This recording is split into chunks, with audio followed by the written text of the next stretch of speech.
This conference will now be recorded.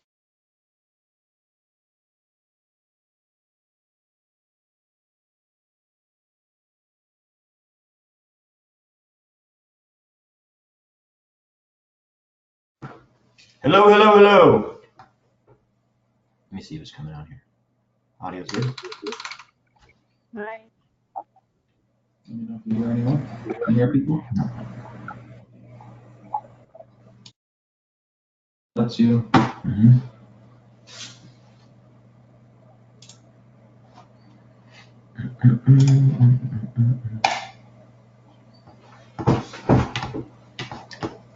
Let me see who's here in the chat.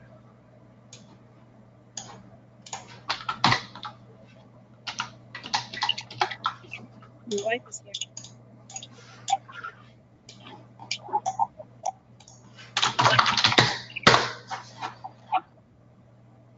Can you hear me? Cannot hear anybody. Self-muted, self-muted. So they're not even on. Yeah, you can mute yourself. Yo. Nick, I can hear you. Hey, Nick, can you hear me? Yeah, I can hear you, Message dude. Nick if you can hear me, please, and thank you. Yeah, I can hear you. I'm just trying to. I can't figure out how to get my daggone. Hold on.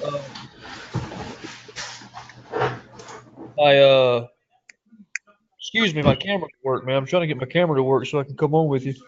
I can hear you now, Nick. Let's get your camera on, my friend. No, let's try to. I got you. Thanks, bro.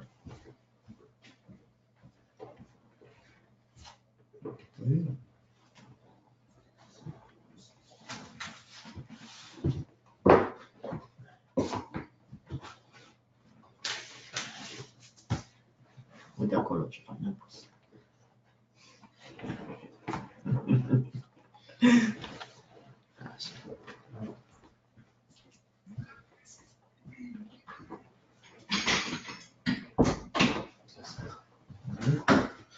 Okay, you're live. Thank you. Hello, hello, you guys here? I hear some people in the background. Who's coming on? Andrea. No, speak louder, Andrea. Can you hear me? Oh, there you go. I got you. Hi. Hi. Do you have a camera? No, because I'm going to be working out while listening to you guys. Okay. You're very faint in the background, so you can turn your mic up.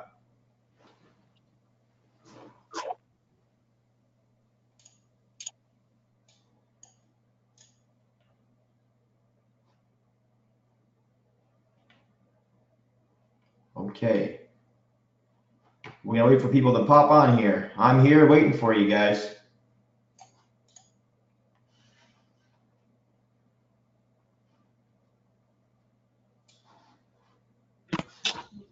Hey Ben, can you hear me? Yes, sir, I can. How you doing, brother? Hey, I'm doing good. Hey, what I'm gonna do real quick? I'm gonna hop off my laptop and get on my phone. I can't get my camera to work, man. I can't see you. I can't see nothing. So Okay, give it a shot, buddy. I'll be right back. Okay. I can see you, Ben. But You can see me? Yeah. What else do you see? I'm seeing Telus Oh. web at the top. Well, what is this? Who's doing this? Who's Telus Web? Vinny?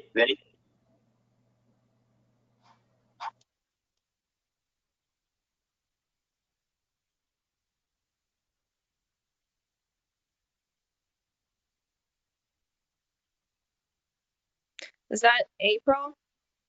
Is that April's screen? Because I see A. Simmons. Looks like an email inbox.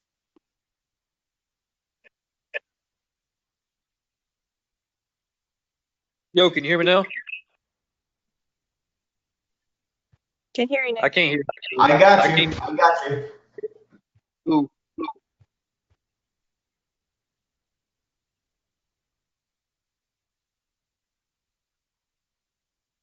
I can see your PowerPoint, Ben. Okay, you're good now. Here you go, Andrea. Let me see what else is coming on here. There's somebody. Hey, hey.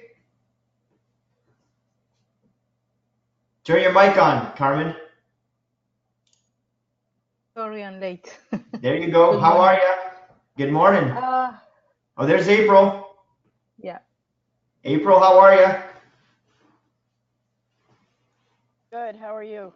I'm great. I'm great. What's going on? You excited? I'm excited. Good. This is one of my favorite topics here. yeah. It's a great topic. It is. It really, really is. So, how's your week been so far, ladies? I have my little one sick, and I think I got sick as well, so it has Oh been a boy. little bit difficult. Yeah, but um, trying to talk to some realtors. I talked to two of them. They didn't like the idea, so I have another appointment this week on Wednesday with another one that I hope he would like to help me so we Hmm. can make business together. What idea did he not like? The wholesaling thing, because I said I will need comparables, I will need some information. So any deal that I close, you will get 1,000. And he said no. Mm. He is not allowed to do wholesaling. So I said, no, you are not doing wholesaling. I'm doing wholesaling. You are helping me to do this business. I need some information that I don't have access. But he said, no, no, no, I'm not interested in that. So, Okay. Is and this is two this of somebody you them did said business no. with in the past? Yes, yeah, yeah. Okay. Okay. So this one, I really hope, I really hope that he will be okay. I have another option, but Okay. that's the more difficult one because she's a realtor, but she's also working for CIBC. So Yep. she has she's a realtor, but he's not active one. Hmm. So Let I me give don't you know. let me give you some advice. Okay. Ready? Mm-hmm. Don't call a realtor and say, I want to do wholesaling and grow a wholesaling business. Will you help me? The answer is going to be no. Every time. Okay. Yeah, they have no interest in helping you. They don't want to do wholesaling. They don't want to talk about wholesaling. The best way to have that conversation is this. I'm looking to buy properties. Can you help me? Okay. Can you send me comparables because I want to buy some properties? That's it. What area should I be buying in? What's the best neighborhood? I don't tell anybody, I don't even use the word wholesaling. You and I understand what wholesaling is. Most realtors do not. They just get Okay. confused. So Mm-hmm. when you ask them, the default answer is gonna be no. It's something different. They don't even know what it is. At the end of the day, we're just buyers of homes, right? We just happen to sell the contract sometimes earlier than other investors. That's the only difference. We're just buyers. So I would Okay. just tell them, say, hey, I'm looking to buy properties, okay, and I need your help. Are you willing to give me some comparables? I'm a newer investor, so I need comparables. I need some information on locations, on areas, that kind of thing, and then just approach it that way. Okay. Just think about it for a second. Put yourself in the realtor's shoes. Somebody calls you and says, hey, I want to start a new business doing wholesaling, and they're probably like, ooh, what is that?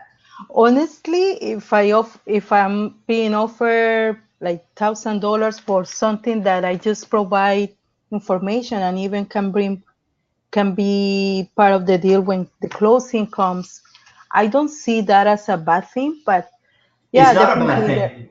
It's Yeah, not a bad thing, but for a lot of agents, they're entitled to doing the deal, making thousands of dollars, da da da da da. The mm-hmm. best way to do this business is to keep everything in here and just tell the information that you need to tell.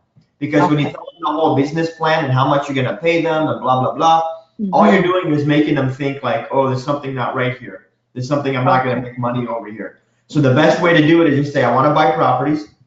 I need somebody to help me get access. I need the comparable information. Just and for free. I don't And even I offer have to pay. I honestly I have one already set up, but Hmm. she's so bad responding to me on Okay. comparables. I have been receiving in the database I'm set up to get like I gave her some information where I want to buy, the price point, blah blah blah. What are the neighborhoods? And she set it up for me. But anytime I said, "Listen, I'm interested in this. Could you please send me some comparables?" She takes like three days to come back to me, and sometimes she doesn't even come back to me. I have to call and always voicemail and things like that. So that's why I was like, maybe I should be more specific on what I'm trying to do, right? But A lot of people, I mean, the realtors, they have their own way of doing things, and you're doing something different from how they do it. So the best way to do this, I found, in my opinion, is to not give them the whole business plan, because number one, they don't care. Number two, they don't understand it anyways. Number three, they have their own ways of doing things, so they want to just keep it their own way. Hey, Tio, what's up, buddy?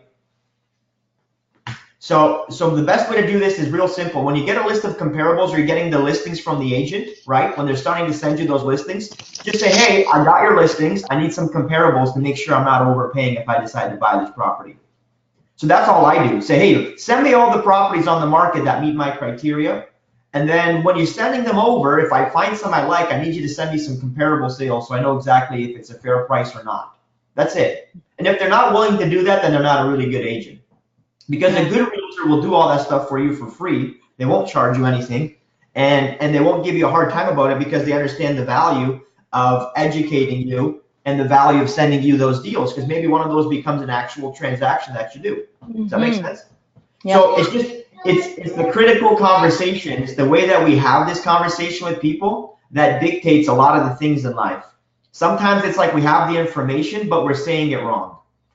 And that's what gets us into trouble. Does that make sense?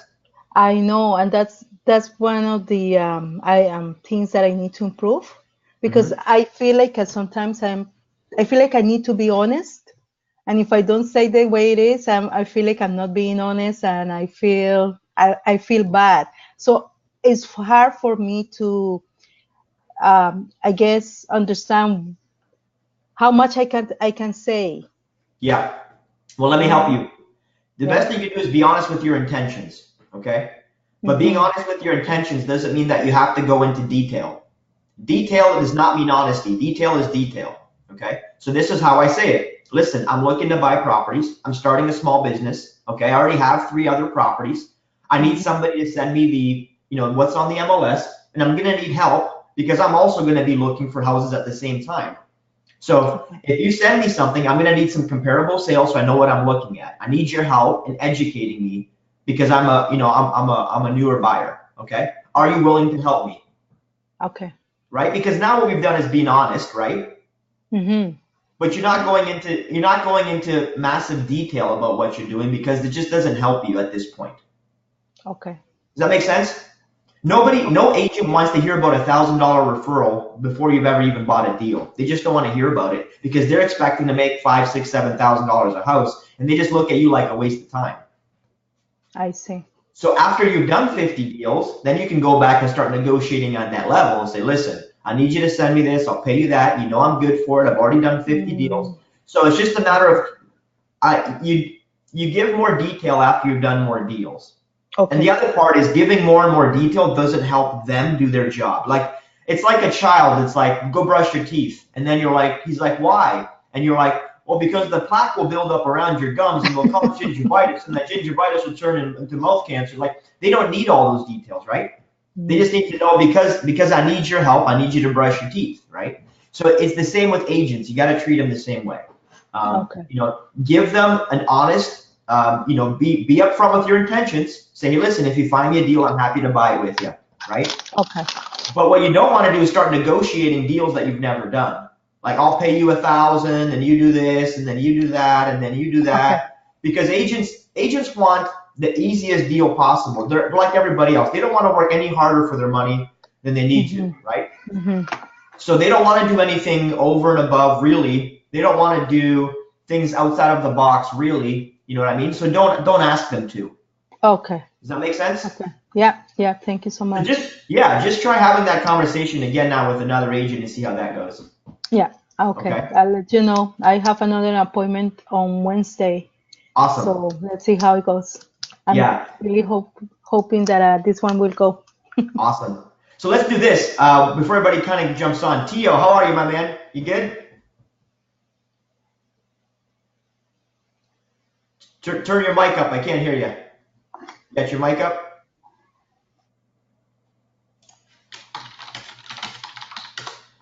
Turn your microphone up. There you go. Try now.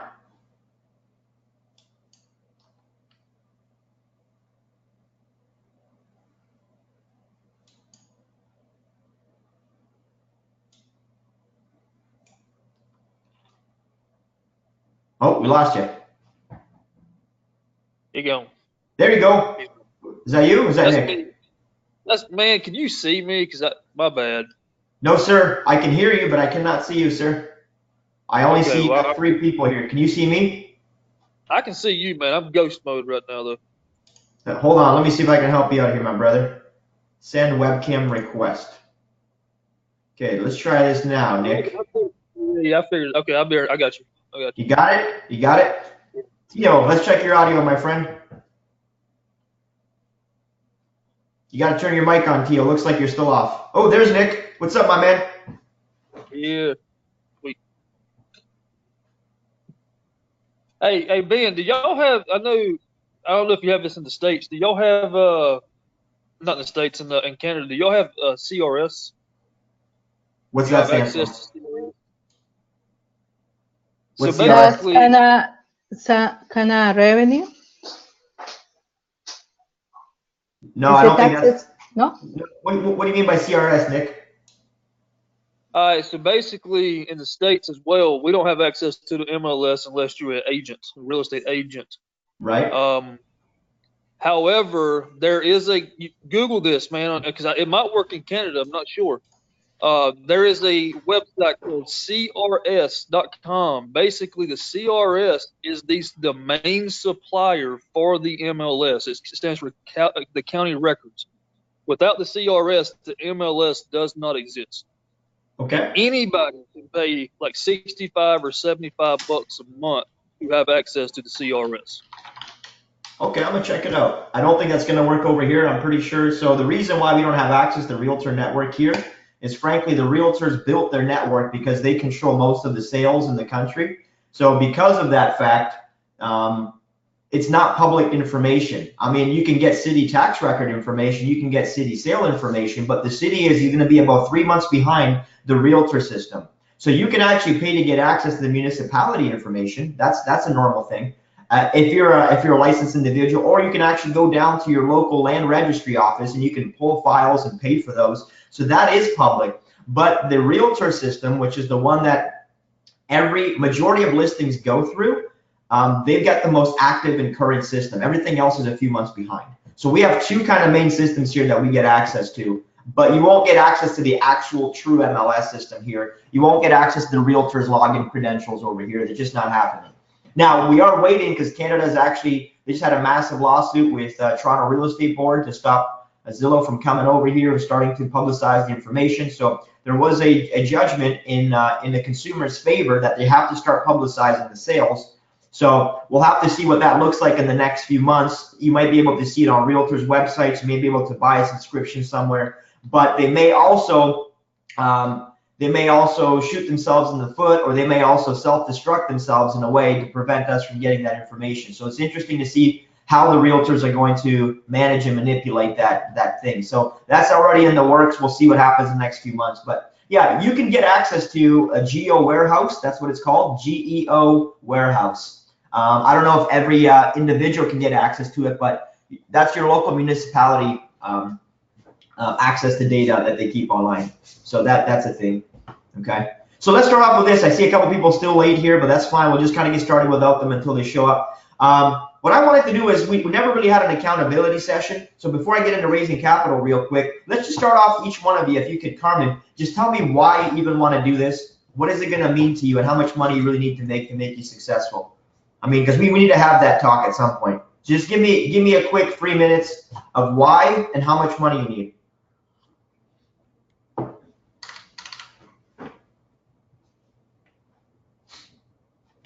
Just turn your mic on though. Sorry. Um, I just want to honestly, since I moved here, I fall in love with real estate. What it means to me is the possibility to work for myself. I don't want, after I have kids, I see how restricted my time is because I have to be always working for the bank. Even Saturdays, Sundays, if I get a call, I have to jump and log in and be on a conference call.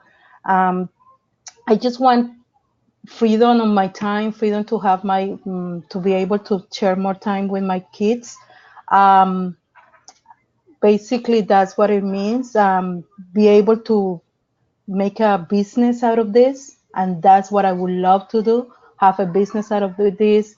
Be able to help my family and help others. That would be amazing if I can get to that point. Um, how much? I would say at least, honestly, 10,000, which, A month? A month? uh, yeah, a month. Yeah, Okay. minimum 10,000. Okay. Honest at the beginning, and I know that when you get comfortable, you can get more than that. Okay. And that's what I would like to do at some point, get so comfortable that I can make this a business so I can hire people. As I said, I would like to have like a non-organization, non-profit organization to help kids back home, and that would be my main points. Okay. So you want to make 10,000 a month, really for the family freedom and to help your family back home. Is that right? That's right. Hmm. Cool. I'm making you accountable. Excellent. April, I'm go working. ahead. Hey, Ben, can I interrupt you for 1 second, buddy? Go ahead, Nick. I apologize. Hey, Gord is messaging me saying he don't have the link to get on. He's trying to get on. Okay. One Sorry about second. that. Yep. Thank you. I appreciate it.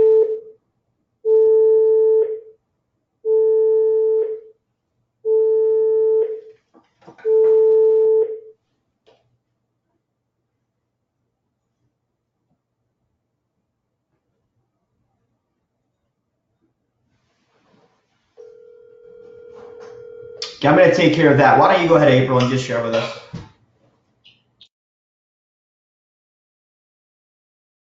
Can you guys hear me? Yeah, okay. Accountability, good question. I know for sure I'd like to work for myself. After being in the military 24 years, I think it's time I start to give orders. But I would like to be able to provide some employment and develop a team around me. As for a number, I'd like to be able to replace the, I guess, the pension that I have coming in. But for now, I'll rely on the pension while I'm finishing school and to support my family and I, and then replace it. But the idea is whatever income I earn the first year goes back into the company. So it's just going to be reinvested until such time as then I can start to take an income. And how much would you need to get to make this thing a successful endeavor for you? What does that number look like? Sky's the limit. I get that, but you I don't don't have a have number? no, because I don't know. I guess simply because for me, it's not necessarily about the money. It's more about being able to work for myself and provide employment for others and to give back to the community. So, if I have a team, I'd like for us to go and work in the soup kitchen, for one, maybe once a month or something like that, or go work on a Habitat Humanity house. That's more what it's about for me. It's not necessarily about the money, but I know a business, it takes money to run a business. So whatever it takes each time to hire someone, that's the goal. So if that's $50,000 or $67,000 a year, then that's what it's going to take for each person I add.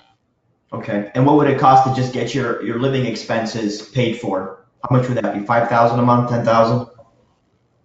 5. About 5,000. It's close to 5. I got the budget pretty tight right now, but Okay, good. Good. The reason I'm asking you guys to do this is because we got to start with one systematic goal and then kind of move up like this. This is how it works. So if you can identify the first shortest target point to where you want to shoot to, then let's get you there, and then we can keep adding to the next one and adding to the next one. So everybody always says, I want more, you know, and everybody has different reasons. There's no wrong answer there. But if we have a target goal, then we can say, okay, I've got to this target, I've accomplished this mission, now I'm on to the next mission, on to the next mission. So whenever we take a massive goal, the best thing to do is to break it up in bite-sized chunks and just keep going for one and keep going for the other. Is that making sense? Okay, awesome. So I've got yours right here. Appreciate it. Thank you. Nick Hill, buddy. Walk us through, my friend. Why are you doing this? What do you want out of it? And how much do you need to make? Well, I'm just doing it for the simple fact of I work too dang hard to make everybody else rich. That's just my thought process on it. I mean, I've been in sales for the past 10 years. So obviously I know that sales is where the money's made. Real estate was something new I started doing when I started researching Chris Rude. And I tried to figure out a way. I originally started to do buy and hold stuff, man. I was wanting to do buy and holds. But obviously the biggest thing for everybody on buy and holds is raising capital, right? Mm-hmm. So the quickest way to raise capital, Jerry Green says it best, is you need money now, which is wholesaling. So start doing wholesaling. But for me, for my business, for this year, 2019, I've already set my goals. I want $500,000 in gross profits, gross revenue. And for me to do that, it's going to take about $6,000. My average deal right now is about $8,000 a deal. Okay. So what I'm trying to do is get to where I can get that to between $10,000 and $12,000 a deal. Okay. And that could just come with sharpening my skills, you know, on the front end. Yep. So working on my skills on the front end, and also, you know, and raising the capital as you go. You start taking on some of these deals myself, so I don't have to wholesale every one of them. So that right there could actually get that average up quite a bit as well. Maybe you wholesale 2 or 3 deals. That's my personal business goals. That's not my actual personal lifestyle goals. My lifestyle goal for this year is to actually, I like to live on a golf course. I love playing golf. Okay, Okay. I'm a big golfer. When Chris brought that new guy in the other day, it's actually a PGA pro. Like that was like a godsend. Okay, I was like, man, I found somebody that loves golf. So I love to live on a golf course, play golf, you know, in my spare time, which running a business, you know, that's what I'm trying to get to the point of doing is let somebody else run a lot of this stuff for me so I can actually go enjoy playing golf once or twice a week. But that's my personal lifestyle goal would be to do that. But business goal, $500,000 for the year. It's going to take 6 to 7 deals a month. And just working the numbers backwards, man. Awesome. Okay, so you want to get 500,000 revenue. So that's going to be anywhere from, let's say, 50 deals at 10K or 25 deals at double that, and get you on a golf course. That's really what you're trying to get to. Fantastic. Yeah, man. Okay. Awesome. Love it. I got you, buddy. We're accountable. Mr. Theo, what's up, man? Come on, give me your honest assessment. Why are you doing this? What do you want out of it? And how much money do you need to make to consider it a success for yourself, my friend? Cool. Why? It's because I'm an immigrant, and my parents, again, struggled to get me here. They actually got divorced because of financial issues. So I'm trying to break that poverty line in my family and try to build this new generation of just financial freedom and and amount of it'll probably be over the next year. I want to be hitting 20 to 30K a month. Okay. Well, remind us what country you're from, Theo. Jamaica. You're from Jamaica. What part? I'm from St. Elizabeth. Not many people know. Most St. people know Elizabeth. and yeah. Is that on the south side of the island? Yeah. Yeah, okay. So nowhere near Negril, nowhere near Ocho Rios, nowhere near Kingston. It's all further south. Yeah. Okay. See, I know where you're at. I got you. Okay, awesome. I appreciate your immigrant heart, man. We share the same story, my friend. Only difference between me and you is just time. I've just been doing it for longer. You'll get there, though. You'll get there, okay? Awesome. Gordon, how are you, my friend? Good, man. How about you? I'm good, brother. I'm good. We're just kind of going around the table real quick before I jump into my favorite topic here, and just tell everybody why you're doing this. Like, what do you want out of this business, and how much money do you really need to make in order to consider this a success for yourself? You know what, I'm doing this because it's something that I feel I can create value in people's lives. I feel that it's gonna be more fulfilling than what I'm doing right now. It's something that I'm gonna enjoy, and also I feel it's gonna be wildly profitable. I mean, so for all those reasons, I'm really excited about it. I think I'll have the ability to, help people in my lives, but you can't help people before you help yourself. And so for me, this is, one of those ways that I can, create financial stability, financial independence, and then from there, able to impact and touch other people. So yeah, for those reasons, I'm excited about it. In terms of dollar and cents, what do I actually need? Not a whole lot, maybe about $6,000 or $7,000 a month. I'm shooting high, but I would think that a few $1,000s a month, nothing crazy, would be enough to get the ball rolling. Okay. I could realistically see myself doing, like Theo said, maybe 10, 20 a month pretty easily, but I think just 6 or 7 is just enough. Awesome. Awesome. I love that. So, I mean, you want to create value, do something you're maybe more passionate about, help people, and make $6,000 to $10,000 a month. Is that right? I love it. Okay, guys, the reason I wanted to do that was we all do this for a different reason. Okay, everybody comes from different places in life. At the end of the day, we're all trying to kind of get to the same result. And financial success means something different to each one of us, right? We each have different goals, we each have different ambitions, and we each have different circumstances for where we come from. At the end of the day, the rules about money and the way that this business works is the same. Okay, there's no difference. So here's what I'm going to do today. This is by far my favorite topic, other than the skills piece, which is probably a close second. The reason I love money is because a lot of people, they struggle with this money thing, okay? They struggle with money in general. So what I'm going to do today, if it's okay with you guys, I'm going to push you a little bit, and I'm going to challenge you on some things about money.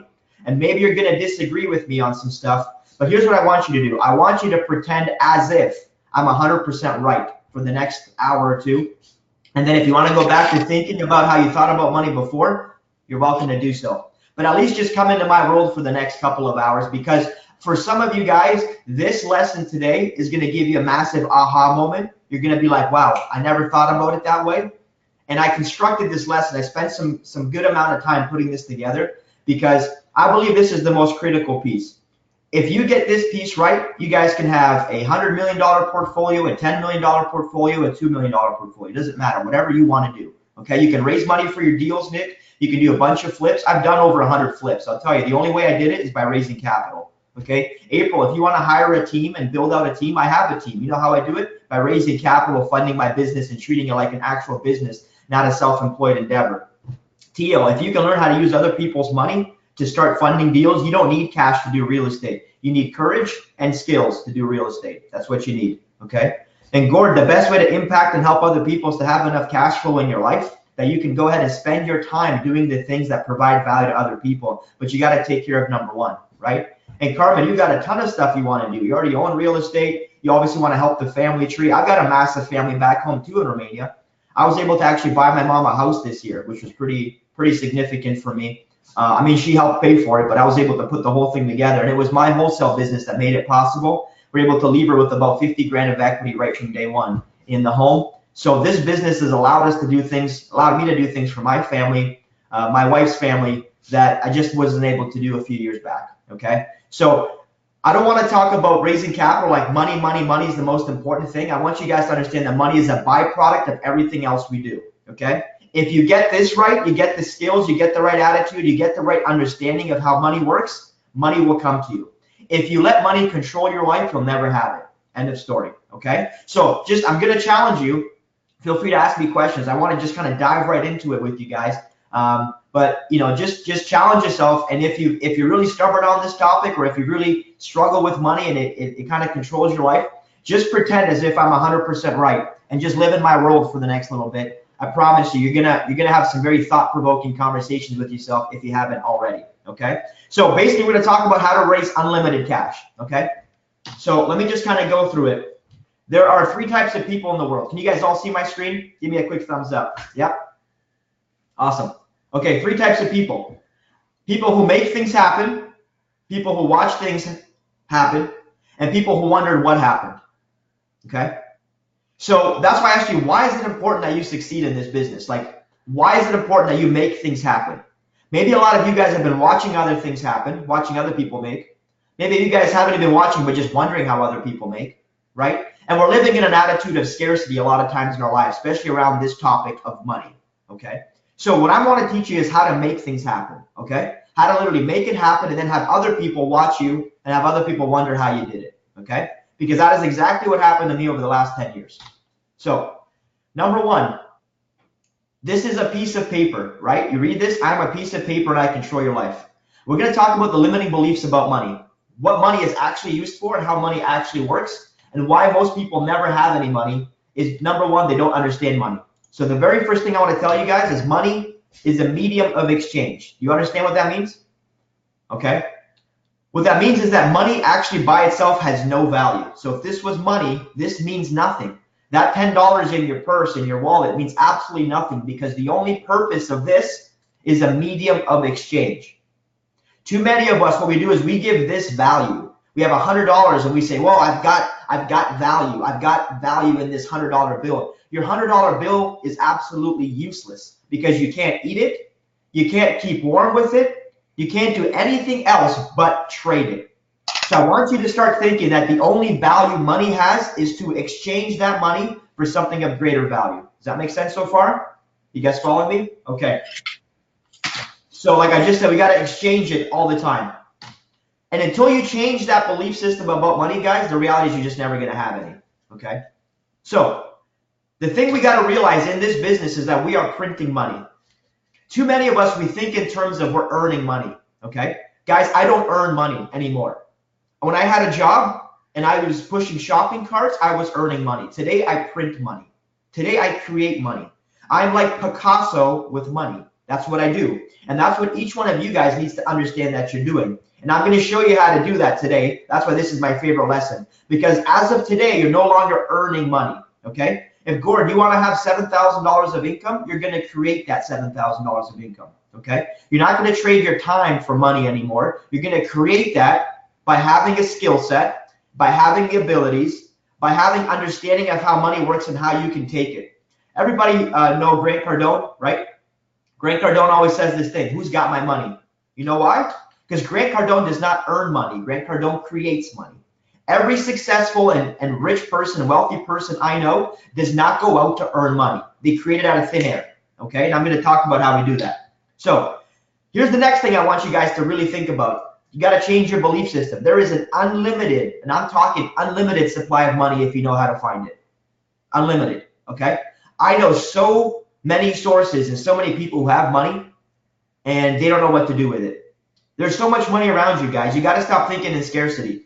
It's hard when you're paying the bills, you got the mortgage, you got the taxes, you got the insurance, right, Carmen? You're nodding your head to think that money is abundant, but I promise you it's abundant to people who think abundantly. So the reason why I want to change the big aha moment for you guys, even if you don't internalize it at the end of the day, what I want you to truly understand is that most of you guys live in scarcity. You live in a limited window of income, of opportunity, and of growth. You think you can only do this at a time, okay? Where I live in this world of just abundance. I live in this very abstract world where for me, money is not this. Money is this. And if I need or want money, I just do this. I just take it. I just take it. I just take it. Does that make sense? You might not be tracking with me, but just try to stay connected, okay?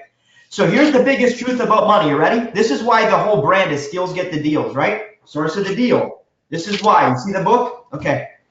Money is attracted to the person who's the most capable of managing money. Let me say that again. Money is attracted to the person who's the most capable, the most responsible, and who can turn money from $1 into $2. There is so much money floating around in the world, but there's not enough good operators. An operator is you, Gord, Tio, Carmen, me. I'm the best operator in my town, I believe, hands down. So when people want their money to double, guess what they do? They give it to the most competent, capable person. Why? Because I have the skills, I have a system, I have a business that works, and I'm very good at turning $1 into $2. A lot of people in your life and that you know are very good at going to a job and saving their money, right? Maybe you have doctor friends, lawyer friends, construction friends. It doesn't matter. They're good at making money and maybe saving money. But guess what they're horrible at?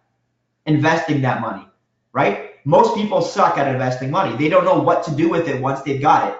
And everybody wants their money to work for them, but they spend all their time and all their life learning how to work for money and how to earn it. They never learn how to create it. So I stopped earning money and I started creating. So think about it this way. If you are the best operator in your town, if you are the most educated, the most capable, the most honest, the best intentions, guess what? Money needs you.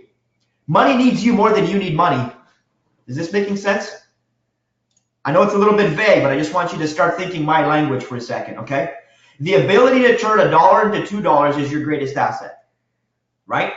When you're in this wholesale business and you find a property that's worth $100,000 and you buy it for 70 grand, what have you done? You have created $30,000 of equity for yourself in half an hour, have you not?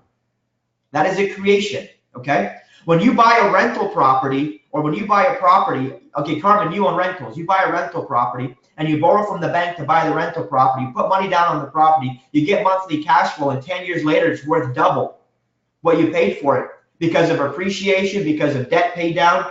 Did you earn that money to an extent, other than the fact that you went and managed your tenant, which was the first problem? But let's assume you didn't. Let's assume you had a management company. Did you earn that money? No, it was created. When I bought that property in Phoenix, right? I bought that property in Phoenix, Arizona for $60,000, and I hired somebody for $100 to manage it. I've never seen or heard about that property in the last 8 years. I sold it last year for double the price. Did I earn or create that money? Created. Right. Yes. So what I want to get you guys to understand is that everything you want is available if you just invest in this enough and if you just create it from scratch. So this is a really exciting topic for me, because I find this is big as people struggle, okay? So money is a byproduct of skills. This is why Chris is so adamant, and it's until you really get to a high level where you're making millions of dollars a year, right? And until you have 5 employees, you really fail to understand that skills really do get the deals, okay? It's not hard work. It's not effort. It's skill set. Now, do you have to work hard? Yes. Do you have to put in effort? Yes. But at some level, the skills are significantly important than the effort that you put in. Because once you build a system, which is what we're going to work on, building a system that removes your time, which is what Nick wants. Nick doesn't want to be working in the business every day, right? We all want to get to a point where we can all work on the business. That's what I do every day. I don't work in my business. I don't go to appointments anymore. I don't buy houses anymore. I don't sell houses anymore. I don't do renovations anymore. I don't do any of those activities in my business, yet my business still produces $1 million a year of net revenues. Does that make sense? You know why? Because we're creating an environment by which money just flows to us. Okay? So far you guys all look super intrigued, which is great. So the biggest thing which we all know is what? The reason why you're here, and I commend you guys for paying money to be here, because you did. You took your earned money, most of you guys, and you put it here in this course. Okay? The ones that are a little bit advanced took borrowed money and put it in this course, which I know sounds backwards, but I promise you it's the right path. You borrowed money, you bought the course because of what you're doing. You're improving your ability to create. So every time you invest back in yourself, you increase your ability to create. You increase your ability to create. That's what each one of you guys should be doing. Let me give you a quick side note while I'm on this topic to get you guys excited. I'm reading a book right now, probably one of the best books written by a real estate investor, and it's this. It's Nothing Down for the 2000s by Robert Allen. If you guys don't have this book, grab it. And I'm listening to it for the last 2 days in my car, and this morning the whole chapter is on literally creating money. And I'm like, man, this is perfect. It was like God ordained for me, okay? So he talks about that. What you need to focus on is your education and your skill. So if you change your mindset on how to use money, you'll realize that money is a tool just like a hammer. So we got to stop giving money so much power. Carmen, I said that in my speech at the thing. Why do we give money so much power over our lives? Money is nothing. Money is a piece of paper. It's like we're giving water or this pen power over our lives. It's a tool, right? What is the purpose of this pen? Is to write and produce beautiful lyrics and create things, right? The value is not in the pen. The value is what the pen can produce for you, okay? So here's the biggest limiting belief, and I'll tell you right now. There is more money available than people who know how to manage it wisely. That makes sense? Do you know a lot of people in your life, maybe some of them have a little bit of money, but they're terrible at it? What do people do when they're terrible with money? They make themselves feel good by buying junk. You guys know this? So when you see all the people going to Christmas shopping, for me, those are people who are just, they're so controlled by money that they don't have anything else to do with it but try to feel good by going shopping. My point is, the Christmas gift isn't the problem. It's what people do as an outlet. It's like a drug, right? You feel bad, so you go drinking on the weekends to numb the pain. Well, some people, what they do is they spend their money, right, to try to get some momentary happiness because they're not happy with their life. They're not happy with their work. They're not happy with their family. They're not happy generally with what they're doing in life. They don't live in purpose, right? They're living outside of their purpose. They don't really know what they're supposed to be doing. So all they do is they spend money to try to feel that pain, okay? So this is a big limiting belief for people. Now, if you guys can become a reputable manager of money, I promise you people will want to give it to you. A lot of this business relies on people wanting to work with you and people wanting to give you money. Remember I said that real estate is a people business, not a numbers business? Okay. Money is a people business, it's not a numbers business, which I know sounds crazy. Oh, Ben, but he wants 10% interest and he wants 12% or he wants 8%. None of that matters. You know what matters? Are you the kind of individual that people even want to have that conversation with? Right? And you can get there, and we're gonna go through the ways of how that works. So I said it once, I'll say it one more time, and I want you guys to like literally stamp this in your brain. You do not need money to make money. You do not need money to invest. What you need is courage, and you need a plan. Does that make sense? And courage is what you guys did when you bought this course so you can get the skills. All right? That's what you need. Let me go on to my next point here. I'm just going to kind of go through this. I'm not going to really slow down unless you guys really have a question. If you do, raise your hand, and I'll acknowledge it. Okay. Nick, are you raising your hand or are you just waving hello? Man, I'm on my phone. I'm trying to get this thing situated so I ain't got to hold it. My bad. Okay. Go ahead, April. You got a question? No, I just wanted to say that money is freedom credits. It gives you the freedom to do what you need to do or want to do. Yep. What I want to help you guys understand is that you can literally have any life you want if you just start focusing your energy on the right things in life, and the right thing is not money. Money comes if you focus on the other things. I want to help you understand which areas of your life to focus your energy on, because then that will produce the abundance that all of you guys want. It doesn't matter if it's $5,000 or $50,000 a month. It doesn't matter to me if I make $100,000 or $10,000, guys. And the truth is this, because I don't do anything with the money anyways. I'll be honest. If I showed you my balance sheet of what I do, 90% of what I make goes right back into my business, goes back into things I want to do, goes back into trainings like this. Somebody had to pay for all this training before you guys were on it, right? It goes back into doing the things I enjoy doing, like hanging out with you guys, right?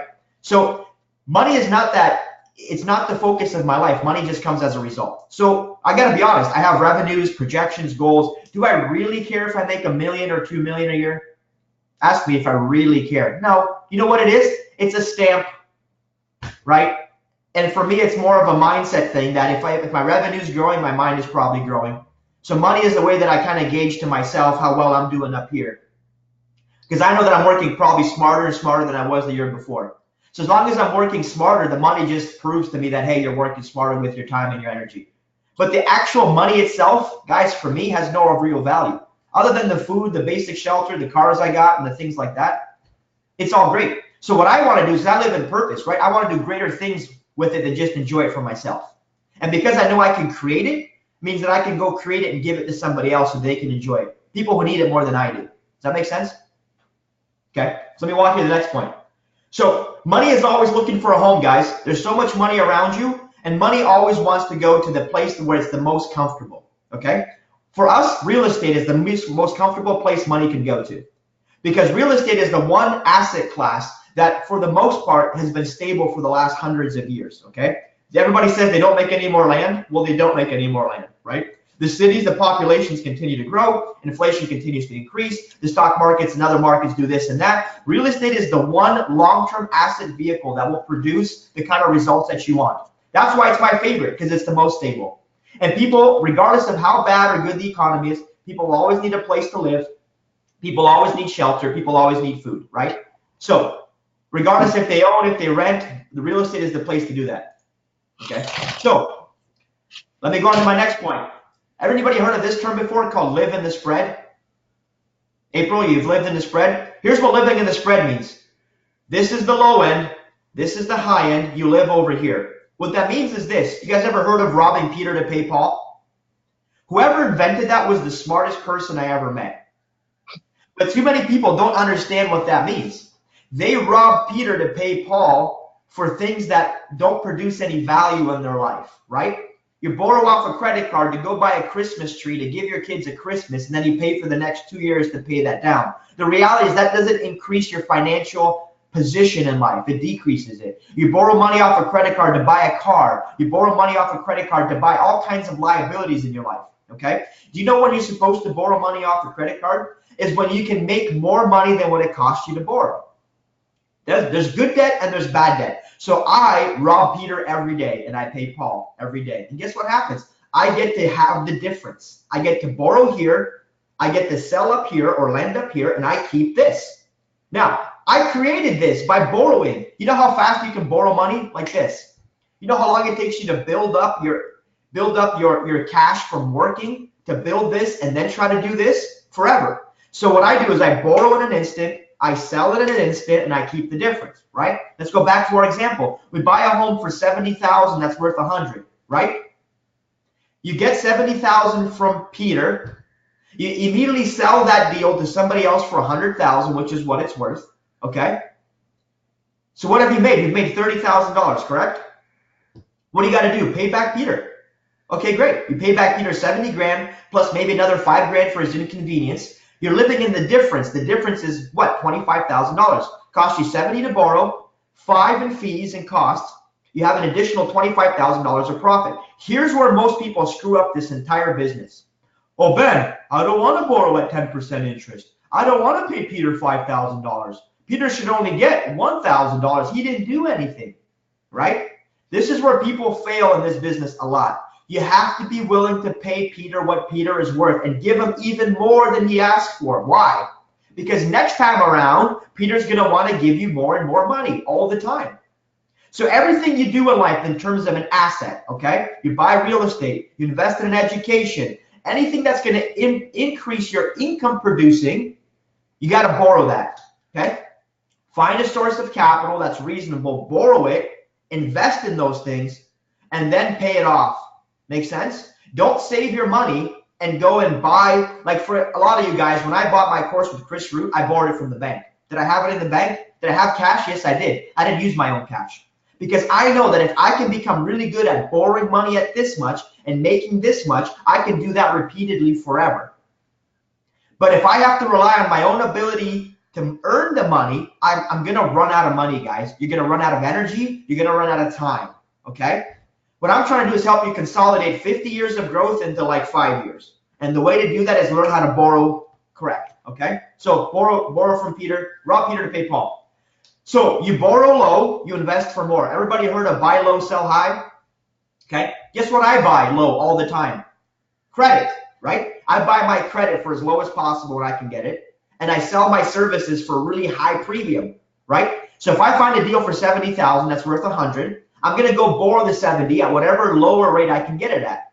If it costs me 5, 6, or 10, it doesn't matter, so long as it's much lower than what I'm going to make. What's the return on 70 to 100? That's $30,000, right? Okay. So now I'm going to make a $30,000 fees. Let's do some math real quick. Let me put it on the screen for you guys, because I want to really kind of help you understand this point. Everybody with me so far? You guys are good? Awesome. Awesome, awesome. Okay, let me get the...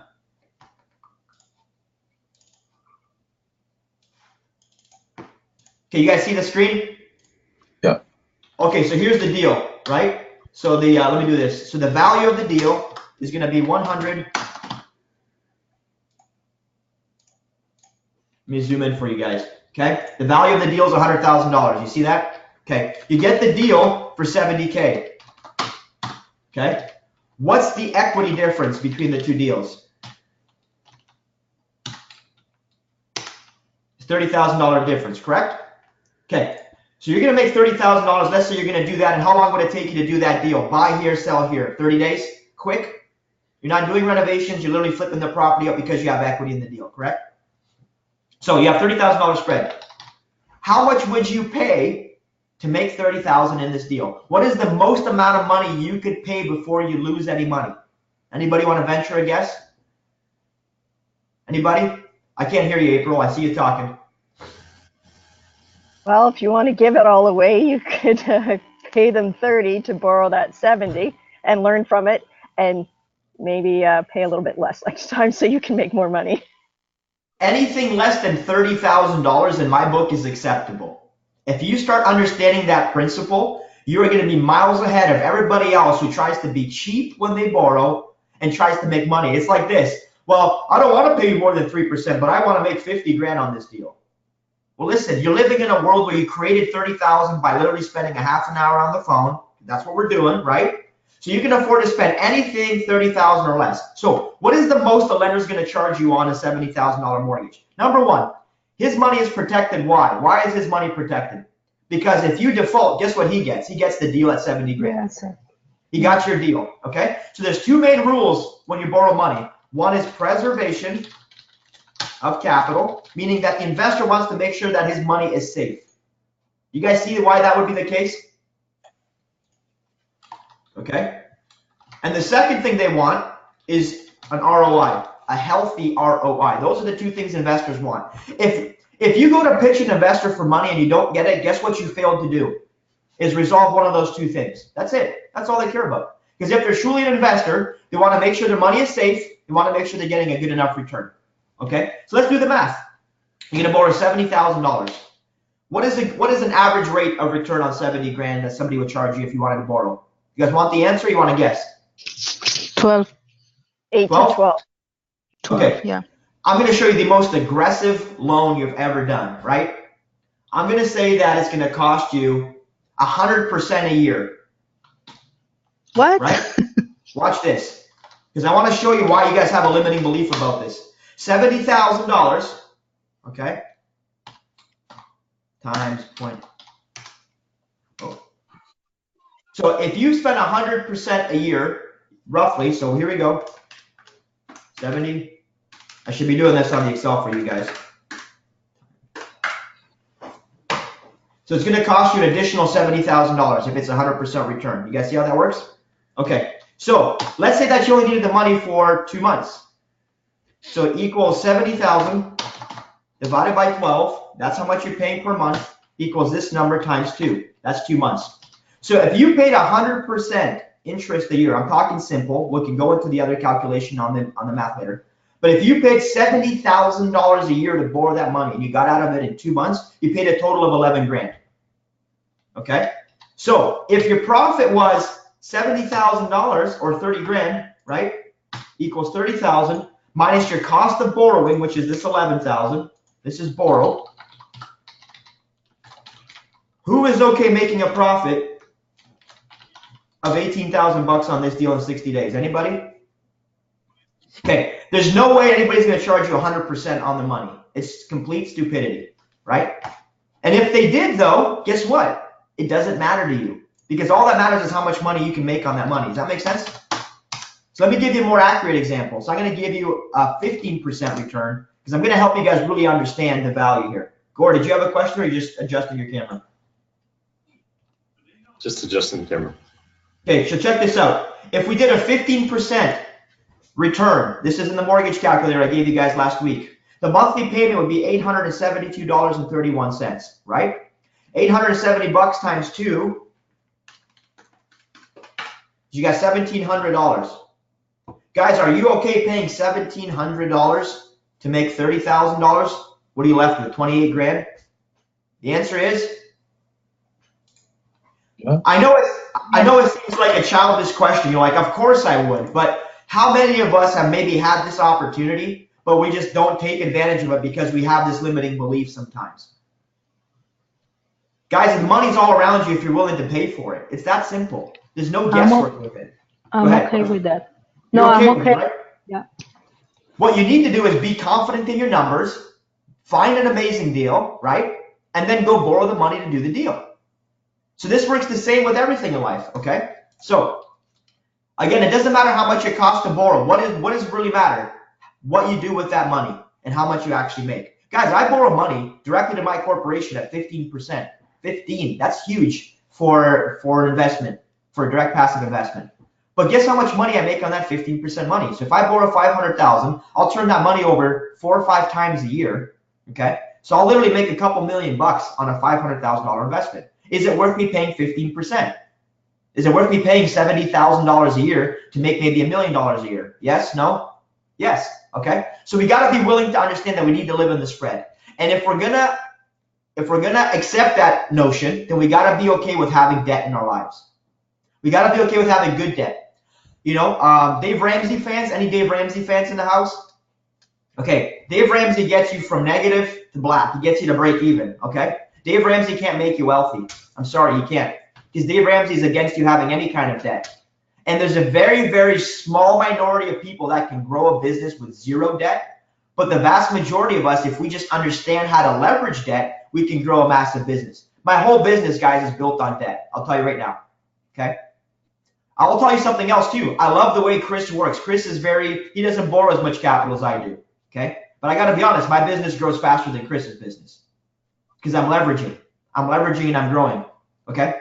So here's what I like to say to you guys. Just, Nick, maybe you're going to struggle with this, buddy. You will never own 100% of a significant business. Meaning that if you really want to have a massive company, you're never going to own it 100% because you're going to have debt, which means you got liabilities, which means the bank owns a portion of your business, whether you think they do or don't, right? How many of you guys own a house in here? Okay, you guys have a mortgage on your house? Yes or no? Yep. Who owns your house, you or your bank?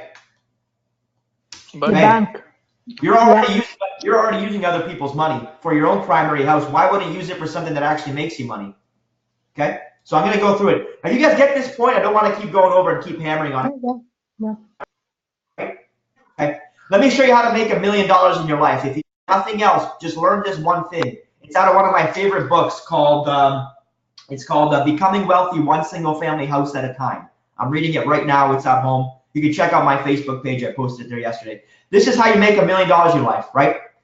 You buy $1 million worth of real estate, okay? Rental real estate, okay? And you know how to buy it. You use other people's money. You get a mortgage for the entire amount. You have your tenants pay off the loan.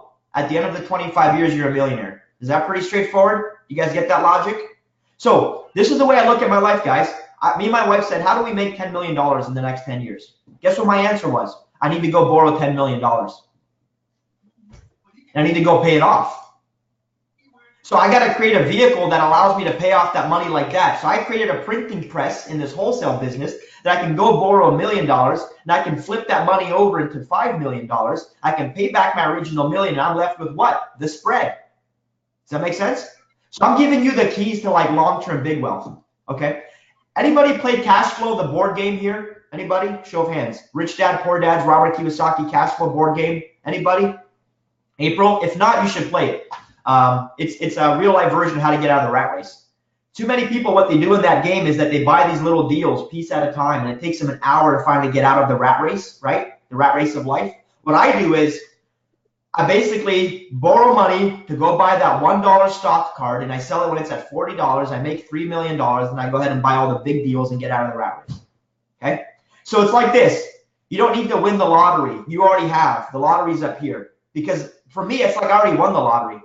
Theo, you won it twice, bud, because you came from another country like me, bro. Like I came from Romania. That was already the lottery the moment I came here. The second time when I realized how money actually works in the world and how none of this means anything if I learn how to attract it and get it from people. This is not the secret. This is not like that the mystical mindset stuff. This is the reality of how money is made, okay? So does this make sense so far? So stop using your earned income, okay, because you'll never have real success. The only thing I would ever use my earned income for is one thing, to put it back into here, to help me learn how to make this so I can start moving forward. Anybody excited so far? You guys good? Come on, man. I love this topic. Ask me questions if you got them.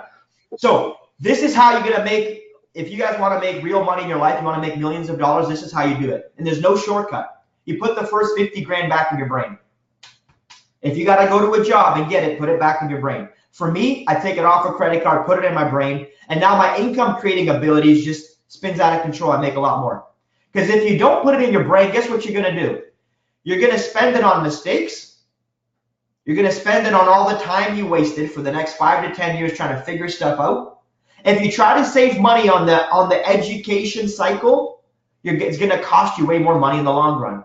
And I recognize this because I screwed this up. I've been trying to figure this out for 10 years. Had I just paid Chris 10 years ago to become my mentor, I would have cut down probably 7 or 8 years of my life.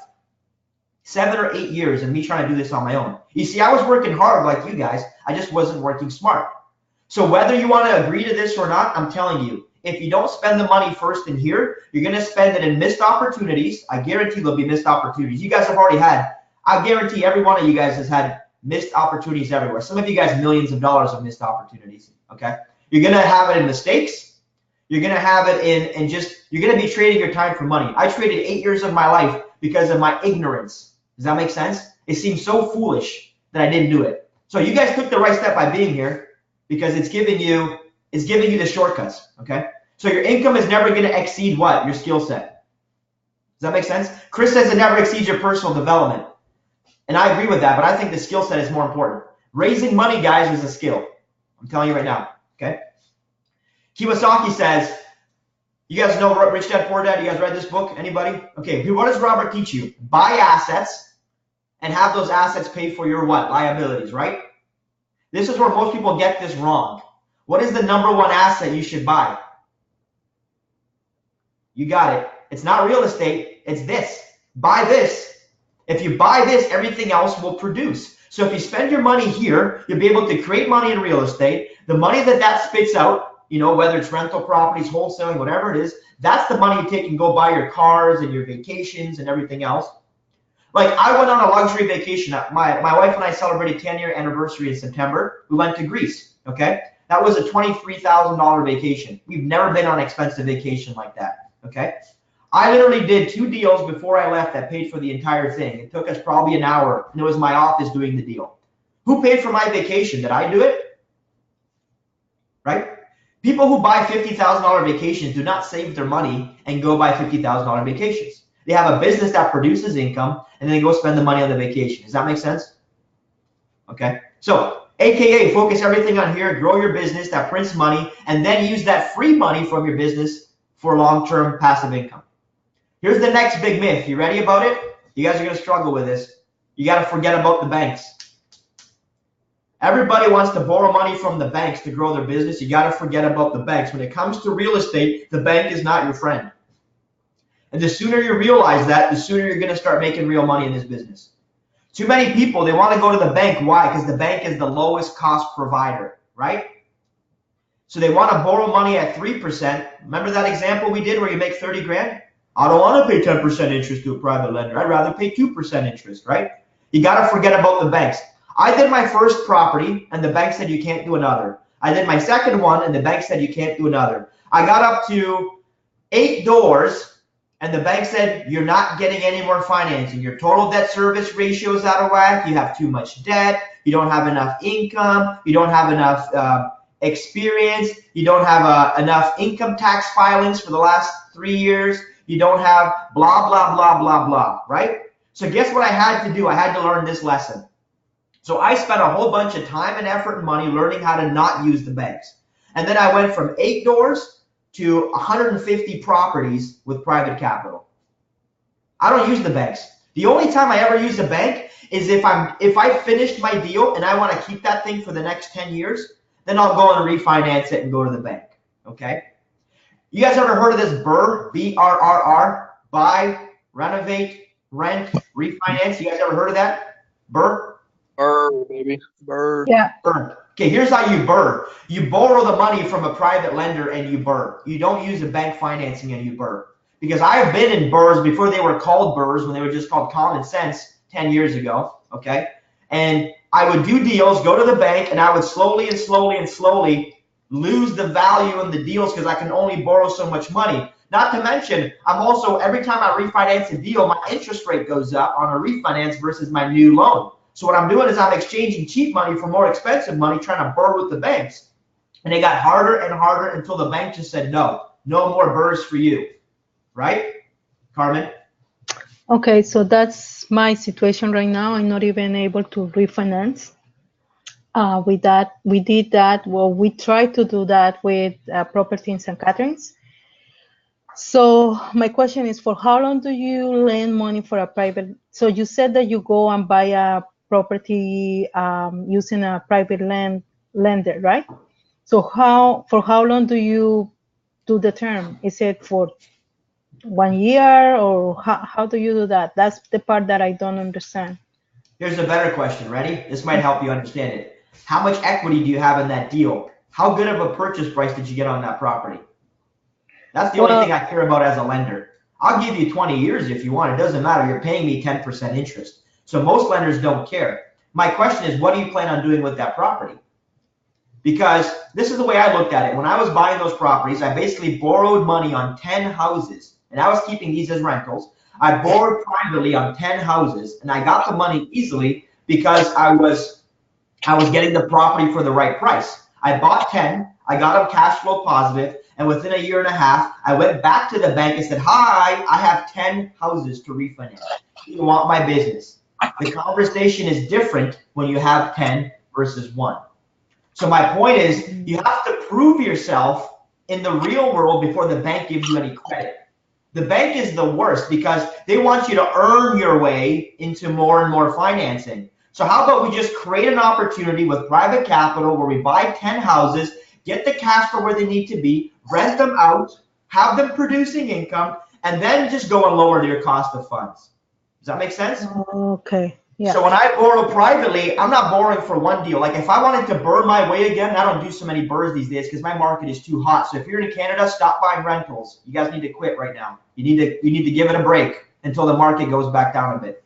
And if you have rentals, you need to sell them. I'm sorry, that's the truth. Get rid of them if you have cash in your rentals. But my point is, when you're getting ready to do that, it's about, what is a long-term strategy? Too many people look at a one-off example. You buy 1 house and then 2 house and then 3 house, and you're going to get screwed somewhere because you're not going to be able to get the financing from the bank. My plan is, what do I do today to buy 10 houses? How do I raise $2 million today? Maybe it doesn't go to my bank account, but I have the people in place with the access to the cash. And what can I do? What does my business look like so I can ramp up and do 10 deals and then refinance the entire package? Does that make sense? Because when you get into rental properties long term, and we'll talk about this, you're not getting into rental properties for the purpose of having one property. You want cash flow. In order to have cash flow, guess what you need? A lot of properties. Okay? Too many people, we get in, we have 1, 2, 3, 4, 5 rentals. We get to $2,000 a month of cash flow, and we bought ourselves a second part-time job. That's not what it's supposed to be. I was there. And nobody's going to tell you this because, number one, they've never been there.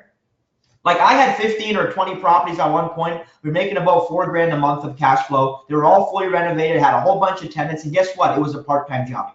So if you want to own rentals, you need to have 50. You need to have 100. You need to have a portfolio large enough where you can hire somebody, pay them $70,000 a year, and let them take care of all the headaches. So the way you do that is this. You create an active business, which is what we do now.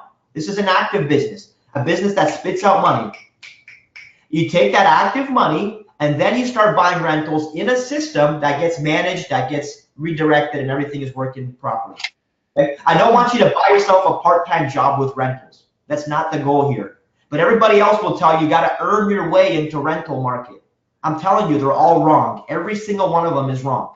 And I know a ton of them, and I can point them out in Canada, in London, all across this country, who tell you to burr your way to success. Do not burr your way to anything. You see my point? So we'll go into that a little bit. We'll go into that a little bit deeper, but let me just keep going on the banks. Okay, is that okay? So number one, if you're an active investor, banks are no good, right? We've already covered that. Banks are for long-term investments only, not for short terms. So keep that in mind. Long-term only. When does the bank want to lend you money? Answer, when you don't need it. No bank wants to lend you money when you need that money. That's not how a bank works, right? So the only time I borrow money is, guess what? When I have such a massive equity in my properties that I don't need it. And I go to the bank and say, hey, I don't need your money, but if you want to make me a bid, I'll think about it. That's how I do my deals. So when I go to banks like my local credit unions and I say, hey, listen, I've got 10 properties. I'm thinking of refinancing them if you give me a good enough rate. Now they're fighting for my business, okay? So learn how to use private money to grow for long-term growth, okay? Private lenders will cost you more, but here's the things we already know, right? You get access to cash like this. I'm a private lender guy. You want my money? You can have it in 5 days. It doesn't matter. If the deal is good, if the terms are good, you get my money like this, okay? The cost of the fund does not matter. Why? Because we know the ROI is what matters. Nick, you want to borrow $1 million? It doesn't matter what it costs you to borrow. It matters what you do with it, right? Don't go buying a car because then you're screwing it up. But if you're buying investment properties, you're in the right boat. Your credit does not matter. I'm telling you from a private lender who has 72 mortgages, I don't care about your credit. What I care about, how good is the deal? Because I only go to worst case scenario in my brain. What is the worst case scenario with this person? Is that they're going to lose the house to me. How much money do I make if April loses this house? Well, she bought it for 70. She's it's worth 100. If I got to fire sale it, I'll sell it for 90, which means I'll make 20 grand if April fails. Cool. Here's the money. I don't care about your credit. Poor people care about credit. Poor-minded people care about credit. The bank cares about credit because the bank is allowing people to buy at 100 cents on the dollar and they're not getting deals. So the bank is trying to mitigate it with other things. They're trying to mitigate it with total debt service. They're trying to mitigate it with all these other factors, your credit score, your beacon score in Canada. Private investors don't care about credit. So if you have bad credit, good news. I got an uncle who's been bankrupt like 4 times, and he's not a good man. He's a nice man, but he's not a good man. And this guy keeps going around. Every time I see this guy, he's doing another deal and another deal. I'm like, how the hell are you getting money for these deals? And he's like, I don't need money to get money. So I learned from that uncle very early in life. You can go bankrupt as many times as you want. You don't need it. You need skills to raise money, okay? So you also don't need a down payment. I'll be honest, you don't. And I'll show you, even if you do, I'll show you where to get it, okay? I'm going to walk you through how to get it. So, okay? So the last thing is this. Private lenders like me, we have endless capital. I'll tell you why. It's not because I have $1 billion in the bank, but guess what I do every day as a private lender if I know I can create money? I go and I raise as much money as I can. I give it to people like you so you guys can make money on the money. I make money on the money. Everybody lives in a spread. Does this make sense? It's not just you guys. Every private lender you know works in a spread, lives in a spread. And if they tell you that they have it in cash, they're lying. I'll tell you how I know they're lying. Because they can make at least 2% in the bank putting that money anywhere. Right, Gord? You work at a bank. So it's costing them 2% to keep money in cash all the time, or 1%, whatever they give you. So they're living in a spread. So if you're charging them 10, they're really only making 8 because they can get 2 in a bank. So even on your own money, you're living in a spread. Does that make sense? Or is that too confusing for you guys? Okay. So there you go. So I have endless capital. Capital works like this, supply and demand. If I have a ton of demand from you guys, I will spend every day, all day going to raise capital. Make sense?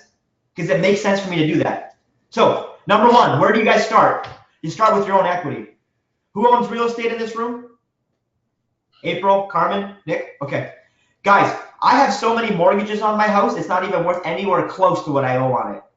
Like if I would bust tomorrow, there'd be so much money owing on my house, dude, it's not even funny. Okay? You got to realize there's nothing sacred in your possessions, in your finances. Everything is up for grabs. You got to start with what you got. I don't want you to go borrow 100 grand if you have 100 grand sitting in the equity of your property not doing anything with. Anybody who bought a home in the last 5 to 10 years in Canada and the US probably has equity and probably has good equity. Carmen, how many homes do you own? Sorry, what's that? How many houses do you own? 5. 5 houses, right? Carmen has equity in her homes. Every one of them, I bet you. Unless she completely overpaid or bought them last week. But no, but they are not giving me any more money. You're not. The bank is not giving you any more money, Yes, but you have equity. What you owe compared to what it's worth, there's a difference, right? Yes. That's called equity, right? So what something is worth versus what you owe on it, the difference is called equity. It's the spread. All equity is the spread. So start with your own equity. So Carmen, if you have equity in your property, the smartest thing that you could ever do is try to take that money out. You already know the bank's not going to give it to you, right? But private lenders, there's all kind of people that can tap into that equity for you. Okay, I made a decision about 3-4 years ago to sell all of my properties. You know why? because I had probably about 800,000 of equity in those properties. And even though I was happy with the cash flow from the rentals, I figured that if I sold those and got really smart for 10 years, I could go back and buy 100 or 200 rental properties instead of those 10 that I had. Does that make sense? It's because I had money making me whatever percent return on my capital, but I can make a lot more because I decided to reinvest back in here. So I got a software upgrade and I realized that I had dead money. I had equity that was basically only making me 4% because that's all I'm saving at the bank is 4%. So I would have 30,000 of equity in a property or 40,000 of equity, and the bank says, I can't give it to you because it's tied into your equity. And I'm like, yeah, but I'm only making 4% on this money. If I had that money in my pocket, I could make 40%. I could make another $30,000 on a $70,000 deal. So I had to make a decision. Once I upgraded my hardware in here, I started looking at what I had. So I want you guys to start looking at what do you have that's dead money? Where's your money dead? Anybody got stocks in here? Anybody got money in the stock market, bond market? Gord, you got some money in there? Okay. Anybody got RSPs in Canada? Anybody got money in your retirement educate or your retirement register retirement savings plan? Anybody? Okay. That is all dead money, folks. I use my RSPs to invest all the time. I'll show you how you can do it too in a few seconds. But you got to start now. You got to self-evaluate. Where do I have money that I'm not using? Okay. Where do I have money that I think is sacred, so I refuse to touch it? So how much cash do we have? How much cash is in your bank account? Okay. How much credit do you have? The first thing I learned at Rich Dad Poor Dad, which was very smart, I just used it in the wrong way, which was this. When you go to Rich Dad Poor Dad, they say, who's got a credit card? Everybody's hand goes up. I want you to go home, call your credit card companies, ask them what the limit is, right? April, you know, you've been there. Ask them what the limit is. Ask them how much your balance is, what your interest rate is. Tell them I want a lower interest rate. They usually give you something. You just got to ask and say, what is my limit? And ask them for an increase. How much? The most amount possible. Why? Because Rich Dad understands that you guys have access to credit. You just are afraid to ask for it. And if you can get the credit and you can borrow from that credit, you can use it towards your education and towards your real estate. So they understand that. And I understand the same thing. That is a very accurate logic. So every couple months, I call my credit card. And I'm not telling you to do something that I don't do myself. What's my limit? Oh, it's 20,000. Great. I wanted to make it 50. How do I do that? Oh, you got to apply. Okay, great. Let's apply, right? Or you're already pre-approved for a $10,000 increase. Great, give it to me. How much is it going to cost me to borrow? 10%. Oh, great. That's cheaper than my private lender. I'll take it, right? Think about where you have access to credit. So Tio, get a credit card, get 2 credit cards, get 3 credit cards. You get the credit cards, but don't spend it on nonsense. That's where people struggle, is they think credit card is free money. Credit card is a tool, right?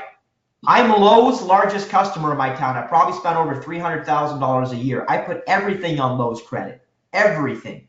And then once I have it on Lowe's credit, I then put it on my travel visa for another 30 days. So for 60 days, I get Lowe's paying for my bills, and then I get Visa paying for my bills.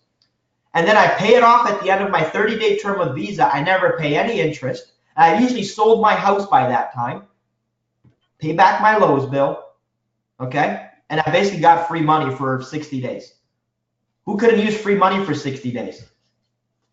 So guess what I keep doing with Lowe's? I keep increasing my limit. I'm now at, I think, $45,000 with Lowe's credit. I have the most credit in my town, 45 grand, right?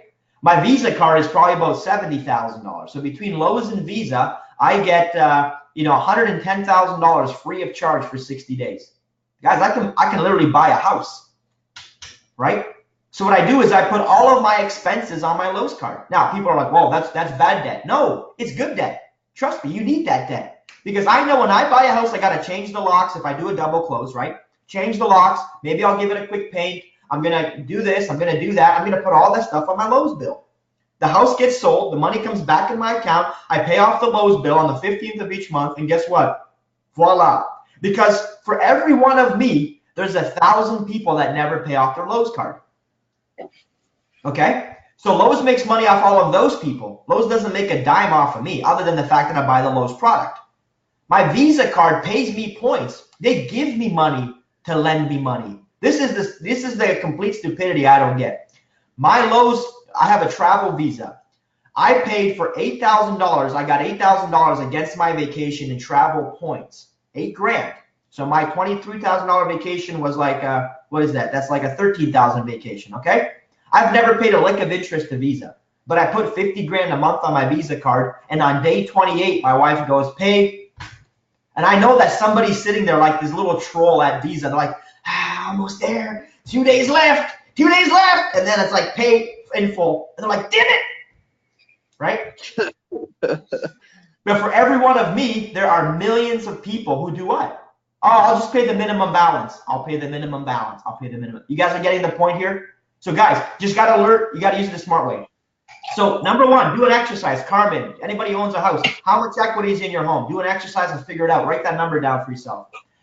Ask yourself, Gord, how much money is in my stock account or my RSPs? I'll tell you how much is in my RSPs. I got like 80 grand left because I keep taking it out. I keep doing stuff with it. I don't keep money in my RSPs. I don't care about what happens when I'm 65. I care about what happens when I'm 35. Am I right, Theo? Right? Only poor people, people who can't create money, worry about what happens 50 years from now. 50 years from now, guys, I'm so well taken care of. My family's well taken care of. It doesn't matter. I have generational wealth on buildings. That makes sense? And you guys can do the same thing. So what other resources do we have for finding money? Any ideas? You guys want to throw a couple out there? Rich people you know. Dude, hello. That's me. I know you, right? But how do rich people get rich? They know these same principles, guys. That's the truth, okay? I got to be honest with you. People get rich by knowing these principles. And rich people, guess what they want to do? They want to do deals. They want to lend money, okay? Here's something that you guys know, Peter Drucker, okay? So this is OPM, other people's money. Business, it's easily defined as other people's money. Every business in the world uses somebody else's cash to grow. Everybody, okay? Does that make sense? Why? You guys probably understand why this works this way, okay? Only people who don't understand business use their own cash. I don't use my own cash anymore to do deals. I got to be honest with you. I don't use any of my own money, okay? I take a once-a-year salary of 80 grand and it goes right back in my business because I don't need it, frankly, okay? But I don't use any of my own cash. I don't take money out of my checking account. I don't touch my savings account. I just don't. I don't need that money because I know I can make a phone call and say, hey man, Steve, I need some money. And Steve's got $1.5 million waiting for me because he knows I'm the best operator in my account. Does that make sense? So I have access to probably $5 to $10 million of people who are just, here you go, Ben. Here you go, Ben. Every day, all day. Okay. So why OPM?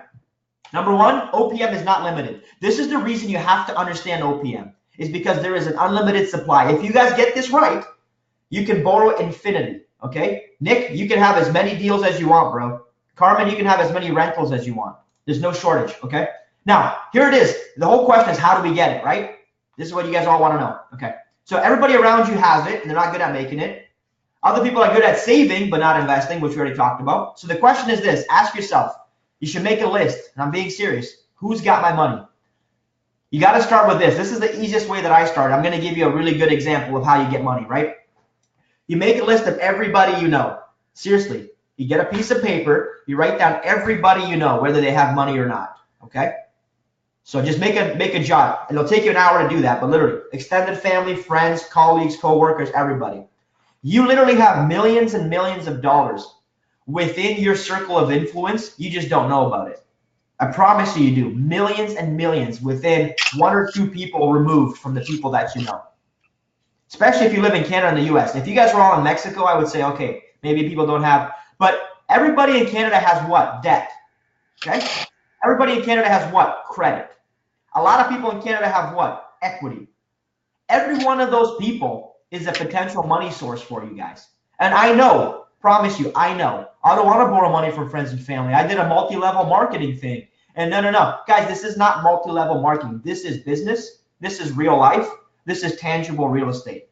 So a lot of us have to get over that hurdle in here that this is borrowing money. You are not borrowing money. You are investing money. Okay? You are becoming the most competent person within your circle of influence to invest and manage money, right? Everybody will be giving it to you. It took me about 3 years before all of my family now calls me for money advice, every one of them, okay? My first deal, I tried to borrow 25 grand from my mother-in-law. I told you she didn't want to give it to me, but then she did. I now have millions of dollars from family because they all call me. Hey, Ben, I just sold my house. I don't know what to do with it. Great, send it over. Send me a bank wire. I'll pay you this much. Okay, wonderful. Guys, that's how the reality works. So it might not happen tomorrow, but over the course of you doing this, you're going to have people look into you as they see your success to want to give you more money. Okay? So literally make that list. And this is how you get it before I go on to my next point. This is the conversation if you guys are afraid to have this talk. It goes like this. Ready? Hey, Uncle Steve, it's Ben. How's it going? Pretty good. How you doing? Oh, pretty good. How's the weather? Oh, great. Hey, I just wanted to give you a call. I know this probably is not for you. Okay?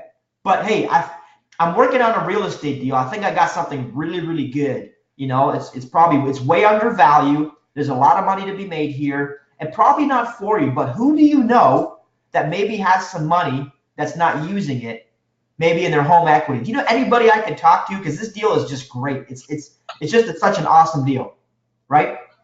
Then Uncle Steve is going to say one of two things. I don't know anybody because he doesn't trust you or doesn't like you. Or he might say, well, hold on, I might have some cash. Or I don't have any cash, but you know, your Aunt Susie, she just sold her home and she doesn't know what to do with the money. She was going to put it into the stock market, into the marijuana industry, but then everybody else is telling her not to do it. So my point is, there are people, money is always moving in everybody's life all the time. People buy homes, they sell homes, they have equity increases in their homes. So your ability to understand how that works and who's got what is going to help you attract that money back into your life. Now, let me give you one massive limiting belief, okay? You have to take your family's money. It's the best thing for them. They will screw this up. I'm being honest. I'm not joking. They will screw it up. They will make bad decisions with money because they are not in conversations like this, right? They will invest it in the market. They will lose it somewhere. The best thing for them is you. Somebody who's sensible, honest, treats their money with respect, and invest it in the right vehicles, okay? You don't have to make a case. You have to show them the numbers. So here's our conversation. Who do you know? Oh, Aunt Susie might have some money. Great. You call Aunt Susie. Hey, Aunt Susie, I'm working on a couple of deals right now. Listen, it's real estate. Everything is secured through a mortgage. I'm just curious. If I got a great deal, Aunt Susie, would you be interested in having a conversation? Sure, that sounds great. Wonderful. Give her a check mark. That's your first cash buyer. That's your first list. That's your first lender, okay? And just make a check mark of all these people and leave it at that. When you get your first deal, you call them back. Hey, I got a great deal. Can we have a talk? Let's go meet at a Timmy's and have a coffee. Okay, great. And say, listen, here's the deal. Here's the pictures. Here's all the other comparables. This is how your money is safe. You got to prove that this is how their money is safe. Be diligent. Write everything out, okay? And Aunt Susie, I know normally the bank pays 5%. I'm going to make a lot of money with this, Aunt Susie. I'd love to just bless you and give you 15% on your money. And I'd love to give you an extra 1,000 or 2,000 at the end of it. Is that okay? Nobody will give Aunt Susie that deal ever. And then guess what happens? I'm telling you from my sister's mother-in-law, okay, lent me some money. Same story. Well, Ben, I don't know, Hey, let me just show you a deal. If I get a deal, we'll talk. Until then, I don't want to just talk about it. Carmen, this applies to you. Until I get a deal, don't worry about it. I just want to know if it's possible. Mr. Real Estate Agent, is it possible for you to do this? When you get the deal, you sit them down and say, this is the deal. Most people who own a home understand equity. They understand value. Now it's your job to sell them. And selling is a skill, okay? But I promise you, this is not a hard sale. When you buy a deal for 70 and you show them comparables that it's worth 100, and you show them all the other sales, you show them that there's 30,000 of equity there, right? And you say, I'll take care of everything, Aunt Susie. You don't have to do anything. I just need you to help me fund this mortgage, okay? Aunt Susie, you have what? You have 200,000 in your home equity that's sitting there making you nothing. What if you could take that money out at 4% and give it back to me at 15%? Could you keep the difference?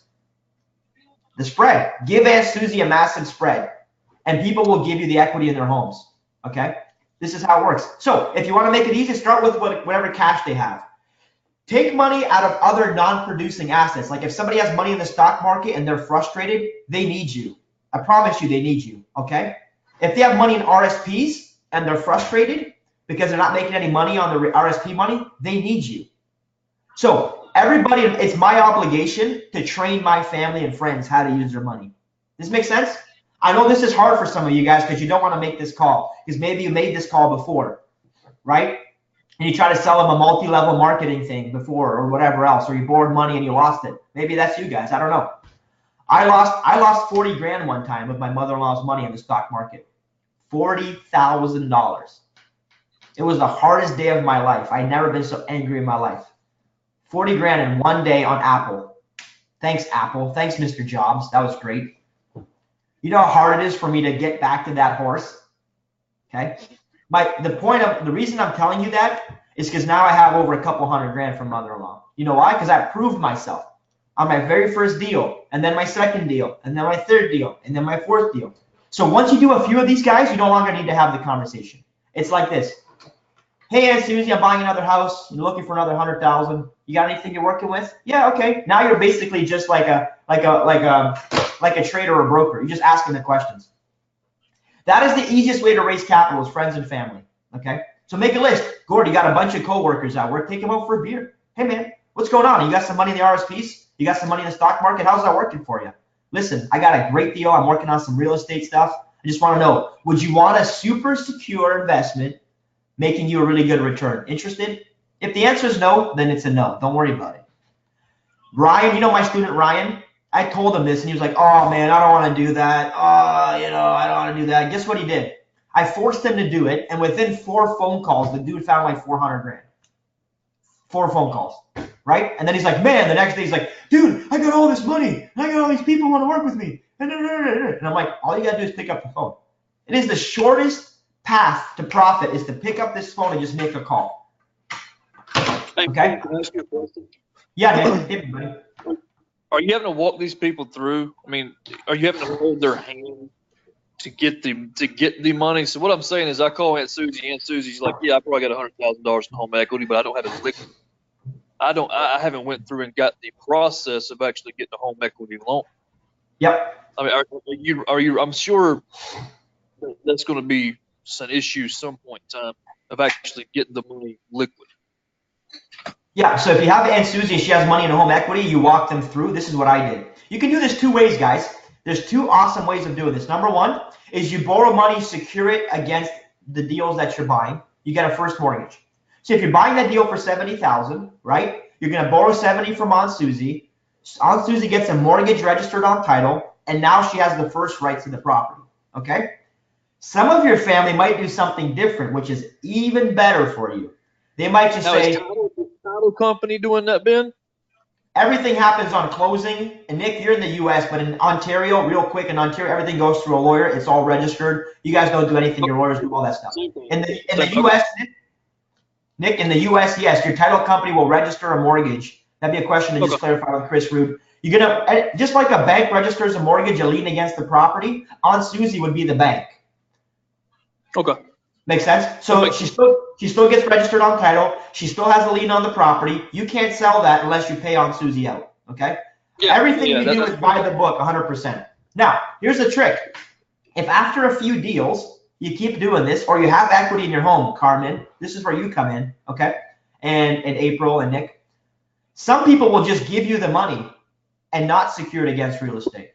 Or they'll give you a second mortgage on your home, Carmen, a private second mortgage on your home for the equity in your property. So if you have a property that's worth, let's say, let me do the math for you real quick. You can share or not share. I can make it up, whatever you prefer. So let's just say you got a property right now. It's worth $400,000, okay?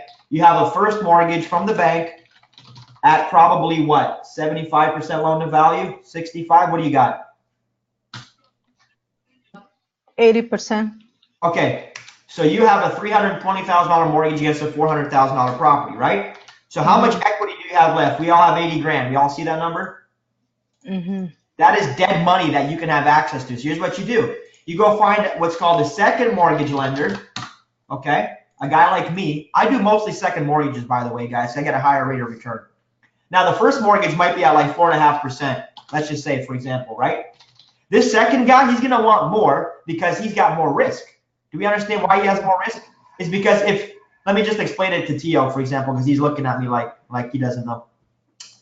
If Carmen loses the house and it gets sold, the first person who gets paid is the first lender. They get all their money. If there's any money left over, then the second mortgage gets the difference. You see what I'm saying? So depending on how your mortgage is registered, you get paid in that sequence. It's a priority. So this guy says, I have way more risk, Carmen. You know, I'm going to charge you 12% interest. Does that make sense? That's what I charge, 12% interest.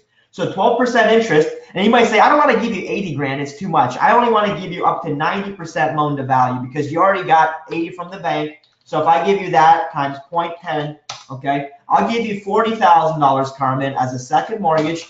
Okay, and I'm going to charge you, what did I say, 12% interest. The average mortgage payment, you know what it's going to cost you to get that money? That's how much it's going to cost you to get access to that money every month. You get $40,000 for $412 a month. I like it. I didn't know. You just got to find a private lender. And I'll show you how to find those in a second. Now, he might give you 100. You might have more equity. But guys, every time you have money that's sitting there doing nothing, find a private lender and squeeze the juice. You got to squeeze the lemon. It's going to cost you more for the second squeeze. You're going to get less juice out of it, but it's worth the squeeze. Does that make sense? So if you have 5 properties and you have 5 of these scenarios, guess what you have? You have 5 times 4. You have $200,000 now. Does it make sense? Yeah. Now, the only reason you're going to take it is why? Not because of a vacation, not because of a new car. You're going to put it back into real estate deals. So my point on this, guys, is there's first and second lenders in the world that are willing to make this happen for you. Okay? So let me move on to my next point here. So there's 2 main differences. There's OPM, which is what we talked about. That's other people's money. There's another thing called OPR. This is other people's resources. Okay? So Nick was talking about, you know, Aunt Susie's equity in her house. That's other people's resources. That's her credit. So Nick, I walk Aunt Susie through the process. So here's how the conversation goes. Aunt Susie, how much is your home worth these days? Oh, you know, whatever. Do the math for her. Find the ARV on Aunt Susie's home. Okay. Aunt Susie, how much do you owe on it? Oh, I owe this much, Nick. Okay. So let's do some rough math here. Let's say Aunt Susie's gonna owe, you know, $200,000. She that's what it's worth. She only owes $100,000. That means she has $100,000 left over at the end of the day. Okay. So the same question applies. So Aunt Susie has $100,000 of dead money. What is it going to cost to take that money out of Aunt Susie's equity? Anybody want to venture a guess? Whatever interest rate is, 3.5%, 4%. That's assuming she gets an equity line of credit, right? Let's assume Aunt Susie got a second mortgage, for example. Just want to throw it out there. Well, actually, that wouldn't work for Aunt Susie. It would work better for you. But let's assume she could get it as a refi or as a line of credit. So it costs her, let's say, 4% on that money or 5%. Actually, let's even go more aggressive, guys. Let's make this really make sense for Aunt Susie. Let's do it at 6%, okay? 6%, and maybe she doesn't get the full 100. She just gets whatever else is out of that squeeze. Maybe she only gets 80 grand, okay?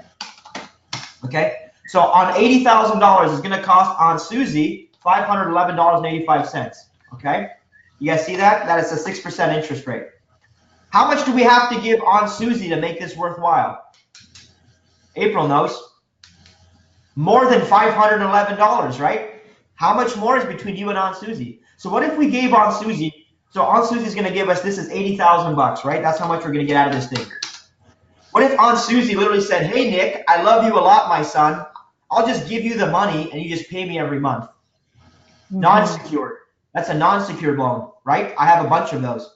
And let's say that on a non-secured loan, Nick's going to pay back simple interest. So Nick's got $80,000. Nick, what are you going to pay on Susie? Can you give her 15%? Oh, absolutely. Give her 100%. I'll pay it back in a month. There you go. Let's say we're going to give her 15%, right? So you're going to equal 80,000 times 0.15. You're going to give her 12 grand a year. Okay. Divided by 12. So you're going to give Aunt Susie how much? $1,000 a month. Oh, that actually worked out pretty good. So how much does Aunt Susie get?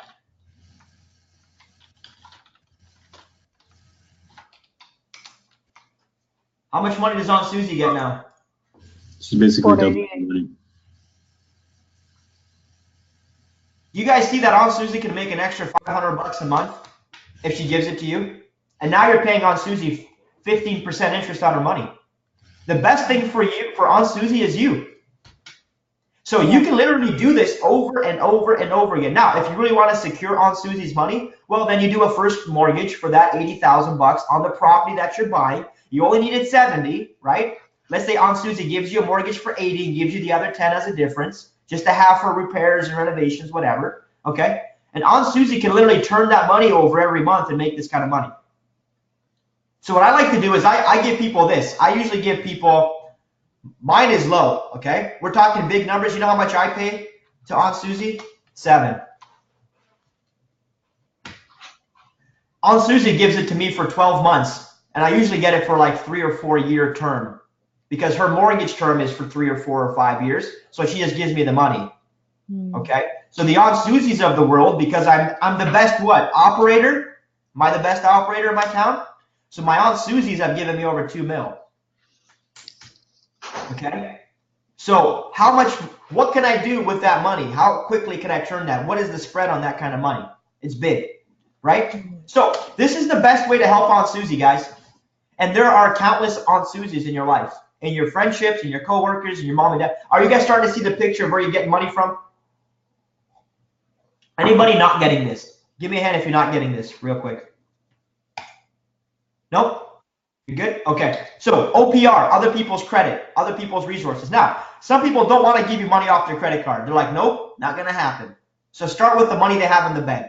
Start with the stock market that's losing the money every month. Start with obvious areas where money is sitting. Okay. So there you go.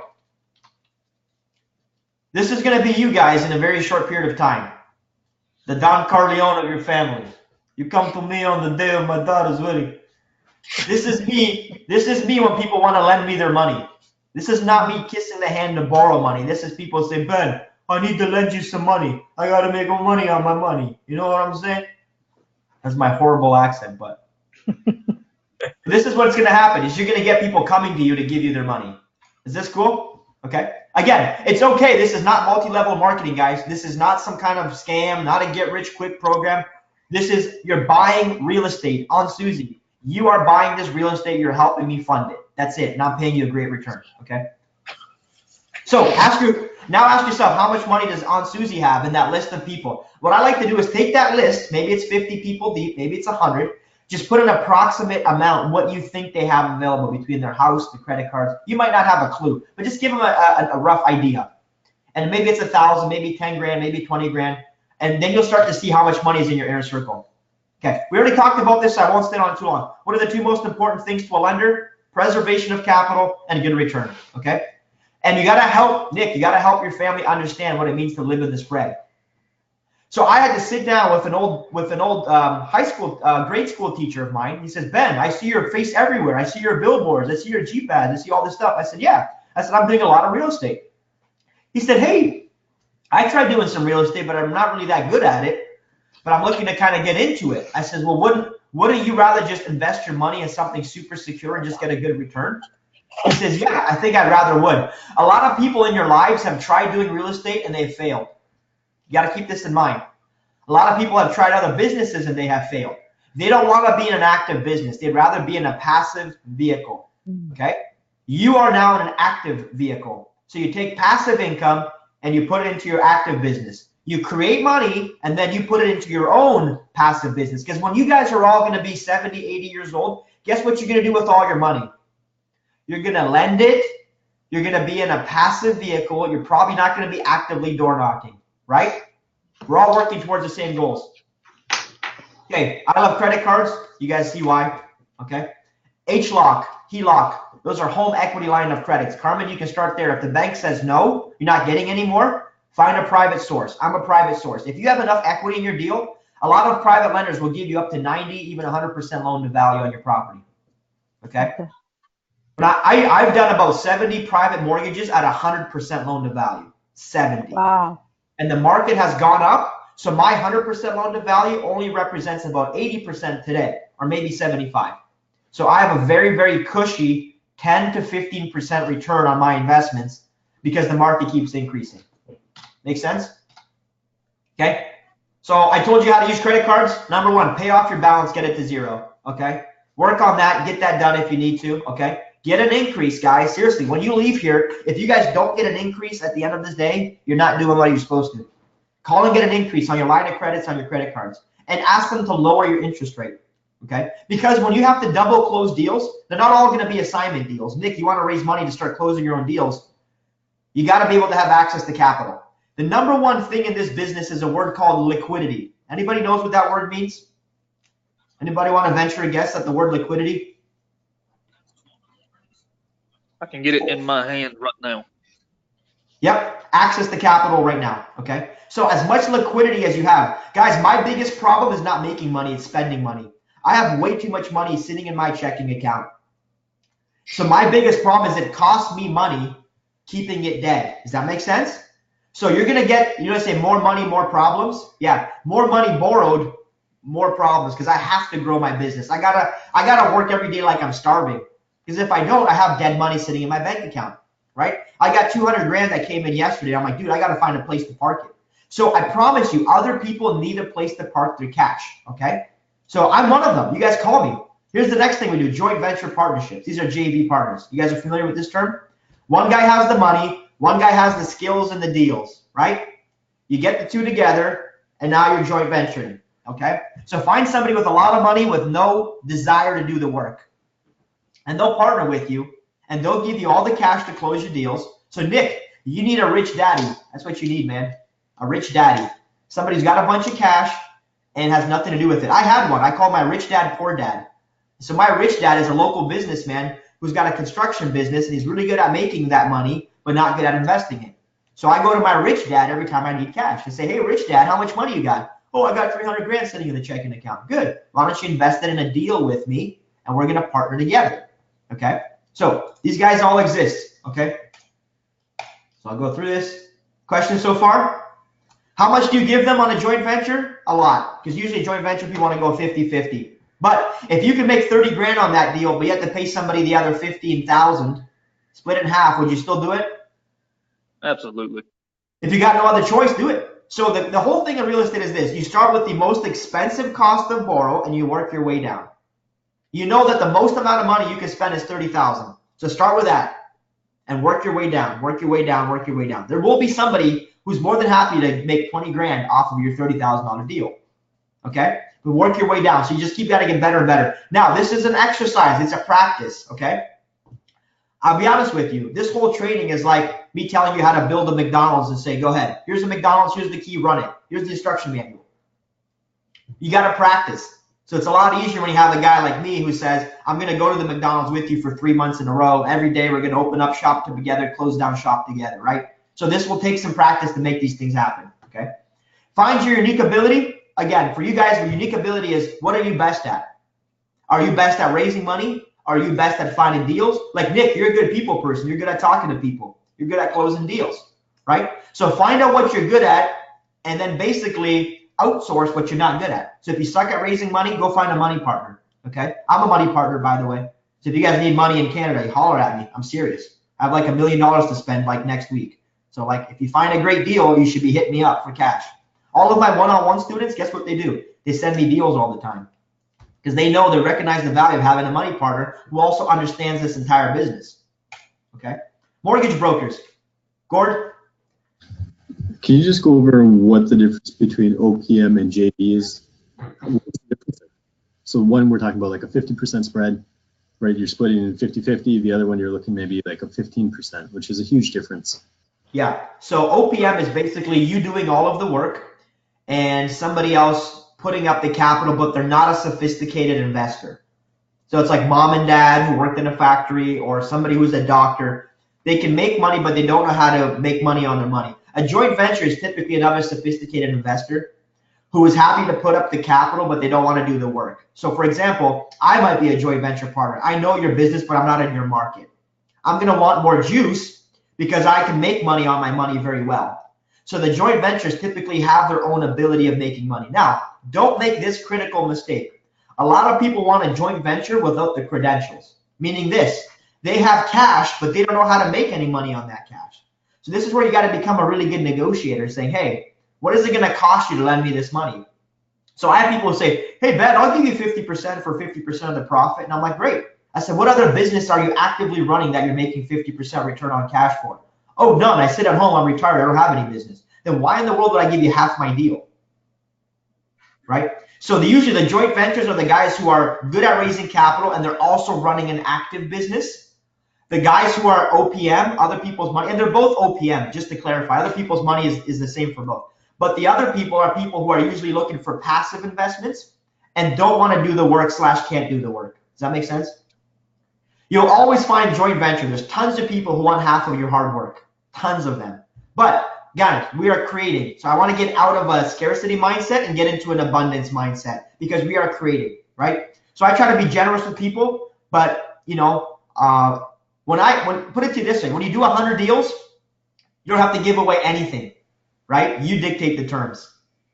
So at the beginning, it's going to cost you. It's like a fraternity. You got to pay to play. You're going to lose more money on the front end. That's just how the world works, right? Until you prove yourself. Once you prove yourself, then you can negotiate. I had a lender like 2 years ago sit me down and say, listen, I need to make $2,000 a deal. I need you to pay me 15% interest rate, and I'm only going to give you 75% loan to value, right?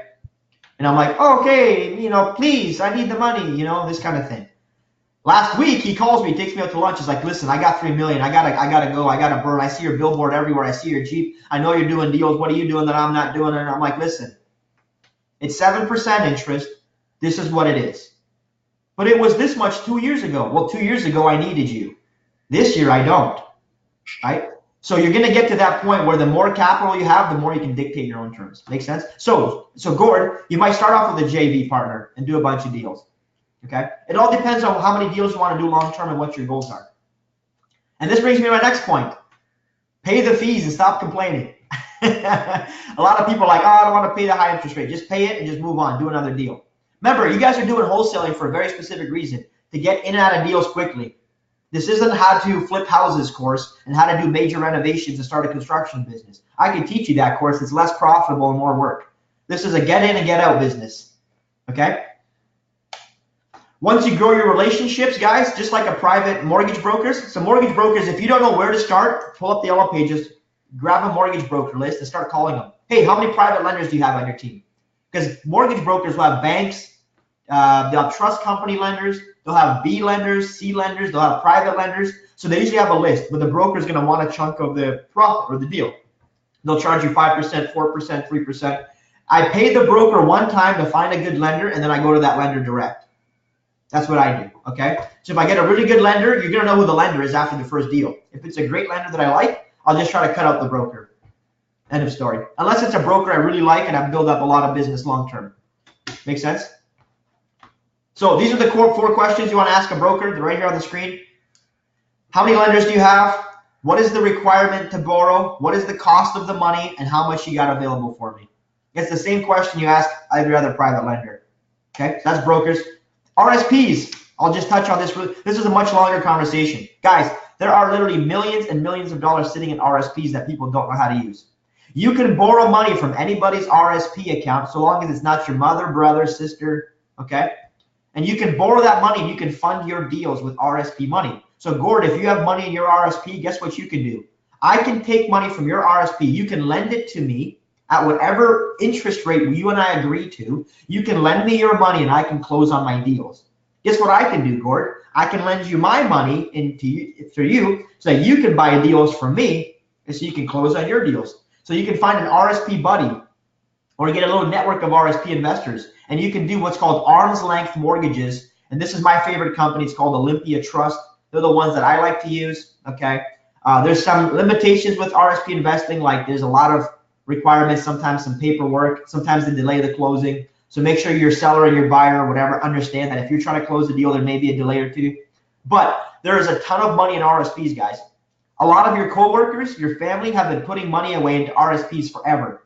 The whole point of putting money in RSPs is that that RSP will invest it into something which will produce a return for that person long term. So people put it in the stock market, people let it sit in like mutual funds. So if you have anybody sitting in mutual funds, stock market, get them out of there, put them into real estate. Arm's length mortgages with Olympia Trust are one of the best vehicles and sources for capital. I've probably done about $4 million of private mortgages through RSPs, through Olympia. So I literally sit people down and say, hey, this is the conversation. Hey, Aunt Susie, where do you have money right now? You got money in the RSPs? So for you guys, it's 401ks, Nick. I don't know if you guys have arm's length transactions. Chris Noggle, Nick, if you haven't gone through any kind of raising capital, Chris Noggle from Flip Out Academy, I'll give you his contact information. He's my dude. He's got tons. He's the most brilliant guy on this stuff in the U.S. He can give you tons of resources. Yeah, HGTV guy. That's right. He was at the conference. This guy is awesome. In Canada, guys, RSPs. We could have a whole discussion on just RSPs, but I won't get into that into detail. If you have questions, hit me up. There's a very specific process you can do that. But you can borrow 100% of the purchase price through an RSP. So that's 70 grand. If Aunt Susie had an RSPs, you can take it from RSPs. Okay. So again, they're called arm's length mortgages. My favorite is Olympia Trust. Okay. So actually, I've done about $5 million, not $4 million, with RSP lending. Anybody pretty cool so far? You guys good so far? You happy with this? Okay, seller financing. Guys, I'm a private lender and I do a lot of seller financing, meaning when I sell my house, I also give the buyer a mortgage. Does that make sense? So you ever heard of no money down real estate? This is how you do no money down real estate, is you get the seller to fund your purchase for you. There's a way of doing this. That book I just showed you will give you a lot of this value. So if you haven't got it, get it. No money down. There's a lot of strategies. But a lot of money, you can get the seller to finance the deal. Why would the seller want to finance the deal? Anybody? Question? Anybody want to kind of chime in? Why would the seller? I'm sorry? They don't have the credit. They don't have the credit or the money down to do it conventional. Okay, but why would the seller agree to give you the mortgage? April. Yeah, turn your mic on. One more time. Sorry, one more time. Looks like I lost you. Type it in for me if you can. Okay, guys, the seller is going to give you a mortgage for two reasons. I'm an investor, right? I'm going to give you a massive secret right now, so pay attention. The way I have built my entire mortgage business. I buy a property undervalued. I get a great deal on it, so 70 cents on the dollar, okay? I do the renovation work. So let's say I buy for 70, I spend 30. I now have a property that's, I've got a cost basis of 100. We all see that? It's worth about 150,000, okay? I can put it on the MLS for 150, or I can find a private buyer who might pay me 155. He'll pay me more than what it's worth if I'm going to give him the entire mortgage myself. So I can sell my home for more money to a person who can't qualify for a mortgage at a bank. You get what I'm saying? So you guys can approach sellers the same way. So when I approach a seller, I say, hey, Mrs. Smith, what are you going to do with this money once we close the deal? Well, Ben, I don't know. I'm thinking of putting it in the stock market. Oh, how much do you want to make in the stock market? Well, Ben, I probably want to make about 10% interest. Okay. Well, Miss, why don't you just sell me the home and give me a mortgage? Like, take the money you're going to get and just give me a mortgage at the same time, and I'll pay you 10% interest, and you still have the home as security. So I now own the home. She's now the bank. So she went from being the seller to being the bank. This is called seller financing. Okay. How many of this is this new to some of you guys? Show me who's this brand new to? Carmen? Okay. Anybody else is brand new to? Nick? Okay. Seller financing is one of the best sources of private capital available. You just have to know how to have that conversation with the seller. Okay. So I sell it that way because I actually hold mortgages all the time. I got no problem charging you more than what it's worth and holding a mortgage. But if Mrs. Smith, if her intention is to take that money and maybe make 7% or do something else, unless she has to buy another home, anytime they have extra cash, they can give you a mortgage. They can give you a first mortgage. They can give you a second mortgage. Is this making sense, guys? Tio, you look a little lost. Is this making sense to you? Yep. So if Tio owns a home, let me run some quick math. I don't want to lose you guys. So if Tio's got a property,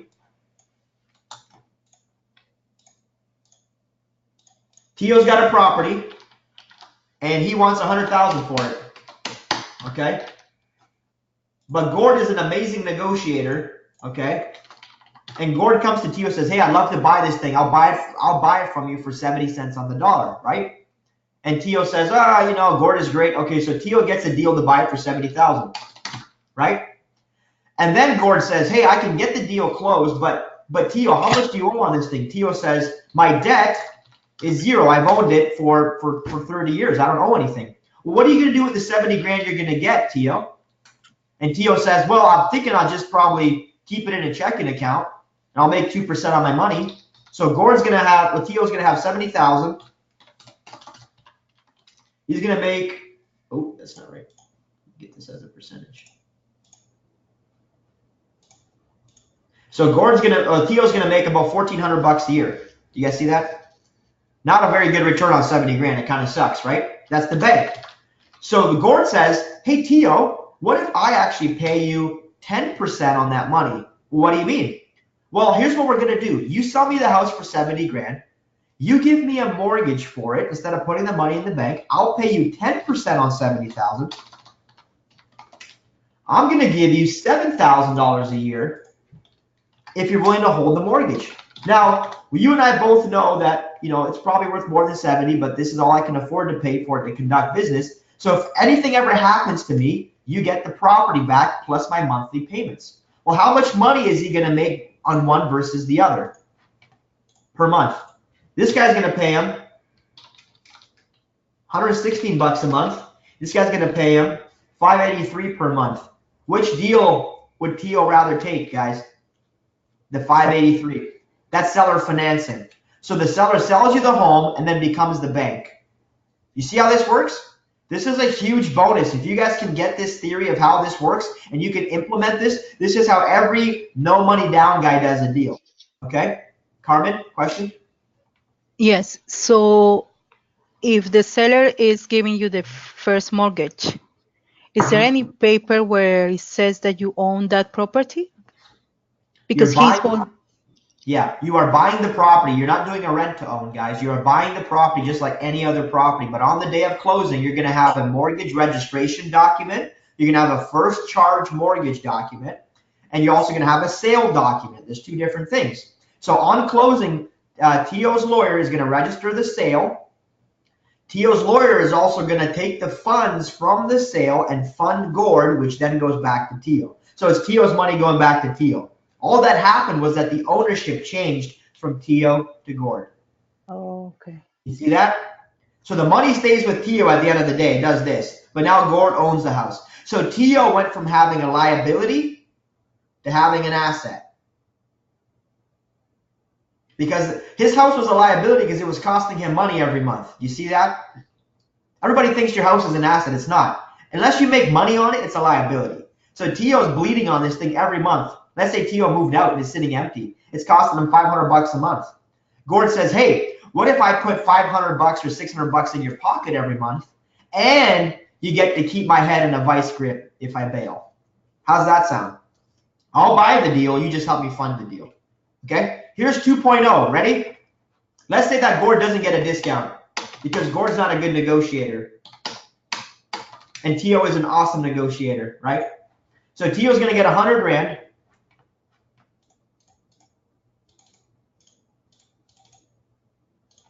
Are you guys with me so far? Yep. Okay. So a 2% and then 100 grand at 7%. So let's say now that equals. Actually, let's keep the same numbers. We'll keep the same numbers. Let's say that Theo says, okay, I'll hold the mortgage for you, but I'm not going to do 100% financing. That's stupid. How do I know? Because you're just going to bail and never pay. I want you to put 20 grand down, right? Gord says, okay. So Theo is now willing to finance for Gord $80,000. What does Gord need now? 20 grand, right? So Gord still needs $20,000. Gord finds a guy like Nick. Nick is a private lender. And Nick comes in and says, hey, listen, I found this deal. It's worth 100 grand, probably a little bit more. I'm getting a mortgage from the seller, but I need a second mortgage on this thing. Nick, can you loan me some money? Nick says, yeah, I'll give you 20 grand. But Nick says, I want to charge you 15% interest on the money though, because it's not worth me doing it otherwise, right? Because Nick's already making good money somewhere else. So he's going to charge him on 20 grand. It's going to cost him $3,000 a year. You guys see that? Man, they're giving you're keeping this in a situation like this. They do a seller finance. They're giving you the 70 G's. You're taking them. I guess we're asking confused. What are you benefiting out of this yourself? The buyer? Like, Why would the buyer do this deal?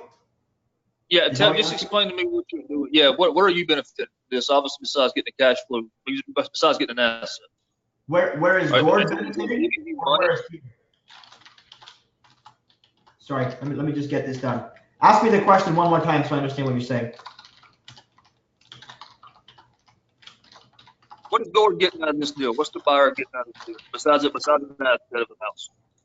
Gord is getting 100% financing on an asset that he controls because Gordon's a smart guy and he knows that the true value of this thing is probably 120,000. Okay, and he just bought it for 100.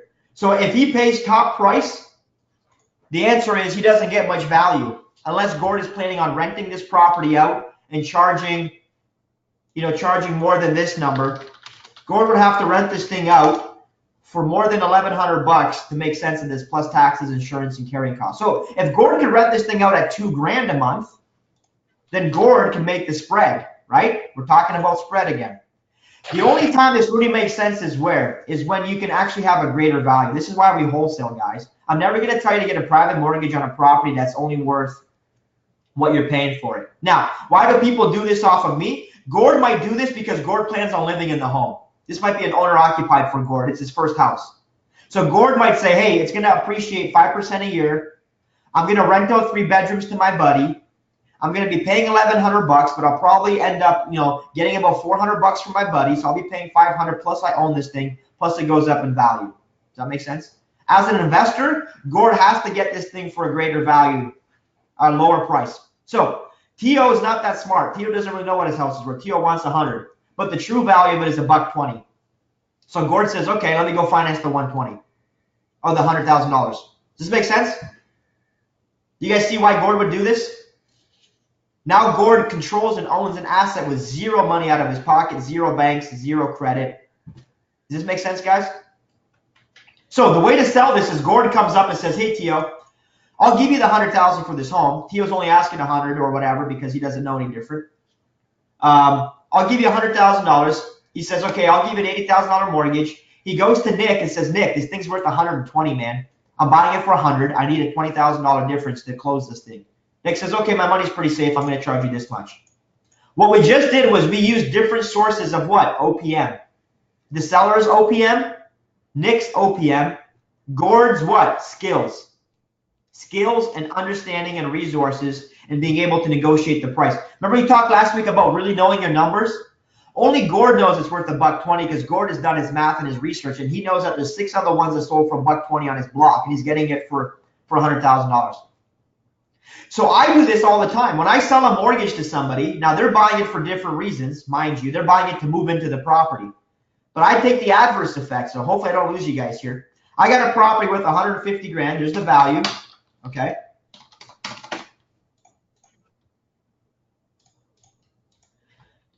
It's worth 150, but I'm actually selling it for 155 because I'm given a private mortgage, okay? Now I'm getting charged 155. I'm going to charge 10% on that money a year, okay? But my homeowner doesn't care because my homeowner is not an investor. My homeowner wants to buy the property, and he wants to live there, and he wants to move his family into a better school district. So I'm able to sell my property for $5 grand more. So this is where you become super wealthy long term, okay? This is going to be called the butterfly spread. Gord does this deal, right? Gord immediately sells the property for $120,000 to another investor. Gord holds a mortgage for $120,000, okay, or $125,000 because Gord sold it for more money, okay? Gord is going to charge more than 10% because Gord is selling to a retail buyer. So I'm not telling you to use this spread trade right now. This is an advanced strategy, but the difference between 1,100 and 1,500 is the money technically Gord can make on this property, okay? So if Gord can do this deal, buy and close on the property, resell this deal, buy and close, he can make the difference on the spread. So my whole point is this, guys. Once you understand that there is a spread in life, learn where your place is in the spread. So I buy a whole bunch of these all the time on this side. Let me get my little, we haven't even used my little guy this week. So I buy a whole bunch of these all the time, okay? I sell a whole bunch of these all the time. This is how I grow my business. So this is somebody that is willing to just get their money in payments over time, though. This is not somebody that's needing money right now. They don't need their 100 G's in their pocket right now. Yeah, think about how many people have so much equity in their house. They paid 100 for it. Today it's worth 200. You're going to give them 180. It's still 80 grand more than what they paid for it. They don't need the cash, but they just want to sell it because they're moving, they're retiring, they're going into a home, they're downsizing, whatever the reason is, excuse. The people at the end of the day who get that money, they still have to do something with that money. So the question is, what are you doing with the money, Mr. Seller? If he says, I need every dollar to buy my next house, this is not an option. You see what I'm saying? If he says, this is my retirement money, I just want to sit at home and go boating and fishing every day, I'm hoping to just make 10% on my cash, why would he not keep the money in something that he knows and understands and has a guaranteed return? Wouldn't you? So this is almost like a little bit more of a, this is almost like a sub-2 deal, correct? Not like a subject to deal. In a sense, but obviously the mortgage is no longer in their name, it's now in your name. Correct. Yeah. So I'm giving you one example. There's 1,000 different ways to slice this cake. But the way we talked about the music notes at the beginning of our course a few weeks ago, now you know the notes, now you're building chords. And now you're building songs and composing different areas of the music. But you got to understand the basic fundamentals of the way that we create money out of thin air. This is one example of how Gord created $20,000. Actually, sorry, Gord bought it for 80, sold it for 120. Gord created $40,000. You see how he did that? It's because he was smart enough to negotiate the $100,000 price up front, and he got it for 80. And he was smart enough to know that he could sell the property on the back end and offer a vendor take-back mortgage, which means he can squeeze even more money out of it because the homeowner doesn't care. They don't care about the difference between this and this. So Gord created $40,000 out of thin air. Did he earn it? Would anybody say he earned this money? How long would it take Gord to put this deal together? Maybe 3 hours, 4 hours? Are you starting to see how you can make money? Now, I'm not telling you to hold mortgages right now. Right now, I want to focus on this front part. All I want you to think about right now is this piece right here. How to get this piece done. Because later on, when you want to talk to me about doing passive investments and how to make money like I do, where I make $25,000 a month, literally passively by today's the first of the month, I'm going to get 25 grand in my checking account. I do that I created this because I had this in place. The reason why I got super excited when I met Chris Root is because I was already doing this. So Chris Root helped me make just an extra 20, 30% on every deal I was doing and blew up my business. Does that make sense? Are you seeing how powerful this is? You might want to go back and watch this a couple times just to get this. This can get a little bit tricky for people. But is this starting to open up your mind with how you really make money in this business? Living in a spread? Okay, so seller financing, guys. So ask a seller if he's willing to hold a mortgage. Ask him how much he owes. Ask him what he plans on doing with the money. And ask him how much do you want to make on your investment, Mr. Seller. Okay. I will tell you that a lot of people would rather have mortgage assets on their books than stocks, than bonds, than other things, because it pays more and it's more secure. So what are the two most important things to investors? Preservation of capital, return on investment, right? You're giving them both of those things with this process. Okay. Now, again, if you got to put a down payment, I just showed you where to get the money. Maybe Nick doesn't want to give you 20 grand, Gord, right? Where are you going to get 20 grand from? Your credit card, your line of credit, Carmen's line of credit, April's equity in her home, right? Teal's got 20 grand in cash somewhere hiding. So my point is, you can pull the money together from different sources. Now you're starting to see the picture of how you start playing jazz, okay? You are the best operator, okay?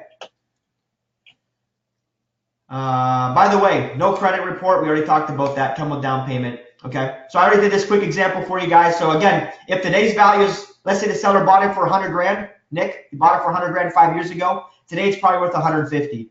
You see why? Because the market goes up in value. Carmen's property might be worth 400 today, but she only bought it for 280. So if I tell Carmen, I'll give you 380, she might take the deal. She might take 360. She didn't work for that 60 grand. It's free money for Carmen, right? So if it was 100 grand, it's worth 150. I make a deal to buy for 140. I get $10,000 down payment from my credit card. I get the seller to fund me 130,000.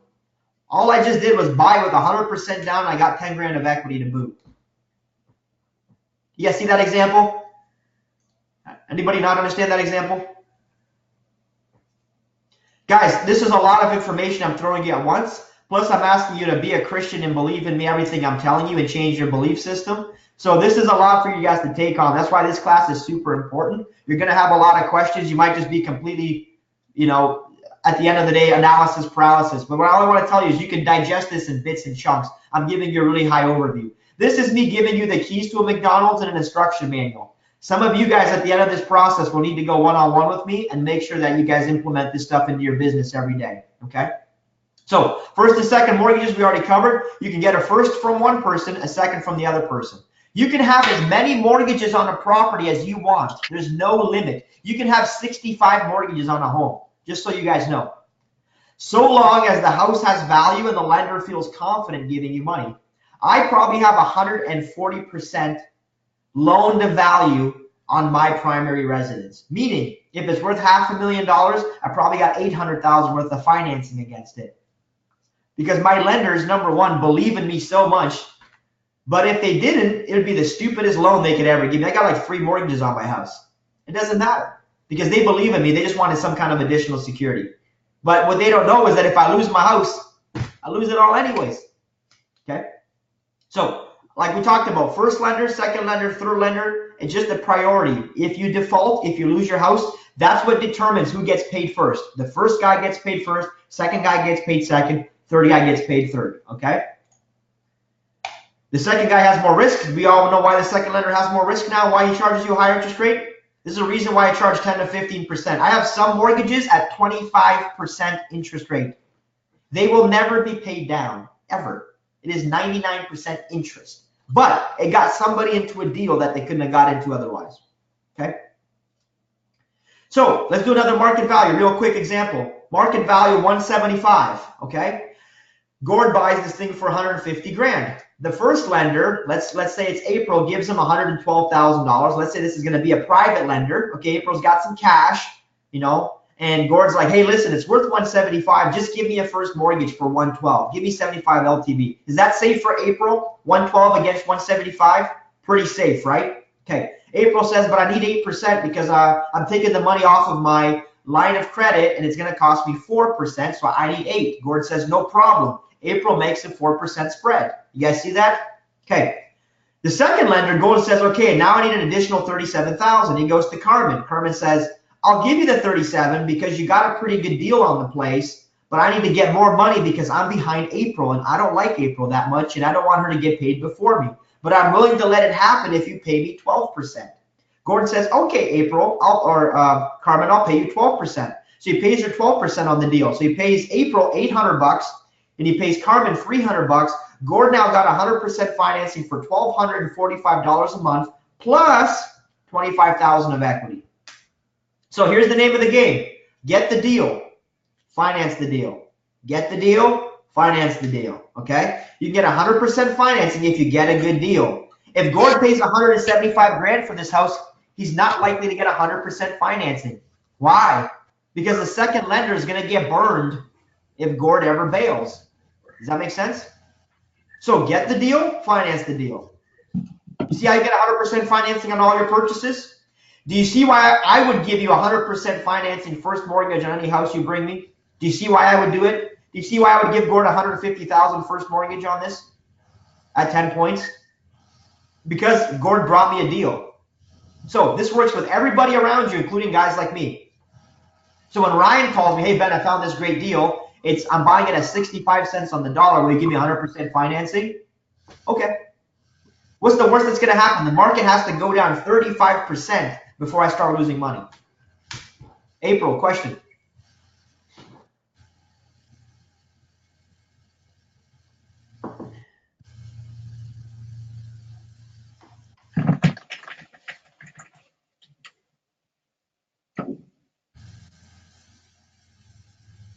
Sorry, April, question. I can't hear you now. Just type it in for me. I'm looking at the chat. I'm going to go on, guys. Okay. So strategic, Gord, question. Yeah, sorry. So what type of typical terms would we see in a deal like that. So was this a vendor take back? Is that the scenario we're running just now, or is this This just? one is straight first and second, real easy. Okay, any first lender will do a deal at 8 points because they got very little risk. So it works like this, guys. It's a pendulum. You guys know what a pendulum is? Risk versus reward. So if the risk is low, then the reward is lower. Does that make sense? The risk on the first lender, he's only at 75% loan to value, so the risk is super low. Correct? Okay. He's at 75% of the purchase price, not even of the actual fair market value. So he's probably at like 60%. So the risk is low, you can pay him less. The second guy, his risk is higher, so he wants more money. So it's like, what is your risk tolerance? And everybody has a different risk tolerance. April says, as the first lender, do I put a lien on the property? Yes, the first lender has a lien, the second lender has a lien, the third lender would have a lien. Everybody has a lien on the property. Gord. Yeah, and so just back to that scenario. So if you were to pay back the lenders within the first 1 month, 2 months, is that typically the terms that we're looking at, or are they looking for like a year, like a minimum year? It's all negotiable. It's all negotiable, Gord. Here's what I do. If I'm doing these quick flips, I tell all my lenders, listen, I'm going to be in and out in the short term. I only want a 3-month mortgages, a 6-month mortgage. So here's what I typically do. Just in case I got a plan B, I get a 1-year term with a 3-month minimum commitment. So that way that lender is guaranteed at least 3 payments. So it makes it worth his while because there's still a setup cost. By the way, I usually pay all the legal fees. So I pay the registration cost of the mortgage. I pay the lender's legal fees because you're going to have some legal costs. I give him at least a minimum 3 months each. So, so the first payment he's going to get at $2,400. Second guy's going to get at least $1,000 or $1,200, right? Plus I pay all the legals. So that's what I do. But I borrow for 1 year because if something happens or I got to keep it for longer or I got to do a renovation or I can't sell it or I decide to rent it out, then at least I don't have to like pay it back in 30 days and I don't have the cash in and sell the deal. Make sense? So 3-month minimum is usually pretty healthy, pretty good deal. Okay. Question. Nick, you had a question, bud? Yeah. If you're going to go over this, I want to ask you right now, are you going to go over exit strategies for this? No, I will not. Okay. Go ahead, ask me. Exit strategy. Obviously, I'm thinking in terms of my business right now, which is this is technically what would you do first in your business? Are you first looking to wholesale it? I know we're not trying to be like tunnel visioned here. You're just kind of looking for what deal is this particular deal. But yeah. let's say the house is worth 100, we can only get it for 80. Obviously, that's probably not a good wholesale deal for what we're doing. So we can do a seller finance for somebody that does not need the cash right now. They can afford to pay. They can afford to take the payments. So we list them as the first, we list them as the first lien holder. Let's say I go to the market 30 days from now, and I just want to retail this thing because I've got $40,000 of equity. Is that one of the options that you do sometimes? You just retail it out? Yeah, let me tell you my exact process. Just pay them off? Yeah, I literally have a pipeline. I have a process of what I do with every deal. So this is what I do, guys. This is going to make your life real easy. What I do is at the very beginning of this deal, okay, I end up getting the cash, right? I end up getting that, in that transaction, I end up getting $150,000 ready to close, okay? I go and I get the money. And I tell my lenders, I'm going to get the money. I'm prepared to close on this deal, okay? Then what I do is before I close the deal, I try to wholesale the property right away because my whole business is speed, okay? But I get the money. I get the mortgage set up. I get it all ready to go. In Ontario, the registration, all the legal paperwork, all that stuff happens literally the week of closing. So you're not going to incur any legal fees until they actually start doing the documentation for closing. So if I'm closing 2 months from now, I have a month and a half to wholesale this deal. If I don't wholesale it, let's say my wholesale profit on this thing is going to be, let's say it's with 175, right? So let me just do this real quick. So the value of the deal we know is 175,000. You guys remember that? Okay. As a wholesale, if I buy it for $150, what do I got to wholesale it for to get it cleaned out, get it out the door? Maybe let's say 160, right? Okay. So I'm going to make a profit of this versus this. On a double close, so I know that I can buy for 150. I'm probably going to be able to sell it for fair market value of 175, right? If you're in a decent market like mine right now, which means that I'm going to probably make this much on the wholesale. So the very first thing I do, guys, I'll tell you right now, the number one thing I do that maybe a lot of people don't in this business is I do an analysis like this before I actually do anything. How much can I make in scenario 1 versus scenario 2? If I can make $25,000 in scenario 2 versus $10,000 in scenario 1, I'm probably just going to go right to here right away. Why would I give away a deal, a perfectly good deal, for less money than I really need to? Okay? If I can wholesale this thing for $170, and I can make myself $20,000, then I'll wholesale it. So my whole question comes down to what kind of money can I get? So I raise the money. I go to see what my wholesale options are. I pitch the deal to people. If I'm a brand new wholesaler, I'm happy to make $10,000 a deal. If I'm you guys, let's make 10 grand a deal. Let's get 10 wholesales under your belt, raise some cash, and then you're more confident to double close. Okay? But if I can double close and make 25 for me, I'm just going to double close. So Nick, you got a month and a half to do this whole thing right here. Okay? If after a month and a half you don't wholesale it, then you double close it automatically. You put it back on the MLS right away. Okay? If it doesn't sell on the MLS within 30 or 60 days, then I'll probably go into more of a retail, which means it's probably worth $200,000 if I actually do the full ARV on it, because this was an as-is value, right? This $200,000 is going to be an ARV based on me doing the actual work. So now I got $150,000, right? I'm going to spend probably another 20 grand in renovations. Okay? I'm going to sell this thing out for $200,000. So I do this. This. So I'm probably going to make about $30,000 doing the full retail. Now, for me, I know the retail business. I do not want to be doing retail if I don't have to do retail. I want to double close this thing because double close is where the money's at. So there's a sweet spot in this business. Nick, the way you make more money in this business is get ready to double close most of your deals. And let me tell you why. On the wholesale side, who are we selling to? Investors. Okay, so the only people who are going to buy this deal, the majority of people are cash buyers, investors. What do they want? Deals. Deal. Income. Right? Okay, and you have, who are we selling to over here? Family. Retail buyers. What do retail buyers want? The answer is a home. They want a home. So retail buyers will pay more every time. So guys, what I like to do, there's also way more retail buyers on the MLS and way more investors on the MLS than your cash buyers list. The reason I didn't do cash buyers today and I did financing is because you don't need a cash buyers list. Too many people focus on cash buyers because they have no financing. So you got to pick one or the other. If you know how to raise cash, you don't need a cash buyers list.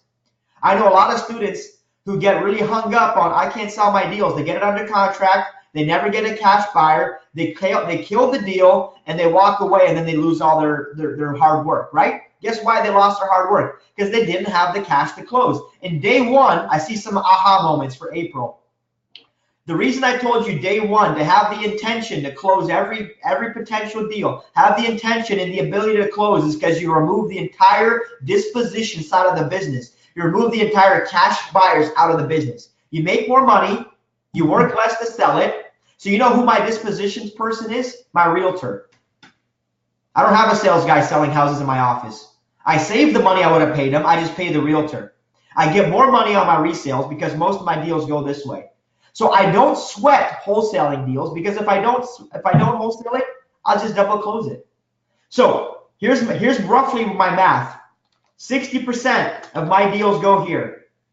I'm sorry, that's not true. 30% of my deals go here. I probably got about 50% of my deals go here. I probably got another 10%. Actually, the other 20s, I don't rent any houses any longer. Okay. This is my business today. Most of my deals get double closed. And they get double closed because I make more money. So why? I don't want to do thousands of deals a year. I want to do 50 super profitable ones. You know what I mean? I want to make 30 super profitable ones. So get a deal, raise the capital, close the deal, let everybody else fight over it if you're in a hot market. So the first thing to do is know your market. I sound like a broken record. I think I said that in the very first class, right? Know your market. If you're in a hot market, do a bunch of double closes. Okay? If you're in a really low market like Chris Rude and there's tons of deals with no buyers, then you're going to have to move it to the next level. You're going to have to do some renovation work. Or you do like Carmen and you just keep the deal. Okay? Because Carmen, you keep the deal. You bought this deal for 150. It's worth 175. Okay? You paid 150 for it. So Carmen, you have equity in the deal, right? You have 25,000 of equity. All equity is profit. Equity is profit. Listen to me here. Equity is profit that you don't see today, but you see tomorrow. That's all equity is. Okay? So when Carmen, you have equity in your house right now because you own 5 houses. That is profit today that you're saving for tomorrow. So my question is, if you have equity in your homes today that you can make a better return on, guess what you're obligated to do? Squeeze it out. If you can't squeeze it out, you got to sell those properties. In a hot market, you sell those properties and you put it into an active business. A lot of people kill their active potential because they focus on passive businesses. They buy 5 rental properties and they never build $1 million business because they make $2,000 a month of cash flow. But guess what you need to have an active business? Skills. Skills get the deals, right? Is this making sense? So Nick, my strategy is 1, 2, 3, 4 every time. But in a hot market, I will double close most of my deals. So most of my board, let me show you my board. Go ahead, Nick, question, hit me. Going back to the other people's money. Let's say I borrow $150,000 to double close this deal, and let's say I double close it the same day. Yep. Okay, so they bring 150 to the table. I've already got a buyer lined up for, but technically, if I'm going to the retail side, it's probably not going to happen on the same day. So let's say I buy the property. Let's say I market it for 2 weeks, basically back on the MLS, and let's say I get a buyer in 30 days later. Yep. How are you making it worth the other people's money? Is that going back to the 3-month thing that you're doing? How am I making it worth their money to say, dude, I don't need one payment. Like, I need some cash, Yeah. Good question. Is there a minimum? Are you giving that minimum requirement saying, look, I'm at least going to pay you X amount of dollars if I close this thing a lot faster than I think I'm going to? My answer to your question, it's a great question, by the way. Put yourself in the lender's shoes and ask him that same question. Ask yourself the same question. What would you want for somebody else to tie up your capital that they may never end up using? Because, for example, the point I didn't make was down here I actually raised the funds. What if I never close the deal? Don't you think my lender wants something for putting the money aside for me? Of course he does. So I always make a deal with my lender that if I don't close the deal, I'm still going to give you this much. How much depends on your lender. Aunt Susie doesn't need as much as Steve, the mortgage guy, right? So what I typically do, 3 months is a minimum of if I close the deal. So if I close this deal, I'll give you 3 months because I actually used your cash. I actually took it from you, okay? If I'm just having you hold the money aside for me for 30 days and I never close, here's what I do. I don't even tell them, but on the day the whole deal closes and they call me like, Ben, the deal never closed. What happened to my money? Oh, hey, John, you know what? I actually was able to assign it. I'm going to give you $2,000 cash because I really appreciate you keeping the money aside for me. Okay. And this one just didn't work out. I ended up selling it for 25 grand. I want to share the wealth with you. So I don't pay the 3-month minimum, but I'll usually pay them 1 month, 2 months. Think about it. If they're charging you $1,000 a month and you have that money for a month that was in anticipation, don't you think they'd be happy getting $1,000? So that's my answer. Find out how much money you're gonna be paying them per month. And if you did the deal, it doesn't close for 3 months, then yeah, prepare to pay them 3 months of it. Give them part of your spread. Give them part of your spread. Show them, hey, I never got your money, but I'm still giving you money because I appreciate you keeping the money available for me. That is called liquidity, right? I've got 5 people with cash always available to lend it to me. So I pay them. I pay them to keep the money available. I pay Aunt Susie to take the money off of her line of credit and keep it available for me if I need it, right? So then you're going to get into this thing where you're going to force yourself to do deals because you got cash that's burning a hole in your pocket that you need to use. Make sense? So Nick, if you said to me, hey man, put 100 grand aside, I'll give you $500 a month. Just hold it there in case I need it. Okay. Maybe you never need it. That makes sense? So you're borrowing it without borrowing it. You guys see the logic there? Let me show you this real quick. Just in the last few months here, I want to just show you these numbers. These are my own personal numbers here. I showed you guys this before. Wholesale transactions this year to date, $358,000. Okay, you guys see that? Wholetailed, $389,000. And a lot of these actually went into my retail folder as well, so they're not actually all up to date.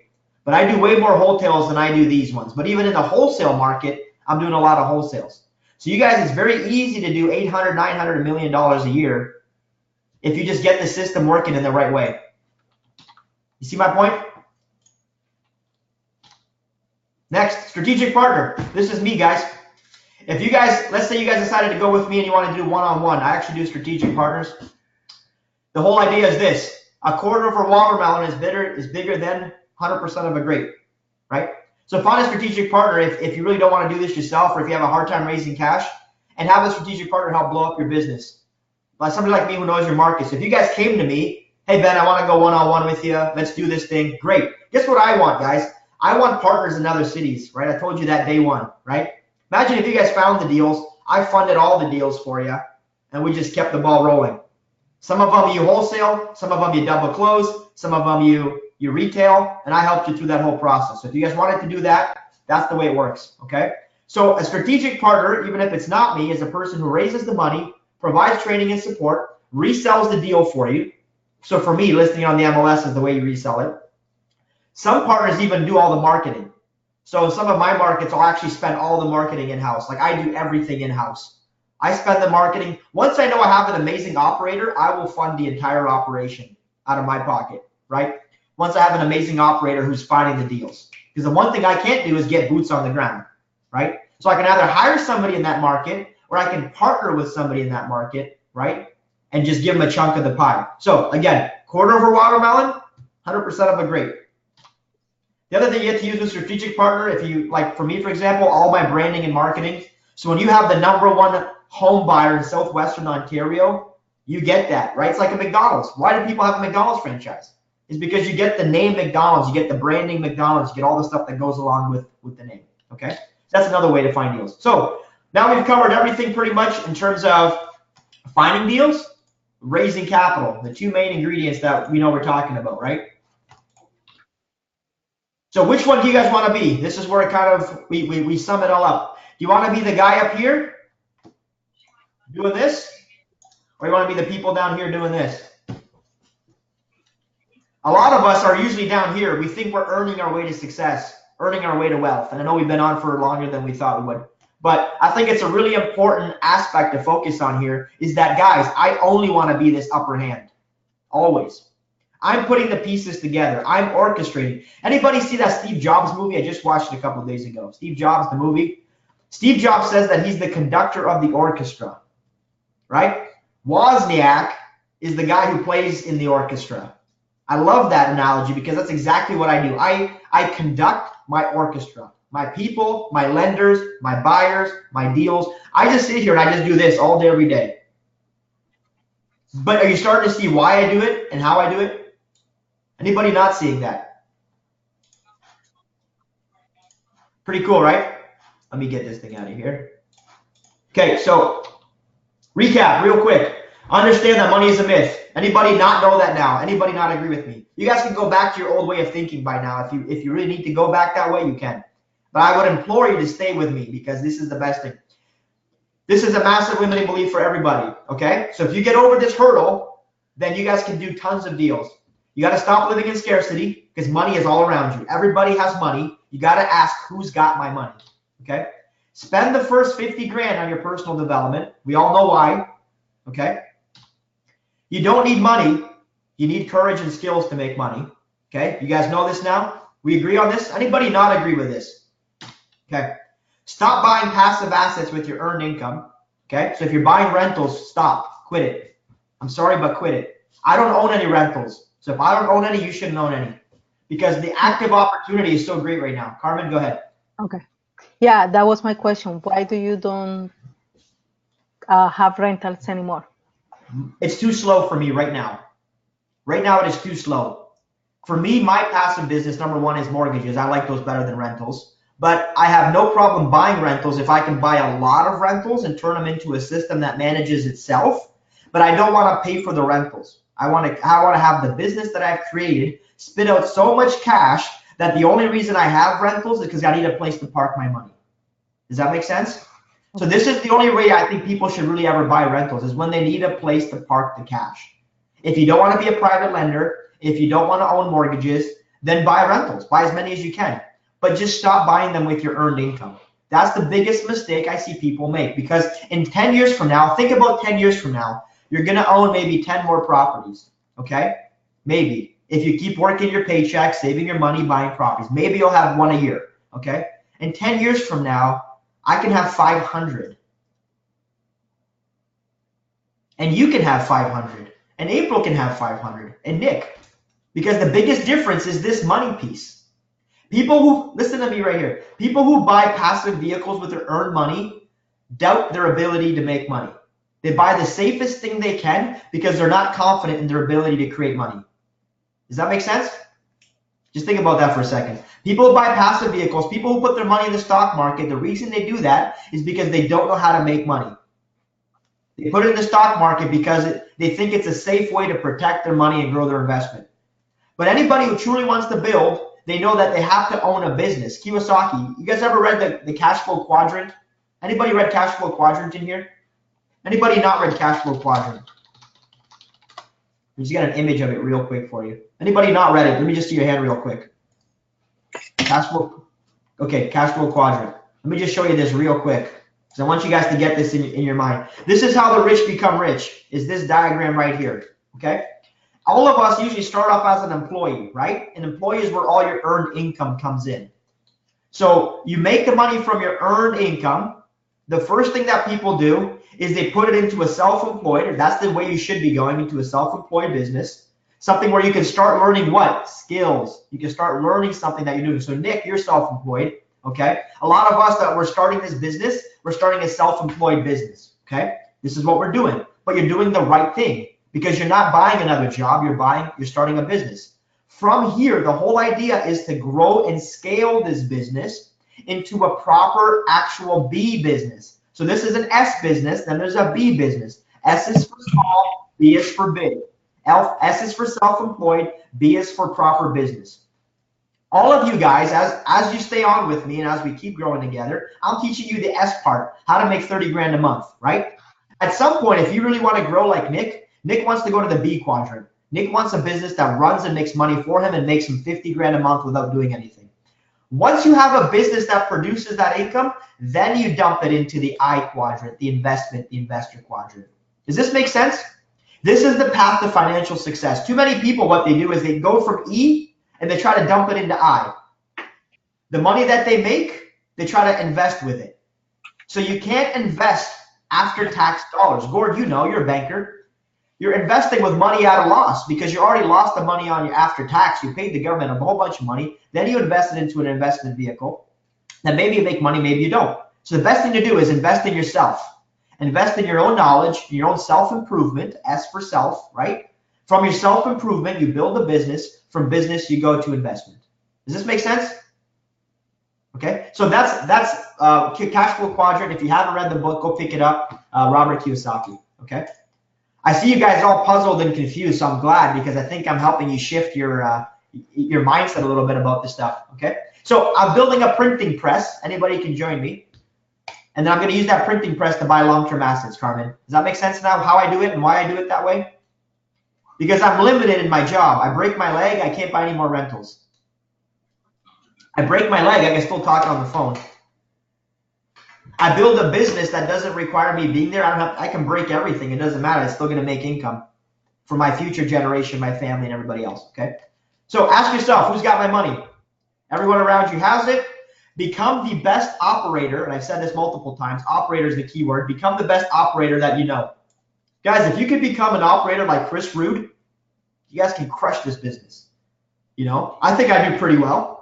But you can just become that operator, and every one of you guys is in different towns, in different cities, so you guys can do it. Once you know that you can create money out of thin air, if you guys truly believe that like I believe it, do you really think, like, see here, this is why this book is called The Source of the Deal. Do you guys know why this is called this? The person who's the source of the deal, the source of the financing, and the person who orchestrates, the person who directs the orchestra, this is the person who makes money. Does that make sense?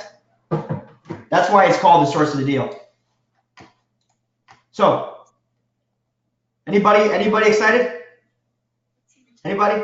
Okay, cool. One last thing, I'll let you guys go for the day. Then we can just kind of go into any last minute questions. Okay, here's what I want you guys to do. I'm going to give you some information. If you guys are serious, after this is all over, we have a few weeks left. If anybody seriously wants to join me on a one-on-one, I'd love to have you and coach you for a year one-on-one. I'm very serious, okay? The students who get the best results, the people who not only get the instructions to McDonald's and get the key, but they have me go to McDonald's with them every day, opening up the store, showing them how to make the burgers, the bread, all the other stuff, okay? So that's kind of the difference. I'm going to hold you guys accountable. That's the biggest thing I find that people need, is being held accountable and taking the actions you got to take. I will give you the entire blueprint. You just have to put in the work, okay? I also do a one-on-one drive along. Literally, come down and drive with me for a week. If you struggle with deals, if you struggle with talking to sellers, if you struggle with all this stuff, you come to my office, you hang out with me for the week so you can do a drive along. You also get to see the scaling side of the business, my team, the employees, the staff, how we actually grow, Nick. That's what you need, brother. Get down here and hang out with me for the week so you see exactly how I implement the systems to give me time to focus. So there's three main things Chris and I talk about. The skills, which is where most of you guys are, is the basic, is the skill set to get to the first level. Once you have the skills, it's all about the systems. The systems is what Nick needs, is all the different things that we do that give us our time back, right? All the different softwares, the hiring people, all that kind of thing. And then scaling is the next level. How do we grow? How do we grow without spending more and more time doing that, okay? So that's my long-term formula. The other thing I do too is I talk to you guys about actual long-term passive growth. So Carmen, for you, if you want to really learn how to do rentals, let's get the active piece going, and let me help you actually build up a proper passive piece where you can have 50 properties with a proper manager producing the kind of cash flow you need, okay? Just like my mortgage business, guys. My mortgage business is the biggest blessing. When I'm done here, I'm going to go accept 72 times on my thing. I got all my payments. It pays for my entire month's bills, okay? That's the kind of thing that I want to set up for you guys. That is the second half. That is wholesaling 2.0, okay? I got to get you 1.0 to go to 2.0, okay? So I told you guys about Potential Mastermind last week. Anybody who wants to go one-on-one with me, I'm including that Potential Mastermind, because the more you get around this stuff, and the whole benefit with Potential is we do this in a live environment in Florida and in another 6-week call like this. So the next 6-week call that we do is going to be this 2.0. Does that make sense? So everything that you have a base knowledge, now we're going to be doing chords, and we're going to be composing music, okay? About, you know, because I can only talk about so much in a 3-hour call. I'm giving you guys a lot of good value, right? But I mean, I know there's a lot more, especially with the hand-holding aspect of it. So my success rate, 100% so far with my one-on-one students, which I love. I refuse to have a low success rate, just not going to happen. I will literally drag you out of bed if I need to keep up my success rate, okay? So that's what I'm talking about. If you guys do want to do it, and I'm not a high-pressure kind of guy, I'm just letting you know the opportunity. If you do want to do it, people don't like to make guarantees in this business. I guarantee you'll make double your money back in the first year. If you don't, you're not putting in the work. If you commit to putting in the work, I will force you to make twice as much money back, because I want your testimonial and I want your success story, okay? That's the honest truth of the matter, okay? Because the success students I have so far have been awesome. I have great relationships. We're starting to do deals together, and I want the same thing for all of you guys, literally all 6 of you, all 5 of you here. So Potential Mastermind, I told you last week, you guys are getting it for $7 grand. This is kind of the way it looks, just to give you a quick breakdown. So we're going to be studying advanced negotiations, okay? Advanced negotiations are what the actual conversation's like, and more than just the skill set. It'll be breaking down. Can you guys still hear me, by the way? You guys still hear me? Okay. So advanced negotiations are going to be the actual conversations, the breakdown. Gordon and I did some of that a little bit a while ago. We're going to take that on the next level. We're going to go into automation systems, all the technologies that we do so that we don't have to physically be in the business every day. We want to be working on the business. This is 2.0. So once I get you to do your first couple of deals, it's all about growth. Team building is what Nick needs. Nick, we got to get you a team built, man. Get you the right team, the right people in your infrastructure to help take you to the next level. Advanced flipping. So there will be times where you're going to flip some properties. There's a certain way of doing that where you can actually make a big chunk of cash. Make $80,000 a deal, $100,000 a deal. So I'll show you how to raise those. The spread, we talked about the spread. My biggest job every day is capital allocation. That's what I do all day. I allocate resources in the best way possible, like Warren Buffett. So there's ways to start doing that, raising money, RSP contributions, that kind of thing. And then the strategy, multiple revenue streams. Okay. What I'm showing you here is basically our Destin Beach House day that we did at Skillathon. So this is the kind of stuff we're going to do when we go to Florida in person. So we start basically January the 5th with 2.0, and we do that for 6 weeks, and then we go back in March or April to Skillathon, back to Destin, Florida, and we literally spend 4 days together diving into your business. I want every one of you guys to have 100,000 a year business. I really do. Minimum, okay? Because if you don't, honestly, I don't think you've had the best opportunity to learn this stuff. The cost of the one-on-one, by the way, is 25 grand, okay?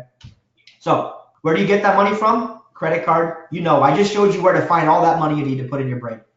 So Brandon is not on today, but Brandon just did his first deal. He's been with me 4 months now. His first deal was 20,500, so he made almost all his money back. He's already actually got his second deal was 10,000, and his third one he's working on now is 15 grand. This is his little check that he posted a couple weeks ago or in the Facebook group. So if you guys haven't seen it, go back and see Brandon.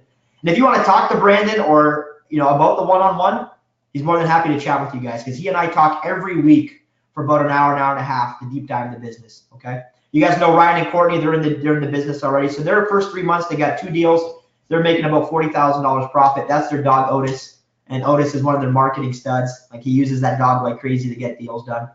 Okay. So if you got to put it on your credit card, I just want to give you some, here's my honest advice, guys. I paid Kiyosaki 25 grand. You know this story when I was 23 years old, right? I didn't take massive action. So I'm partly to blame for not taking advantage of the opportunity.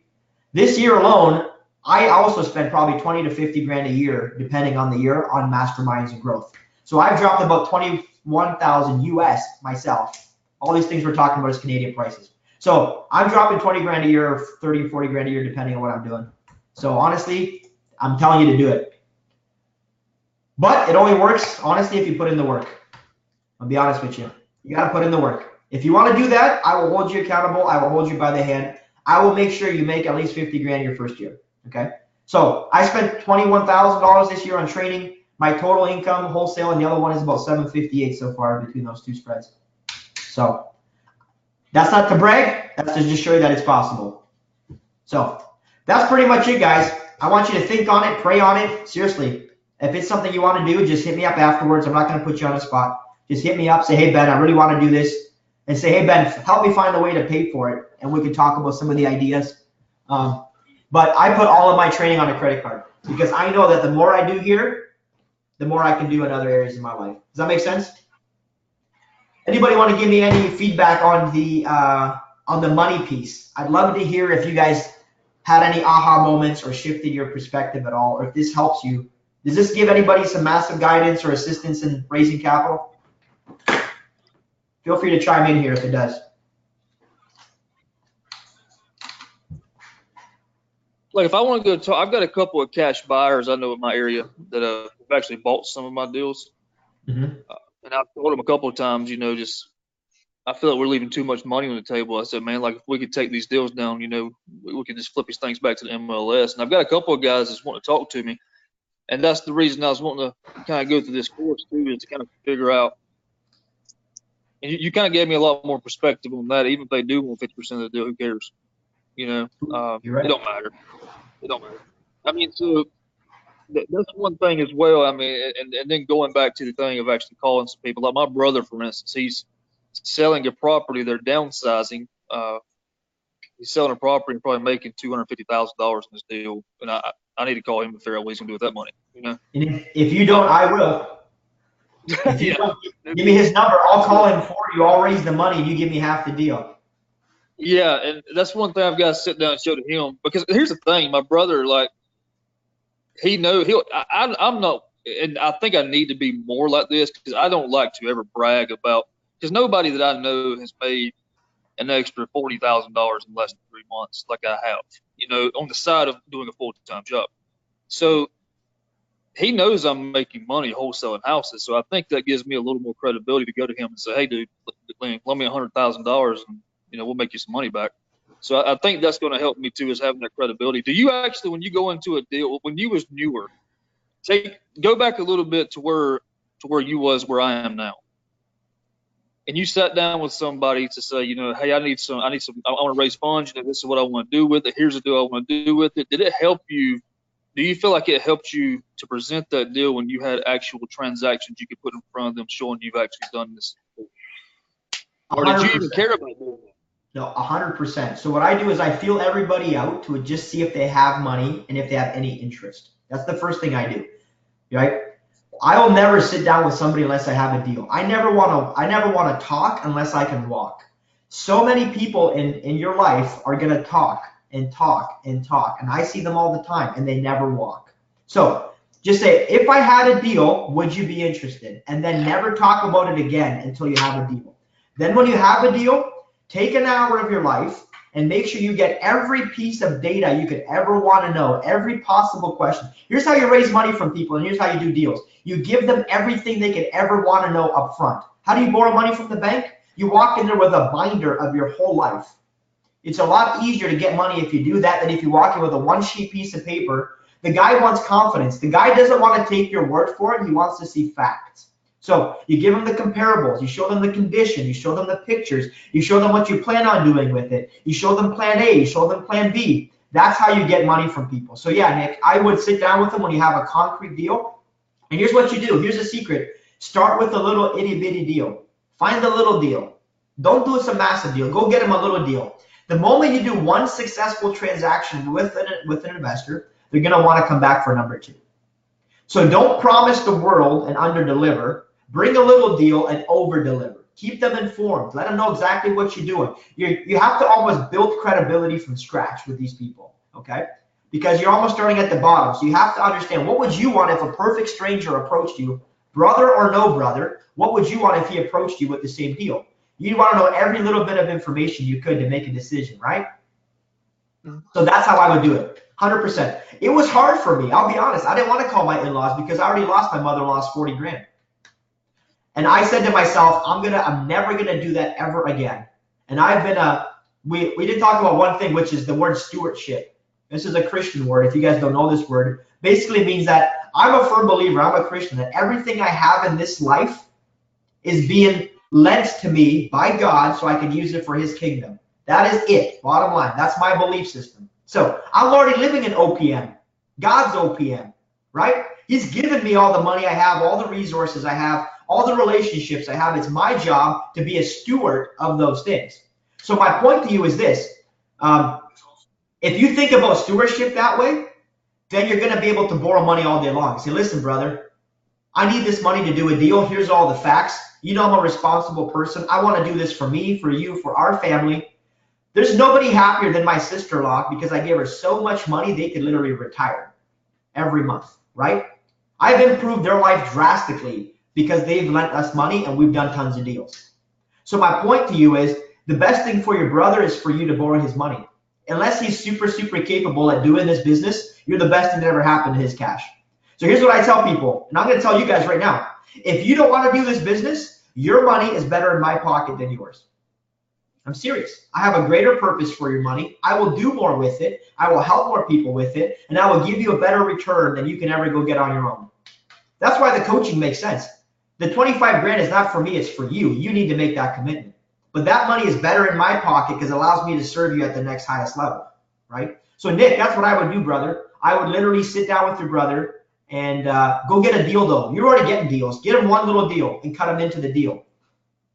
I cut my brother into deals all the time. He's got money. I borrow his money. He's an Army veteran. He came home with a small pension. I took his Army money and I put it into deals. Does that make sense? Yeah, let me ask you this right here then. Let's say you've got to the point to where you're just double closing everything, okay? A lot of them. So a lot of them, okay? So let's say it's a traditional wholesale deal. Well, I just kind of answered my own question. If it's a traditional wholesale deal, then I don't have to use his money. Then who cares? Right. You know, just pay $500. Thank you, holding it. You know, this is just going to come down to the ones where it is a fat deal, and maybe an investor's going to get pretty pissed off about me making $35,000. Then go closing this deal. and Close tell it. the investor, hey, you can buy it for this price. If not, dude, no sweat off my back. I'll retail it to somebody else. I don't care. You got it. Yeah. That's why I don't struggle to sell my deals, because I always have another retail buyer, because I'm fully prepared and capable of closing. If you're not, guys, if you're not prepared to close the deals and you make an offer, you're being unethical. I'm telling you, you are. I'm sorry. That's my opinion on the matter. Everybody who makes an offer and doesn't close the deal is you're having an unethical transaction. Because I believe when you write your signature on something and you make a commitment, you should honor that commitment. That's just how I believe, right? So if you can live in that kind of commitment, guess what? Your business will be better. You'll make more money. You'll never second guess yourself, and you'll sleep really well at night. Because here's the last thing I ever want to do. I go to some seller. I make them a deal to buy a house. I know that they're struggling, which is why they gave me a great price. And then 30 days later, I say, nope, I didn't find a cash buyer. I have to walk away. Dude, I never want to be in that position. Are you kidding me? That makes me so angry, because if I was that seller, I'd be completely, petrified. So I never put myself in that spot as a buyer. I'm ready to close. I get a cash buyer. I do my deal. If I close, I'll use the money. If not, thank you, Mr. Buyer. Now my cash buyers, they don't want anything from me. They just want to be called when I have a phone call. So they'll keep the money available. They'll keep doing other deals. Sorry, my investors. They'll keep doing other deals, right? And if I need the cash, they'll just make it available to me. That's it. So I don't even pay anything to keep the money accessible at this point. Now, have you run into any situation to where you've got burned by an investor not keeping the money available when it comes time to close? Yep, definitely. I have. I got burned because and then I had to struggle to go find the money, right? And I did. So that's why I'm telling you, go find 5 or 6 people, call your entire list. If I had, would you? If I did, would you? Great. And then go get the deal and start making the phone calls, right? I like to have at least 2 or 3 backup sources of capital. And anybody in Ontario, guys, your backup source is me, just so you know, right? So if you guys need cash, it's me. Nick, for you American students, I'm already talking to Chris to put a fund together and help all the American students start funding all your deals. You guys need cash, man. You guys are leaving so much money on the table selling these at massive discounts when you could be just putting more money in your pocket. All you got to do is the double close, and you could be making 30, 40% more money on your entire business. You're giving it away. You're giving away the farm for pennies. You're basically trading your time for money by doing the wholesale deals. So I will wholesale if I make enough money to justify a wholesale. I will double close otherwise. Because you know why I'm doing that, Nick? I learned the hard way. I bought a house for $110,000. I wholesaled it to a gentleman for $140,000. I was very, very happy to make 38. Is that the right number? Okay. Yep. Guess what he did the moment he bought it? He sold it for $180,000. So he made $40,000. I made 38. And I looked at myself and I said, never again. That is a bad business decision, right? Because I wanted to do a wholesale deal. Everybody's so focused on doing a wholesale deal, right? Do the double close. Just do the double close. I could have made an extra 40 grand. That's 40,000 I threw in the garbage. And I did it probably 2 or 3 times before I just said no more. So I'm just telling you from my own experience, forget the wholesale. Unless you get such a great price, then just double close your deals. Anybody else have a big epiphany? Anybody else have a big light bulb? Or are you guys all just super confused after 3 hours of talking? Listen, guys. Go ahead, Carmen. I just want to say that I don't have relatives here in Canada, so I'm counting on you for cash for my deals. I got you. Friends, family. Hey, here's another source. I'm just letting you know. Go to all your local real estate investors groups. You guys all have them in your town. All those people have cash. All those people own properties, and they all have equity in their homes. Most of them suck at investing, okay? Especially the ones in Toronto. Gord, there's like 1,000 people that go to those meetings, and only 10% of them actually ever do any deals. It's just a bunch of window shoppers. Window shoppers that would like to do deals that just haven't because they don't know what they're doing, right? So what I would say is go there, shake hands, meet people, take them out for a coffee. Most of my money comes from I would say from people that I've met over the course of my investing and just keep calling me for more money or to give me more money. So take them out for a coffee. Find out who has cash. Take them out. You need literally 1 or 2 investors, guys. You don't need 100. You need 1 or 2 solid people who have cash, either an RSP, in equity, Gord, in your area, anybody who bought in the last 5 years probably has hundreds of thousands of dollars. Hundreds of thousands of dollars. I'm trying to piece together 40 grand, 60 grand, 100 grand. You got literally one dude could be worth $500,000 to you. You know what I mean? Or better. Same with you, Tio. You probably got a whole bunch of people that got all kinds of cash close to you in your area. You just got to ask.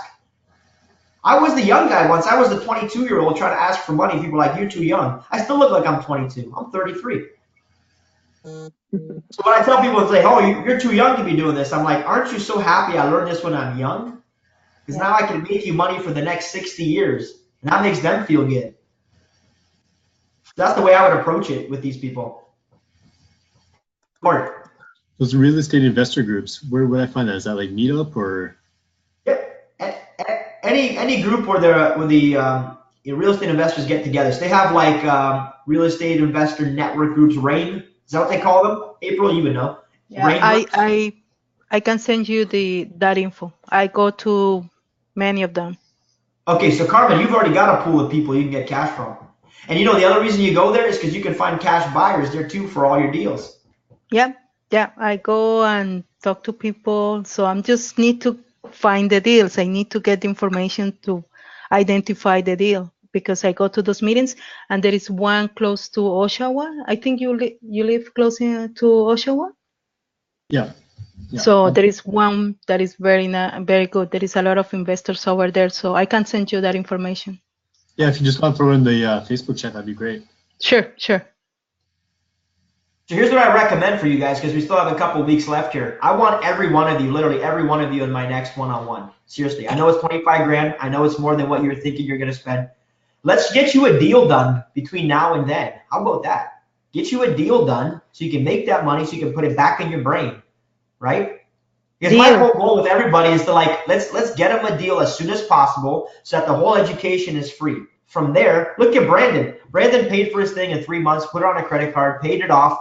Now he's rolling. Now he's good to go for the next, and he's building. He's doing a lot of work. He's just keeping his head down and grinding. So if you guys have deals, post them in the group. Gordon had a deal there.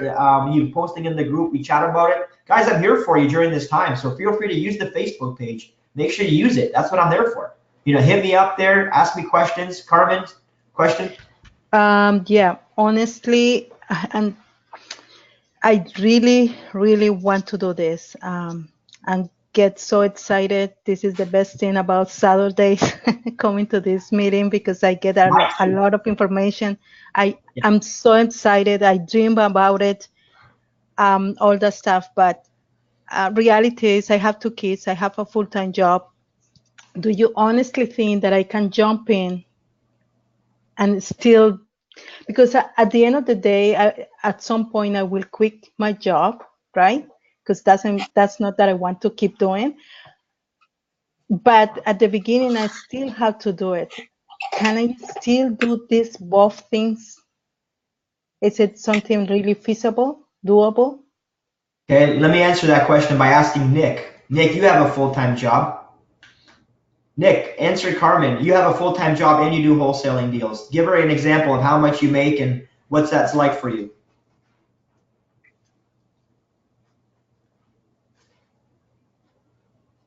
Sorry, we lost your audio, Nick. Lost your audio. Click your mic on. I'm sorry. Go ahead. Is that better? Yep, go ahead. Yeah, I'm an insurance agent. I work full-time there, 40, 50 hours a week. I also have an 8-year-old kid. So I have an 8-year-old daughter. And that was probably the biggest reason as to why I wanted to do better with my life. I make good money at what I do, but I have a job. I don't have a business. I don't have a lifestyle. She don't have a business or lifestyle. If I get hurt, she loses that. So here's what I would say, Carmen, do your first deal. Just do your first deal. When I was in your position, even probably when Ben was in that position, we looked at it and said, is this real? Can this really, really happen? Can I make $10,000 for 2 hours of work? Because we see so much stuff on the internet, such a scam, to where we don't really know what's real or what's not real. And even to that point, you have to just commit and jump in, do your first deal. And when you get that check in your hand, and once you realize you can do it one time, there's nothing that can stop you from doing it 1,000. Once you do it one time. So that's what I would say, is do it one time, and you can do it. You can do this on the side. And here's the thing, here's the mindset that you'll get to, because I'm in this mindset now. My thing was, can I make an extra $5,000 to $10,000 a month with a full-time job? Can I do that? And now that I've done that multiple times, now it's coming down to how fast can I quit my job? Is there a point? Instead of timeline, hold yourself accountable. My timeline to quit my job is going to be April the 1st, 2019. That is my timeline to go full-time into real estate investing and do that full-time. And that's why I'm here with Ben, to learn how to raise this money and do things so I can actually scale. So my advice there is, don't limit yourself on what you think you can and cannot do. Go do your first deal, and the business will show you what you can do. Yep. I love that. That was so well put, Nick. Appreciate you Yeah. sharing that. You know Thank what? you so much. When it comes for me, it's hard sometimes, guys, because I'm on the other side of the phone. You know what I mean? So it's easy for me to tell you the answers. I find with coaching, it's tough because people don't want the answers. They want to discover it for themselves. You know what I mean? But I'm telling you, the honest truth is that you have to do it. I've been through every other business. I'm telling you, not just because I sell this one. I sell this one for a reason. You have to do it for you and your family. I've showed you that money is just printed out of thin air. Many of us, the reason we struggle with this is because we work so hard for the money that we have. We have a hard time believing that we can just print it this easily. Like, how in the world do you make $20,000? How in the world do you make $10,000 for an hour worth of work? Because I've worked so hard and I've forced myself to believe that it's just not possible. Or I forced myself to believe that you must be stealing from somebody in order for us to do this, or in order for that to happen. It's just not the case. And I thought the same thing until it actually happened. So Nick is 120% right. Until you do your first deal, you're always going to have some self-doubt. The only way to get over the doubt is action. You take action, you move forward. Carmen, you got a ton of equity in your properties. You, beyond anybody, has such an easy chance to just jump in here, do a little equity play, take the money out of the equity in your homes, get a second mortgage, do the deal, and start making money on this. After you do your first deal, it's that limiting belief. Look at Brandon. Brandon just put his nose to the grindstone. Ryan moved from GTA to London to do this. Okay, he made a decision. He wanted to be in London because he owned some other properties there. So he moved there and he just grinded it out for 2 months. And the first 2 months, he was like, I don't know, man. I'm struggling with it. I don't know if I can do this. He was still doing his first-time insurance job. He still is doing his insurance job and doing this at the same time. And then he does his first deal, and now he's like an arrogant superstar, right? Because sometimes we have to see it in here before we see it out here. Okay, and I can show you check after check and deal after deal and show you all my hundreds of thousands, and you're still going to say, yeah, but that's you. Maybe I can't do that. So you can definitely do this and keep your job. Gord, that goes for you too. Keep your job and do this on the side. What you need to dedicate, honestly, is 10 to 15 hours a week. You need to commit to 15 hours a week. If you're willing to do that, you can make this business happen. If you're willing to grind it out on Saturdays and Sundays and after work, you can make this business happen. The first 30 days is going to be a lot of legwork. It's just the way that it works, right? You got to get yourself out there. Gordon's already doing it. Gordon is spending every waking minute other than his job, finding deals and putting in the effort. Carmen, you're already going to all the real estate investment groups. Why are you going? You finally have a reason to go there, to sell deals and to raise capital. There's no other reason to go to those places. I'm telling you, I don't go because I have enough cash. I stopped going to all of those meetings because I have there's no value for me there. You know what I mean? If I can raise cash and find my own deals and I put everything on the MLS, I have no reason to go and hang out with other investors at those meetings. You're not going to find. Yeah, go ahead, Nick. Look, it comes down. We all have things in life that we really love. I told you earlier, I love to play golf, right? Yep. So at some point in time, you have to get to the point to where you're willing to sacrifice things that you really love to do for things that you really want more of your life. So, like for instance, Carmen, you're saying you got a full-time job, you've got 2 kids. That's awesome. Like for me, what the thing was for me was to get my significant other on board, because that takes away time from me and her at some point in time for me to go build this lifestyle that me and her also want. So as soon as she got on board with what I was doing and she actually wanted to help, now we're spending time growing the business together. So now we're not losing that. You got to figure out a way to turn your hobbies into a way, your family and things like that. Sometimes it takes that sacrifice and figuring out, which one's more important. Is it more important to me, like right here, there's a football game on TV, and that's a weakness for me too. I love to watch football. I'm a huge Clemson Tiger fan. I know you're in Ontario. I don't know if y'all follow State's football, but I'm a huge football fan. So is it more important for me at 7 o'clock tonight to watch the Clemson Tigers play, or is it more important for me to call you back these ringless voicemails that's blowing up my phone right now? Literally, I've got 40 of them coming in. You know, you got to just find out what's going to be more important for you at that point in time. And if it's more important to watch football, if it's more important for me to go play golf, then the reason why I'm doing this is not big enough in the first place. So that's the biggest thing right there is find out your why. And once you find that, there ain't nothing really to hold you back. There's nothing. Your hobbies and all this other stuff will be gone. You'll sacrifice that stuff. You won't even think twice about doing it. 100%. Yeah, and you were at Skillathon. My whole speech was on purpose and why. Guys, if you have a big enough why, like you have your kids, right? If you have a big enough why, you're just gonna do what you got to do. Here's what I'm gonna promise you guys. If people don't like to make promises, I do. I promise you are in the right investment vehicle. This is the vehicle. Okay. You don't have to look for another vehicle, the stock market, another real estate avenue. This is the best vehicle. I'm telling you, it works. All you need to do is commit and take action. The money, you can't let the money hold you back. You already know why. Money is available to you. Go grab it. Go grab 25 grand, get rolling, and let's start making your money back right away. The only other thing is if you have limiting beliefs about your own abilities, I'm telling you, all 5 of you guys can do this. Carmen, you have so much ability to do this. If you had a bad attitude, if you couldn't communicate at all, if you didn't have compassion for people, if you're a complete, scumbag, then I would say, okay, it's not going to work. I'm telling you, you guys can all do this, every one of you. Because honestly, I probably would have kicked you out of the course in the beginning. I don't need your $2,900 or $3,900 that badly. Honestly, I don't. I want to do this so I can build up people and give them opportunities to change their legacy. That's what I'm doing this for. Otherwise, I wouldn't spend 6 hours on here on a Saturday. I would just do it for an hour. You know what I mean? So this isn't about just money. This is about empowering people, and I love to see people grow. And I want to see you guys are getting the good. I want to see you guys get the great. So that in a couple of years from now, all 6 of us, we're all on the same track. We're all working together. We're all in different markets. We're all doing deals. We're all collaborating. We all meet at my house for a barbecue. Like that's the kind of network I'm trying to build here for the Canadian market. And I'm doing it literally one person at a time. Does that make sense?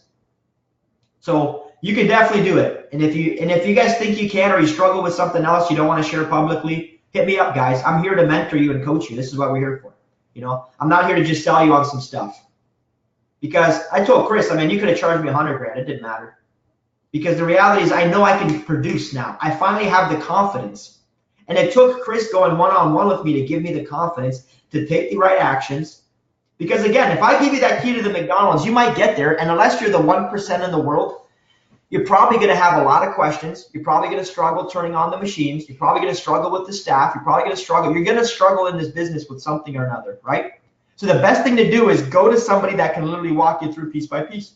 Come hang out with me, guys. Come spend a week with me. The people who do is the people who make it. And in the U.S., I'll be honest, Nick, in the U.S., coaching doesn't have that high of a success rate because some people buy a $2,000 package and then they don't put in the work because they only paid $2 grand to do this thing. And they buy the course and then they do one deal or maybe never do a deal and they give up. Guys, I don't want people to give up. If you came this far and you paid money to be here, there's no way you can't give up. Like I literally won't let you give up on yourself. Honestly, you guys will thank me 12 months from now if you just take the right action to make this happen. I'm being honest with you. It's not a bullshit. It's not a thing. And if you believe like, hey, I just don't agree with your philosophy, or I don't agree with the fact that it's possible, I don't agree with this, or I don't like this business, I just don't want, I don't really want it bad enough, fine, and that's cool. Just tell me, walk away, do something else. But if you think that you really want to pursue this and you believe in your massive why, you're going to have to create money in something in your life. I'm telling you right now. So if it's not this, you have to find something else to become a creationist of. You start drawing, you start composing music, you start doing something else. You have to create. You can't earn anymore after this. So anything I do to earn right now is something that's like in the back of my mind. So like my wife and I have this $300 rule. I don't want to hear about a problem if it's $300 or less. Just fix it. Pay for it, solve it. You guys know my rule. It's not an arrogance rule. It's a rule because I don't want to commit my brain and energy to that when I can commit my brain and energy to getting up early in the morning, reading my book in the morning, focusing on my mindset in the morning, coming and connecting. This is the best part of my week, guys, is hanging out with you guys. I'll be honest with you. I love doing this because I love seeing people's growth. Because at one point I was in your shoes and it was like, aha, I had a light bulb go off and it completely changed my whole mindset. So that's what I'm hoping that I'm trying to inspire you guys is to just, there's no replacement for action. If you want to lose 20 pounds, guess what you got to do? Go to the gym. You can't feel like going to the gym. You just got to go to the gym. Guys, I'm down 11 pounds in 60 days. You know why? Because I watched Ben Azadi and Chris Root and I felt convicted because I had my mind and my spirit right, but I didn't have my body in right. So I felt like I had to change my habits and I had to get myself in gear. So I'm down 11 pounds. I'm hoping to lose another 9 pounds in the next 2 months. It's the same, but it's the same process. I just have to do. I have to get up. I have to do my high interval training every morning with my boy Sean T. You know, I got to get that done. And then I have my power shake. And then I come in here and I haven't eaten a thing all day and I feel great. I got tons of energy. But I know that I'll feel good once I get the results. I feel good about this business because I made a lot of money. Do you know what I mean? So that's the way. If you got to wait for feelings ain't going to get you there. So. By the way, yeah. Was that your Aston Martin? That was the Martin.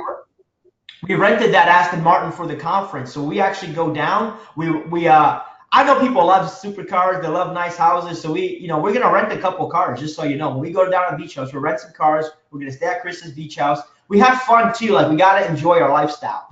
The only reason I haven't bought one here, I have a BMW 6 Series. I haven't bought one because I'll never drive it. It's going to sit in my garage 3/4 of the year. And every day I'm going to want to drive it. I'm going to pick up my Jeep with my face on it and go to work because that's just what I do.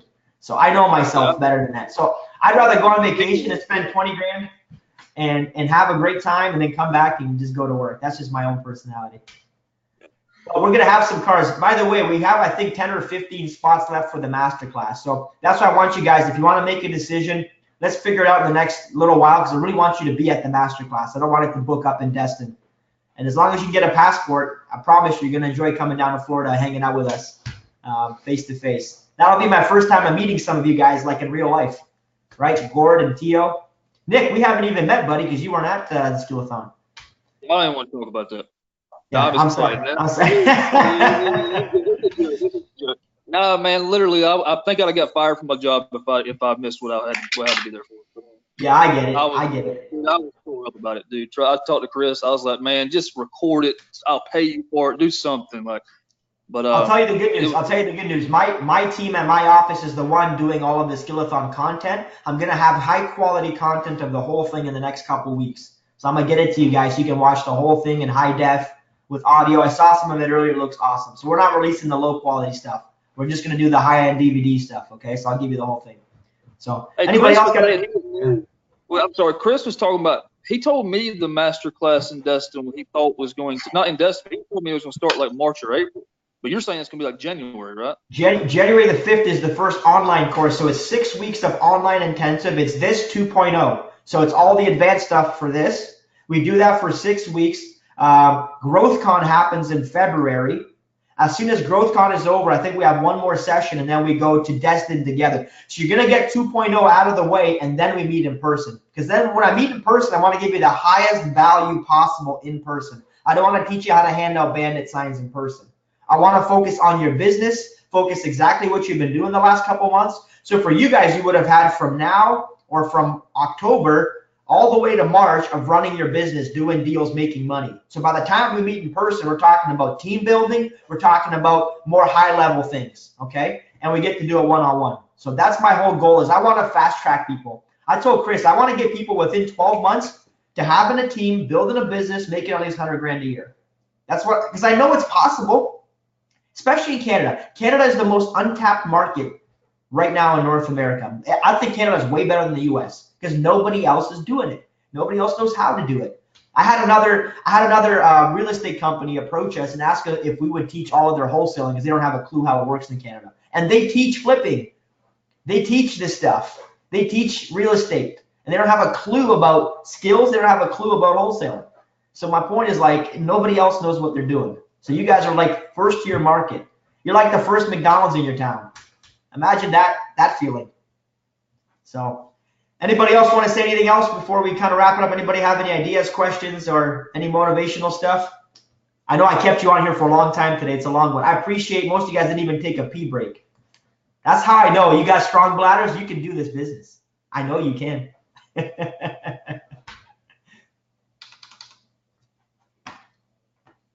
Cool. Cool. All I got right. my marketing going out next week. You got what? My flyers are going out on Monday.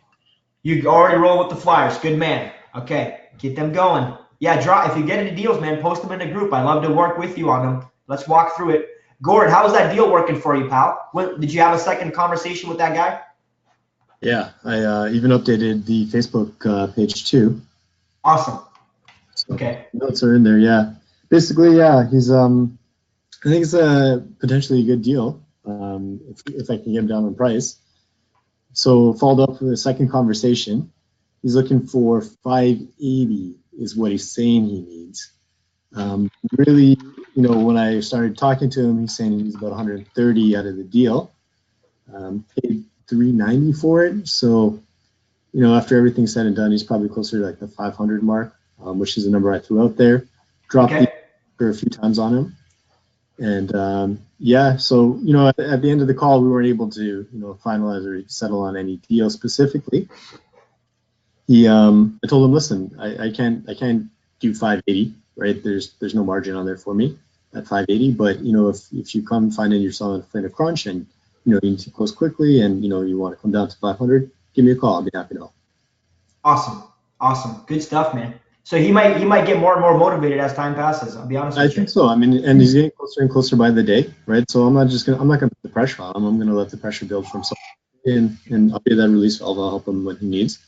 He did mention to me, if I knew anyone with financing or that could do maybe like a hard money loan or anything like that. I shot you a message too. I don't know if you got that or not. Okay, I'm gonna check it out. Okay, I'll have a look and see what's going on there. So so just keep plugging. I mean, that was great. One of the biggest things we're gonna focus on next is gonna be the skills, the communication. That's a massive piece, guys. That or financing are the two biggest pieces in this deal. Everything else is, well, not easy, but straightforward. So I can do one of two things. Next week was going to be cash buyers. I can run through cash buyers fairly quickly and start the skills segment and then give you a chance to practice that for the next week so we can really double down on skills. The communication and the phone calls, the way you do the deals, I think are going to be the biggest thing. That's why most people need a one-on-one is to practice. So would you guys prefer to do that? Is to go into my exact scripts and my exact things next week and I'll just touch on cash buyers a little bit? Is that cool? Yeah. Okay, let's do that. And then you guys can practice that out for the week and then we'll come back and do that again, just kind of further. That skill set is not something you're going to get in an hour. It's going to take rehearsal, find a buddy or go one-on-one with me and then we practice every week. Like Ryan and I, the first week, the first actually month, we're just practicing over and over again. Same with Brandon, practicing over and over. I'm like, no, that's wrong. No, that's wrong. Keep doing this, keep doing it. And you'll learn a lot of the nuances and the way to communicate. So Carmen, those conversations are critical even with the other realtors. We're going to go over those critical conversations. That's why I'm excited for the other program here, the 2.0, because we go into advanced negotiations. I love advanced negotiations. My favorite thing. I get to just like break it down with people, psychology. Everything we're doing in this business is psychology, folks, right? So I wish I could go back to university and take a psych degree. That would have helped me better off in here than a business degree. So, yeah. Anybody else want to drop anything in? Make a comment before we wrap it up for the day? Hey, Gord mentioned hard money. Did you ever mess with hard money? Hard money in terms of, how is that different than private money? What's your definition of hard money? Well, you can go online, man. There's so many hard money lenders out there. I've never really looked into hard money. I just heard it's really, really expensive to use. That's why I always heard private money's a lot better. But I guess private money can be just as much as hard money if you get the wrong term. What I look for is I look to build relationships with my lenders for long term. Usually hard money people are not people that are conducive to that kind of environment. They just want to make their money and they charge you a fortune and that kind of thing. So I'm looking for private lenders, people who want to generally lend for long periods of time so I can build a relationship, do a deal, do another deal, do another deal. I want people to need me more than I need them. Hard money people, they always got a bunch of people coming to them. So my definition of hard money are not the kind of people I would go after. Like I'm not going to go to Gino and Guido to get a mortgage. It's just not going to happen. Okay, I got them right down the road. I've got a coffee shop down here and that's where they hang out. So no, I don't go that route. I'd rather go through a broker and find somebody, you know what I mean? And go that route. So the private piece, I mean, keep posting some questions in the group. I'll try to get on top of those. The private piece is super important. If you guys can get this money thing done, I'm telling you, you guys all want money. That's why we're doing this, right? So if you understand money, know how to raise money, live in the spread. You know, that's why Grant Cardone has what he has. He, you know, he's got $200 million of equity, but he's got $800 million of holdings, right? So meaning that he has $600 million of what? Debt. Okay, that's how you become a 100 millionaire. Is you borrow 500 million and you have 400 million of debt. That's how you do it. There's no other way.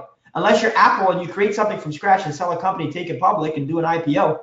Most of us are not going to do that in our lives. Nick? Last question. I swear I'm done. You're good. You're good, man. You know you're good. I appreciate you. Last question. Because we're talking about local Koreas and things like that. I got added to a Yahoo group where I live at. It's like 2,500 people. But they do not provide phone numbers or anything like that, just emails. How would you suggest the wording and things like that to send out to 2,500 people in my upstate about I'm looking for private lenders or private money or whatever the case? But how would you do that to intrigue somebody to actually that you kind of jumping through a hurdle without being very personal? So you got a list of 2,500 lenders? No. I got added to the upstate local real estate group where I live at. That is 2,500. It's 2,500 members on the Yahoo side. So it's a huge group email. I get stuff all the time. You know, hey, I'm looking for a bathroom finisher. Hey, I'm looking for this. Hey, there's a wholesale deal. Whatever. You know, I get all the time, all day long. But if I wanted to send an email out to 2,500 people, because when I talked to the guy originally that added me, he said, man, there's private lenders in there. There's buyers. If you have a deal, if it's a good deal, you're never going to have a problem selling it. There's cash buyers on this thing. So I've never used it to wholesale a deal, but I'm thinking now in the term of actually sending out an email for all the private lenders, so I could probably, sit down one-on-one with all those people. But I'm trying to figure out the wording of an email so it's not really personable to get these people intrigued to want to actually sit down and have a conversation about lending money. Yeah, so I would do it the same way as that phone call and just say, hey, it's Nick. I don't know if this is for you or not, but honestly, I'm an investor. I'm a local guy. I'm looking to buy some properties. I've got some deals. I'm already doing, 3-4 deals a month right now. And I'm looking for another private lender to help me grow. I'm happy to pay a really good premium. Just curious if you're interested. And don't even make it too long. That's all you need to do. And if you get a feedback response back, then go into detail with each person. I find when you make a super long introduction letter, people just like, they don't read it, or they think it's spam, or they think it's whatever. Just make it super easy. Put some grammar. Hey, it's Nick, whatever. Like, I don't make anything professional anymore. I make everything very personal. I find I get a better response out of people when I go super personal. Even my handwritten letters. I literally hired Kelly's mom to write 100 letters last week so that I can send them out to my list of sellers that have been sitting in my database for the last couple months. So I'm trying to do everything more organic, more handwritten. Just, you know what I mean? Makes sense. Gord, question? No, sorry, I didn't mean to interrupt. I should just had a conversation with Carmen. Just saying thank you for the link for the Durham meet real estate meet. Sorry to interrupt, man. Oh, you're good. You're good. Are you just waving at Carmen? No, that's awesome. Hey, I appreciate it. Like, I'm really glad I got to know you guys over the last few weeks. I know we got a couple weeks left here. And, I love these relationships because I think there's a lot of value in this group. But there's millions of dollars in this group right here, right? Who's got my money? I mean, April, you're going to have deals. All of you guys are going to have deals. Nick, you're going to have deals I probably want to be a part of. So I want to build these long-term relationships with you guys. And even if you don't sign up with you drop off after the 2 weeks is over, stay in touch. Let's do something. Frankly, I'd love to have all of you in because I know you're all capable.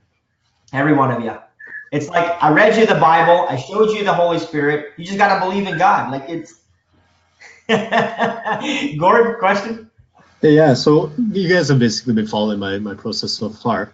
And this question is more for you, Ben, I guess. So what I've been doing so far, you're pretty much up to date. Like, the ins and outs of what I've been doing so far. To do a deal in the next 2 weeks, right? What would you recommend that I really do to get, past this final hurdle, to get this push? Like, your goal was when we started, that all of us do a deal within the 6 weeks. I'm feeling kind of under the gun right now, right? Like, we're getting close, like time's ticking. And, I want to hold up to my end of the commitment. I want to get there. So what can I really do? What next step should I take to get over this and get this hurdle done? Yeah, so a couple of things. Number one, there's going to be no shortcut to putting in the work. Like, live, breathe this wholesaling in every spare minute. It's like working out. If you don't do it, you'll know you're not going to do it. If you come next week and you haven't done anything in wholesaling from now until next week, you got nobody to blame but yourself. I mean, you can make excuses all day, every day. So I know you're putting in the work. What you can focus on with that work, communication. I know we haven't got into it yet, but we'll get into it next week. If you can just find deals like the one you did, find 10 of those. Just find 10 deals. Bring them to us. Bring them next week. You know what I mean? Start going through those properties, and you got to get your batting average up. So you guys got to step up to plate and start swinging. That's it. It's no more like, practicing on the sidelines. You got to start swinging for this ball, right? So get out there, start calling people. If you screw up, don't worry about it. You have to be willing to go through the learning curve. So get on Kijiji every day. Like, it's the same basic things. Get on Kijiji. Check every MLS listing. Build your realtor relationship. It's also coming to Christmas time, so I got to be honest, probably not the best time to be wholesaling houses at Christmas. People just don't buy and sell that often at this time of year because they got family priorities. They put it on the back burner until January. So you might see a big spike up in January of a lot of different opportunities available in your market. So we got to recognize that is a little bit of a hurdle. But I'm still doing deals, and it's because I'm looking every day. So I think, tangibly speaking, is do those things that take the hour a day that I told you about. The Kijijis, get your leads, make sure you got a realtor, start working on your money sources, because the worst thing you're gonna want is get a deal that you can't close on it. Especially you, Gordon. Your deals are expensive, bro. You're a $700,000 deal. It's like, damn, we gotta get you going. So, work on the money side of it, but there's no shortage of the bandit signs and learning your market.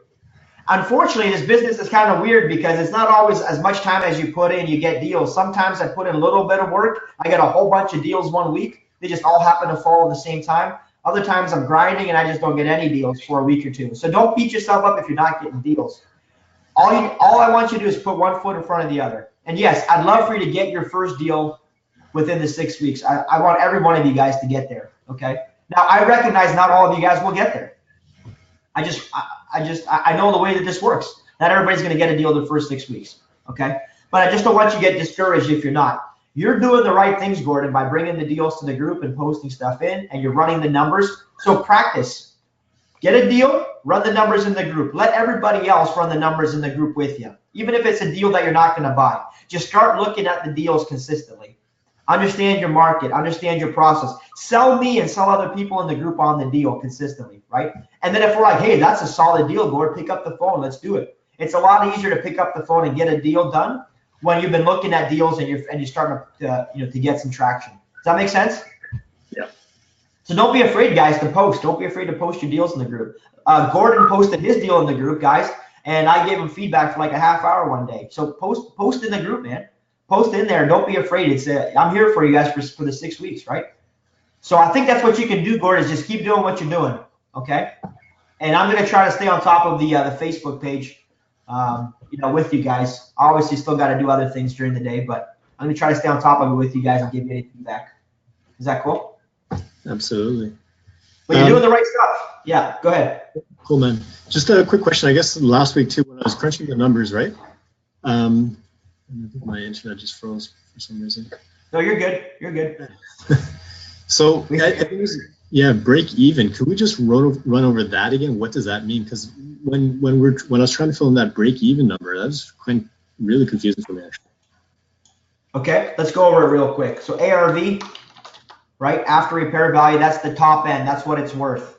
So let's say that the deal is going to be $200,000. Okay, that's what the deal is worth.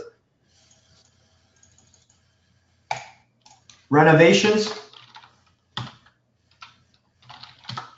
let's say it's going to be $50,000.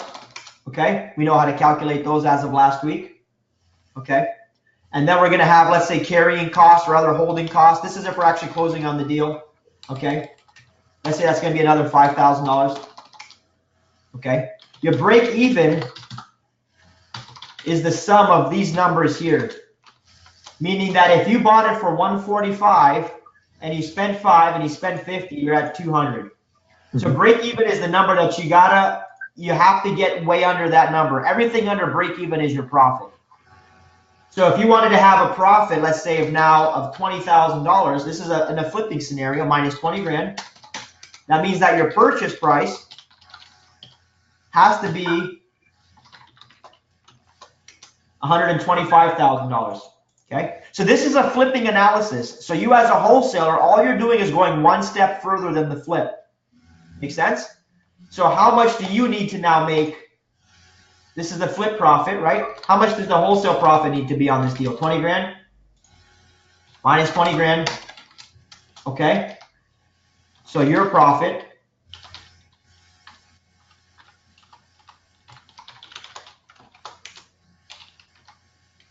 okay. There you go. So this whole top half, this is all for the investor. This is for the flip. So you're just doing a flip analysis, and then you add your profit, and that's how you get your wholesale purchase price. So this break even, when I say what's your break even on it, what's the number that there's no circumstance in which you can go above that number, right? Because if you bought it for 145, you're not going to make any money. You're going to break even on the deal. So what you're saying is we kind of need to run 2 or 3 scenarios, one for exit 2, one for exit 3, and then I guess finally exit 1. Is that, or I guess not so much 3, but more exit 2 and 1 then. Is that what you're saying? So this will work for exits both 2 and 3. Okay, I'm sorry, this will work for exits 1 and 2 because you're actually doing the ARV versus renovation. Okay. The only other analysis I do is going to be the fair market value one. So the fair market is what is the as-is condition of this property. Does that make sense? So I'm not going to go to 200,000. I'm going to say right now that the deal is worth 175, or let's say 160. So the fair market value is that price there, which means I got to buy it for 65 if I'm going to plan on selling it for fair market. If I do the renovation work and all this other stuff, well, this wouldn't be here. The reno's gone. So you can afford to pay. So I always work in a spread, Gord. This is my spread right here.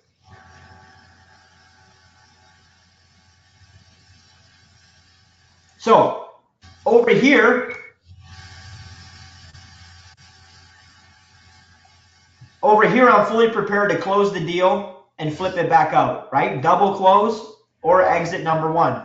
For my exit number 3, my wholesale deal, I want to get it for, sorry, backwards here. But I never want to go above, or I never want to go less than the 105.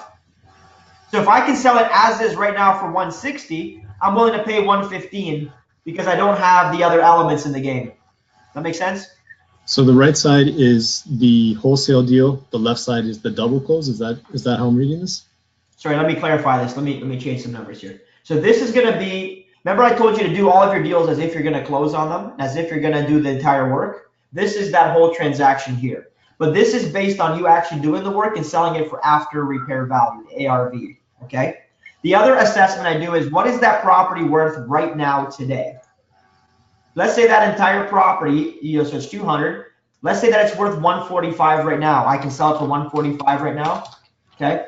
Then I can just take the rest of this analysis, and I'm kind of in the same boat. So really, this is the best one to do, is this whole thing. This will actually give you both scenarios. Because I don't want to do the renovation work, but in a worst case scenario, I'm willing to do it. Right. So just run this equation each time, this thing right here, and that'll give you the number that you need to buy it at. Because you can literally buy it at 105, you can flip it out for let's say 125, and you can make the $20,000 spread. Because the person you're selling it to is probably still an investor. Here, this is the investor section, right? And then this is the retail buyer. Everything between here and here is all the cost associated with doing the deal. Okay. That make sense? Yeah, and so that top half right there, so the reno carry cost break even, that would be essentially like if I had realtor fees. Is that where that would fit? Yeah. So the break, that's right. So the carrying cost is going to be the mortgage, taxes, insurance. Actually, you're right. You should actually have a realtor fee in here as well. I can put that in there. So realtor fees, that's another $5,000. So there's your actual number. Because when you think about, you got to just reverse engineer. So you start with what can I sell this thing if everything is done? That's where you get the numbers. What am I going to pay in reno? What am I going to pay in carrying cost? What am I going to pay the realtor to sell it? So I have to, my break-even price is $140. Okay. So Does that make tax, sense? legal, all that goes in the top half, Yeah, right? that's right. If we do a quick wholesale deal on that, then it's just the bottom half of the spade. Correct, because you're actually closing on it here. So this is where it actually gets closed, right? On the flip profit. So this is, you can think about this as the closing, okay? The moment there has to be a closing, you can't afford to be above this, above this number. Before a closing, you can work in this level. So there's two different segments of this kind of equation, right? There's this section, and there's the lower half. So as wholesalers, we just focus on the lower half. As retailers and as flippers, we focus on the upper half. That's it. So let somebody else focus on the upper while we focus on the lower. Does that make sense? Yeah. So when I ask you, what's the break even on it? What's the number that I'm starting this number? Hey, Luke Brown, what's up, man? How's it going? Hey, pretty good. Luke's been hitting this whole time. He's been with us on the feed. How are you, man? You all right? I'm doing pretty good. I didn't know if that was you or Superman there. You guys look about the same now. Yeah. Does that make sense, Gord? Yeah. Okay. Luke, you got any questions, last minute questions? I know you've kind of been off this whole time. I mean, I've been looking at this deal for a few days now. I think I've made sense of it. I'll post it in the group. Okay. Well, I've got one posted, but I just found another one, I think yesterday. So I'll post this one in and see what y'all think about it. Okay. Well, run the numbers. Did you run the numbers in the group? I just ran them right now. Okay. Just run them like this. If you guys can post your numbers in the group like this equation, like I have here, it's going to make all of our lives easier because then we can all stay on the same page. You want me to throw this in the group for you guys? Let me do that. Let me just toss this in there right now for you.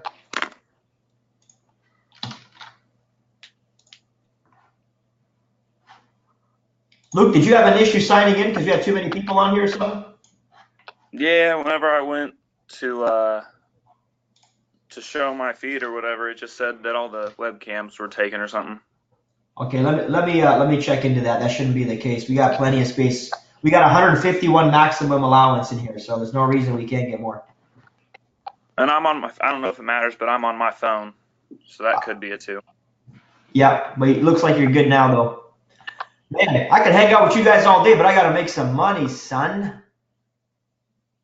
Any last questions, guys? I'm happy to take some before we roll it up for the day. I posted that in the group right now, by the way. It's all in there, so you feel free to go and check it out. Is it cool if I just like take a picture of my like running numbers here and then just put that in the group? Yeah, for sure, man. Go ahead. Okay. Pop it in there. I did that on my first one. I didn't know if it was legible or whatever. Hey, Luke, I know you were talking about finding cash buyers, but you see how like being able to raise capital, you don't even need cash buyers, bro? Yeah, I feel a lot better today. Good. I'm glad. Again, you're going to have these aha moments, people. You're going to get these moments like click and you're like, wow, and then your brain's going to start piecing things to the puzzle back together. You're going to start reverse engineering some of the like old ways you used to think or some of the old deals you looked at. Like, man, I could have put that together if I would have just done A, B, and C, and D. So let's get you some capital raised. Let's do some deals, guys. You guys can definitely do this. Every one of you guys. Okay. So yeah, post in the group. I'll be in there answering questions. Let me know one-on-one if you guys want to do this. The one-on-one coaching. I'd love to have you guys. And Luke and Nick, we're doing that with Chris Rude. So the same program applies for the U.S. guys, just so you know. Okay. It'll be U.S.-based stuff. It's not just Canadian. I'm gonna manage my Canadians because these are my people. But I appreciate you guys, man. I appreciate hanging you guys with us on Saturdays. I appreciate you putting in the commitment because without the commitment, you're not going to get the results. Luke knows. Luke works out for a living, right? Pretty much. Mm-hmm. You know what it is. If you're not putting in the work, man, you can't expect the results. No. So, all right, guys. If no more questions, I'll see you guys later. God bless you. Have a great day. We'll talk with you. Thank you. Bye-bye. Thank you. Take care. Thanks, Ben. Take care. Bye-bye.